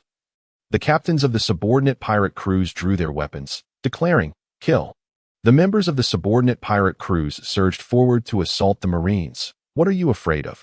Numerous Marine vice-admirals led their troops, brandishing their weapons and charging towards the Whitebeard pirates. In close quarters combat, both sides' gunners tacitly ceased their fire. Who dares challenge our Whitebeard pirates? You must be unaware of the heights of heaven. Today, let us demonstrate the might of our crew. The Whitebeard pirates surged forward. Can the Marines be trifled with? You jesters shall find that next year on this day will be your day of reckoning. Eliminate these pirates. The Marines braced themselves for battle as the two factions collided, unleashing a massive influx of troops, creating chaos akin to a locust swarm. The commanders of the Whitebeard pirates commenced their advance. Vista unsheathed his twin pistols, and as petals fell from the sky, he resembled a keen blade, plunging into the heart of the Marines. Likewise, the other commanders, including Marco and others, began to exert their strength. With the commanders now engaged, the giant vice-admirals joined the fray, raising their battle axes and spiked clubs to strike fiercely at the Whitebeard pirates. A brutal melee had just begun, yet the ground was already awash with blood and littered with severed limbs. It must be said that although the Marines are elite, well-trained, and exude grandeur, they are merely flowers sheltered from the storm. Many have yet to experience the blood and carnage of the open sea. The Whitebeard pirates, however, are different. In the New World, only the strongest survive. If the previous artillery fire had suppressed the Whitebeard pirates, now that they were engaged in close combat, the advantages of the Whitebeard crew became evident. The tide of war began to shift into a perplexing state. As the clash between the Marines and pirates raged on, in the square of Marineford, a man bearing the black sword Yoru slowly raised his head, his eyes glinting with battle intent, radiating an unyielding sharpness that seemed to pierce through all. With a gaze akin to that of an eagle, he locked onto Whitebeard aboard the Moby Dick. Stepping forward, he ascended the platform. He was none other than Dracul Mihawk, one of the warlords of the sea, acknowledged as the world's foremost swordsman. Mihawk's status as one of the greatest swordsmen of the age immediately drew the attention of many in Marineford. Hehehehe. I did not expect you to be the first to lose your composure. Doflamingo cast a glance at Mihawk, his tone dripping with arrogance. Are you planning to make a move as well? The sea breeze swept through, and the pirate Empress Boa Hancock gazed at him, her hair dancing wildly. Hee. Are you seeking to challenge Whitebeard? Let me witness your prowess. Moria awaited with bated breath. Oh ho ho. One is the world's greatest swordsman, and the other the world's strongest man. How terrifying indeed. Kizaru's eyes sparkled, taking in the unfolding scene with newfound seriousness. Humph. Though Akainu was exceedingly proud, he could not help but cast a glance towards Mihawk after a derisive snort. Not only these individuals, but even Sengoku, Garp, and the ever-observant Kuma turned their attention to the commotion. As if sensing something, Whitebeard's gaze drifted towards the square of Marineford, locking eyes with Mihawk. Gururara, another little brat can't contain himself and is about to make a move. Whitebeard discerned the latent brilliance emanating from Mihawk's eyes with a steady demeanor. Just as everyone before him had surmised, Whitebeard epitomized the might of the world's strongest man. A formidable mountain stood before them, a barrier to any who aspired to ascend to the pinnacle of the world. Who would not wish to measure themselves against him? Today, the Marineford War, a grand spectacle of dragons, was the perfect opportunity to fulfill their collective desire to challenge Whitebeard. Let me see how much effort I must exert to surmount this towering obstacle. Mihawk raised his hand, grasping the black blade, Yoru, and slowly drew it forth. The moment the blade was unsheathed, a wave of sword energy radiated outward from him. Many could sense that Mihawk's power was steadily escalating. If a power-level measuring device, like those from the Dragon Ball universe, were present, it would undoubtedly register Mihawk's combat value multiplying exponentially. Such terrifying sword energy. the 5th Division captain of the Whitebeard Pirates. Vista, who had been charging into battle, instinctively halted his actions upon sensing Mihawk's movements. He turned his gaze towards Mihawk. Witnessing Mihawk's current mastery of the sword art, even he could not help but furrow his brow. After years of rigorous training, he had believed his swordsmanship had caught up to, or even matched Mihawk's. Unreservedly, Vista had anticipated a day when he could stand toe-to-toe with him. However, upon seeing Mihawk unveil his unmatchable sword radiance, he could not help but lament how far he still had to go. Mihawk gripped Yoru with both hands. To unleash the full might of the world's greatest swordsman. There was but one man capable of such a feat upon the vast seas. The torrent of power surged into Mihawk's arms. As he elevated his strength to its zenith, his eyes opened wide. Resembling an eagle, their brilliance akin to the stars in the cosmos. In an instant, he swung his blade towards Whitebeard, the supreme greatsword, one of the 12 supreme blades. Yoru radiated in immeasurable divine light. A jade-green sword aura sliced directly towards Whitebeard, who stood aboard the Moby Dick. The immense shockwave fractured the ice that even Aokiji had frozen, creating deep fissures that spread in all directions. Ice shards flew, shattering the sky, sweeping across the sea, shaking the very heavens. Mihawk fixed his gaze upon Whitebeard. How will you withstand this strike? Yet, Whitebeard remained unperturbed in the face of Mihawk's charged assault. Just as the strike was poised to land, a figure suddenly interposed himself before Whitebeard. It was none other than Jozu, the 3rd Division captain of the Whitebeard Pirates. Buzz! A dazzling diamond rapidly enveloped Jozu's form. In response to Mihawk's strike, he slammed his legs into the ground with the force of a sumo wrestler. Once his stance was secured, he bellowed and met Mihawk head-on with his bare hands. Bang! The sharp strike collided with the indomitable diamond. At the moment of impact, the ground of Marineford reverberated with a deafening roar. Many were left reeling, their eardrums nearly bursting with the force of the sound. The fierce strike swept the surroundings, the violent noise reverberating throughout Marineford. The eruption of sound was so tremendous that even those engaged in battle, both the Whitebeard Pirates and the Navy, ceased their actions to gaze towards Jozu. Standing firm beneath the Moby Dick, such overwhelming force, some captains of affiliated pirate crews could not help but exclaim. After all, this was the world's greatest swordsman. Even the self-proclaimed proud Navy vice admirals were stirred by the display of Mihawk's power. Unable to quell the tumult within their hearts. As for Jozu, the moment he clashed with Mihawk's strike, he furrowed his brow, his expression shifting. The sharpness of Mihawk's attack surprised even him, exceeding his expectations. His legs carved deep grooves into the ice as he exerted all his might, beads of sweat forming on his forehead. However, who was Jozu, the strongest shield of the Whitebeard Pirates? No one could breach his defense. He felt his arm swell with power as he forcefully lifted Mihawk's strike skyward. In the eyes of all, Mihawk's slash was bent as if it were a mere twig. The strike was hurled into the heavens, spiraling upwards, before it erupted in a brilliant explosion. In that moment, the sky above Marineford was left cloudless, resounding with the aftermath. Mihawk, true to his title as the world's greatest swordsman, had nearly been thwarted even by Jozu. Blood had seeped from his arm. Fortunately, he had endured it all. Yet, as a qualified pirate, he could not let the opportunity for banter slip by. Is this the full might of the world's greatest swordsman? Having tested it today, it is but mediocre. Jozu discreetly pressed his bloodied arm behind him while casting a taunting glance towards Mihawk. Mihawk remained silent in the face of Jozu's provocation. His objective was Whitebeard, and he had only unleashed a single strike. Though unsuccessful, he felt a twinge of displeasure but refrained from making any further moves. He stepped back, returning Yoru to its sheath. This Jozu is indeed a formidable opponent. I never expected even Mihawk's strike would fail to inflict any harm upon him. The most resilient shield of the Whitebeard Pirates truly lived up to his reputation. It must be acknowledged that the captains of the Whitebeard Pirates possess considerable strength. A ripple of astonishment coursed through the Navy, for who was Mihawk? He was the world's greatest swordsman, standing among the elite of the New World. Had it not been for Jozu's interference, that strike would have directly swept towards Whitebeard. He dared to challenge Whitebeard. The magnitude of power contained within that strike was unimaginable.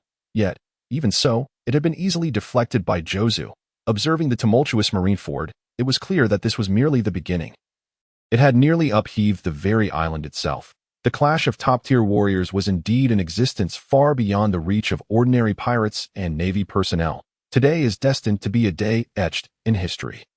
Vista, I have heard that your swordsmanship ranks first among the Whitebeard Pirates. Today, I am eager to receive your teachings. Suddenly, a Navy colonel approached Vista, drawing his sword and pointing it at him with a commanding tone. Oh, you wish to challenge me? Vista stroked his handlebar mustache, casting a glance towards the Navy colonel. A hint of derision sparkled in his eyes. Is this your idea of a challenge? 20 against 1? It turned out that behind this Navy colonel stood over 20 soldiers, all brandishing their swords. Vista couldn't help but chuckle. This is what you call a noble challenge. Humph, less talk. It is 20 against 1. Do not underestimate us. 20 naval colonels surged forward, charging towards Vista with unwavering confidence. They truly believed that a mere 20 of them could not subdue him, even if they could not overpower him. They were certain they could delay him. This was the product of years of cultivation, a testament to their self-assurance. Kill, the naval colonel shouted, filled with fervored in response. Vista merely shook his head slightly. Rustle, rustle, petals of crimson fell from the sky, enveloping Vista in a fragrant shower. Drawing his sword, he declared, "Since you seek death, I shall grant you that favor." In an instant, his figure transformed into a blur of light. Amidst the petals, Vista unleashed a rapid counterattack against the 20-odd naval colonels before him. In less than a second, those who had once seemed invincible found themselves sprawled on the ground, each having endured a barrage of 10 to 20 cuts. They lay scattered in pools of blood. What? The leading naval colonel's pupils constricted in disbelief as he witnessed the scene. I can't see. This speed is incomprehensible. They had fancied themselves seasoned warriors, capable of at least holding their own against a division commander from the Whitebeard pirates. Yet, the outcome was disheartening. They could not endure even a single second. Such a result was indeed hard for them to accept. Alas, in this world, there exists no remedy for regret. With a swift stroke, Vista dispatched the multitude of foes before him. A similar spectacle unfolded in every corner of Marineford. Countless division commanders displayed their might, employing overwhelming strength to force the naval soldiers into retreat. On the side of the Whitebeard pirates, witnessing their commander's valor, the crew erupted in cheers, their morale soaring as they felt an insatiable surge of power within. They recklessly brandished their swords at the encroaching navy. Seeing the overwhelming bloodlust emanating from the Whitebeard pirates, the navy could not help but feel a chill of fear. Demons. The members of the Whitebeard pirates were veritable demons. In their first clash, the navy was utterly routed. Retreating in disarray, the Whitebeard pirates swiftly claimed the majority of the bay. Simultaneously, countless members of the Whitebeard pirates united in purpose, pressing forward against the navy. Observing the collapsing navy below and the resolute Whitebeard pirates, Sengoku stood on the execution platform, his face betraying no emotion. The combat prowess of the Whitebeard pirates was already formidable, and with the majority of the navy being green recruits, Sengoku had anticipated such a scenario from the outset. His gaze remained coolly fixed on Whitebeard. Commanders Marco, Jozu, and others were present, yet Sengoku's brow furrowed slightly. There was still one division commander absent from the scene. Where is Lin? At that moment, Sengoku was struck by the realization. The captain of the 17th Division, Lin, was not aboard the Moby Dick. In fact, he was not in Marineford at all. What scheme was Whitebeard concocting? Sengoku had heard whispers of Lin's prowess. His ability to sweep aside the commanders of the Whitebeard pirates was indicative of his remarkable strength. Such a formidable individual, if not brought to the forefront, would be a grave loss to the battlefield. Sengoku tightened his grip on the transponder snail, scanning Marineford for Lin's whereabouts. Upon confirming that Lin was indeed absent from the Moby Dick and other vessels of the Whitebeard pirates, Sengoku promptly issued orders. Sentinel Squad, search for the 17th Division's presence. To Sengoku, Whitebeard's intentions regarding Lin were a mystery. However, the battlefield was ever-changing, and he could not allow unforeseen events to transpire under his command. Numerous sentinels had been strategically positioned along the flanks of Marineford. Upon hearing Sengoku's command, they immediately lifted their telescopes, scanning for signs of the 17th Division. Before long, news regarding the 17th Division reached Sengoku's ears. Admiral, while we have not located Captain Lin's whereabouts, the fleet of the 17th Division is currently guarding the rear of the Whitebeard pirates, a naval sentry reported.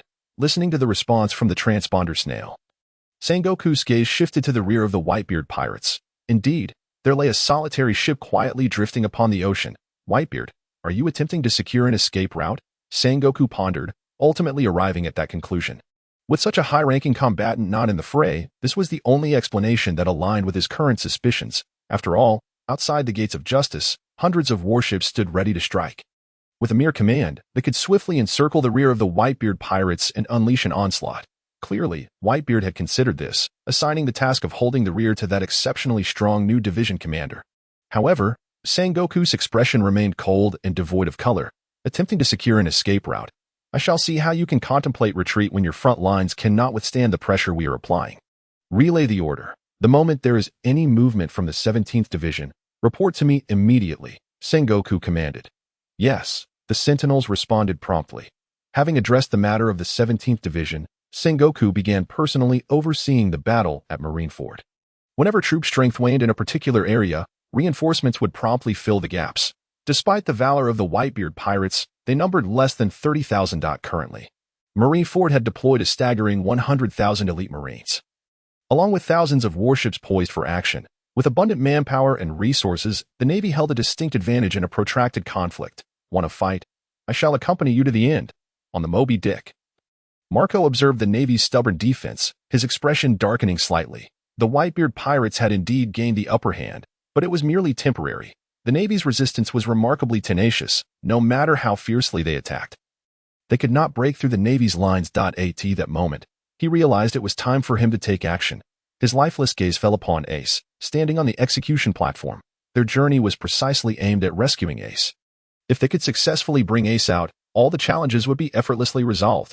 Just as Marco cast his gaze toward the execution platform, the Navy's side, represented by one of the three admirals, Kizaru, also fixed his eyes on Whitebeard. It was time to take action. At the very least, it should not appear as though he were merely idling. Kizaru set aside his standard admiral's seated posture and stood up. This movement caught the attention of Akainu, who glanced at him with a rare flash of astonishment in his eyes. Who would have thought that this individual, known for his leisurely demeanor, was actually ready to strike? The sun had risen in the west. Seize the thief by capturing the king, starting with you, Whitebeard. Kizaru's gaze locked onto Whitebeard, and although he was known for his laid-back attitude, he realized that this was one of the few opportunities in his life to challenge Whitebeard. The strongest man in the world. As a formidable warrior, how could he let such an opportunity slip away? Kizaru crouched slightly and then leaped into the sky. At his fingertips, a yellow radiance began to materialize. With arms crossed, a sly smile adorned Kizaru's face. Yasakani no Magatama. The Yasakani no Magatama, a wide-area destructive ability of the Glint fruit, though many perceived it as merely dazzling and chaotic, was undeniably devastating once it struck its target. Subsequently, Kizaru crossed his arms, and without a hint of hesitation, unleashed the Glint fruit, sending countless yellow flashes sweeping toward Whitebeard aboard the Moby Dick. The moment Kizaru made his move, Whitebeard naturally sensed the commotion at the execution platform. Gorarara, has the third little brat lost his patience too? Whitebeard smiled, his indifferent gaze sweeping over Kizaru. The first little brat was Akiji, the second was Mihawk, and the third, of course, was the Kizaru before him. Come on, let me test the might of your tremor fruit. Kizaru spoke with an air of composure. However, in the face of Kizaru's proactive assault, Whitebeard remained as unyielding as an ancient rock, standing firm and unmoved. Just as Kizaru's Yasakani no Magatama was about to strike Whitebeard, Marco, the 1st Division captain of the Whitebeard pirates, sprang into action.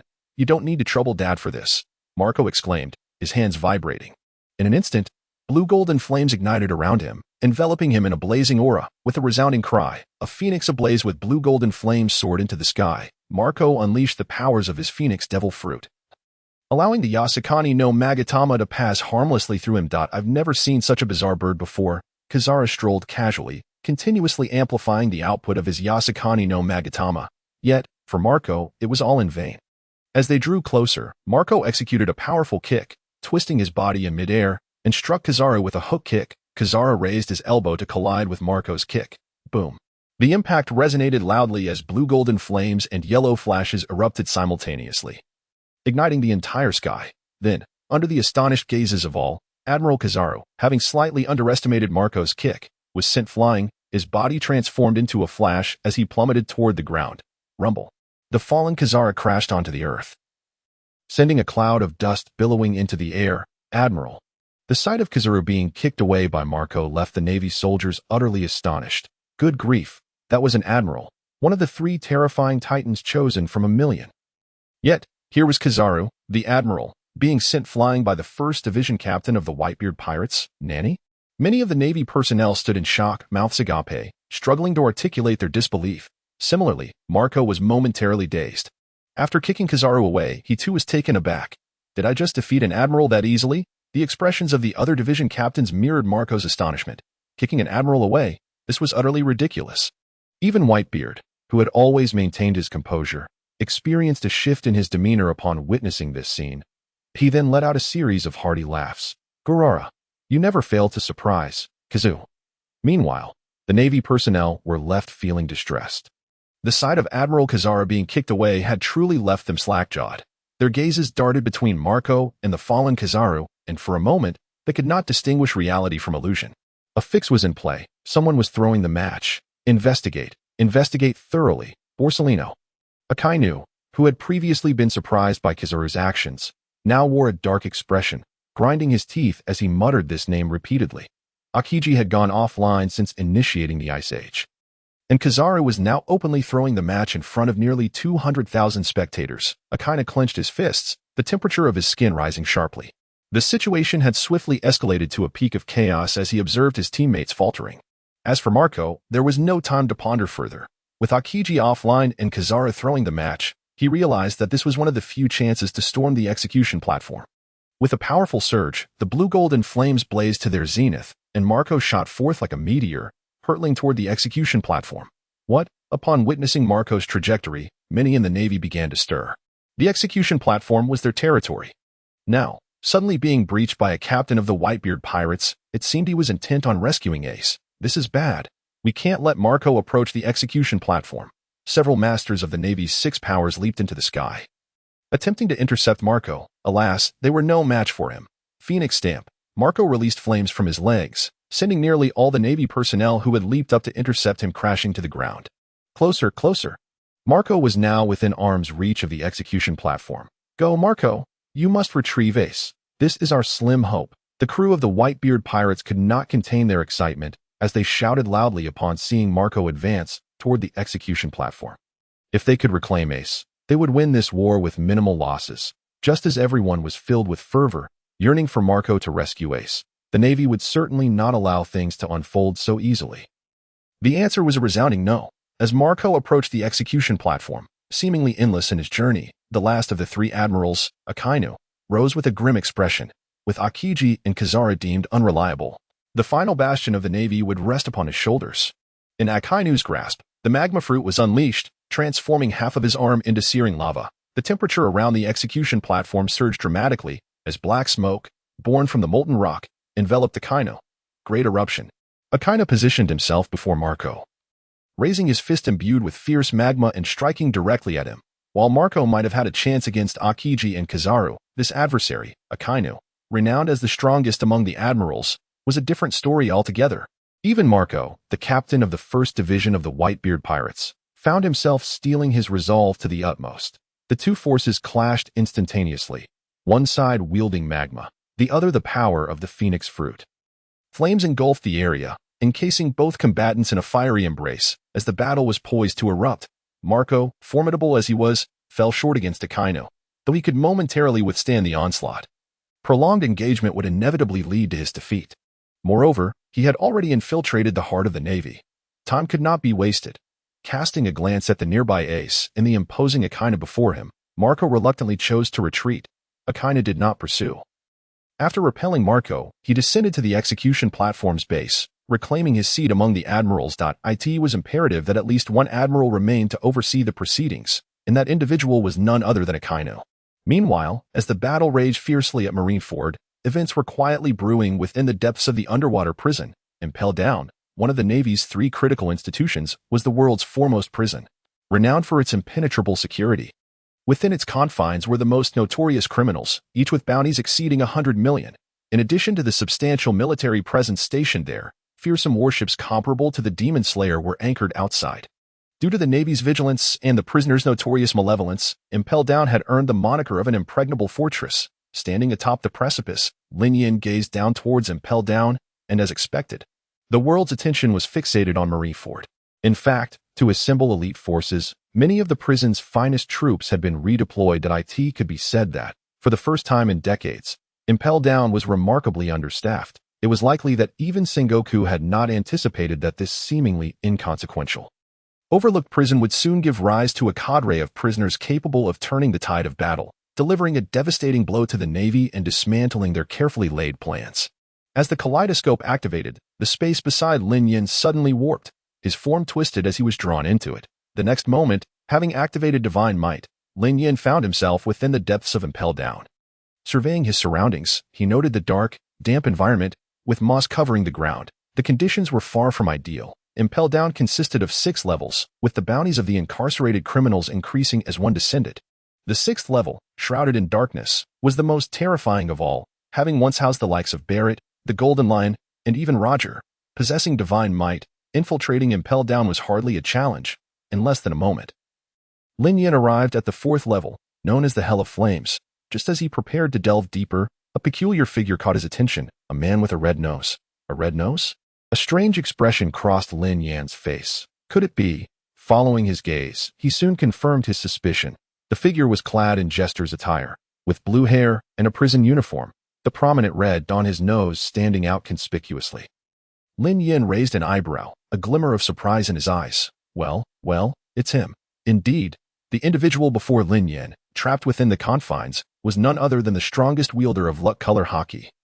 The first to broadcast the Marineford War, the one personally courted by Whitebeard, and the only man to have defied Shanks, Buggy the Clown, having endured attacks from Akainu, Akiji, Kizaru, and Mihawk.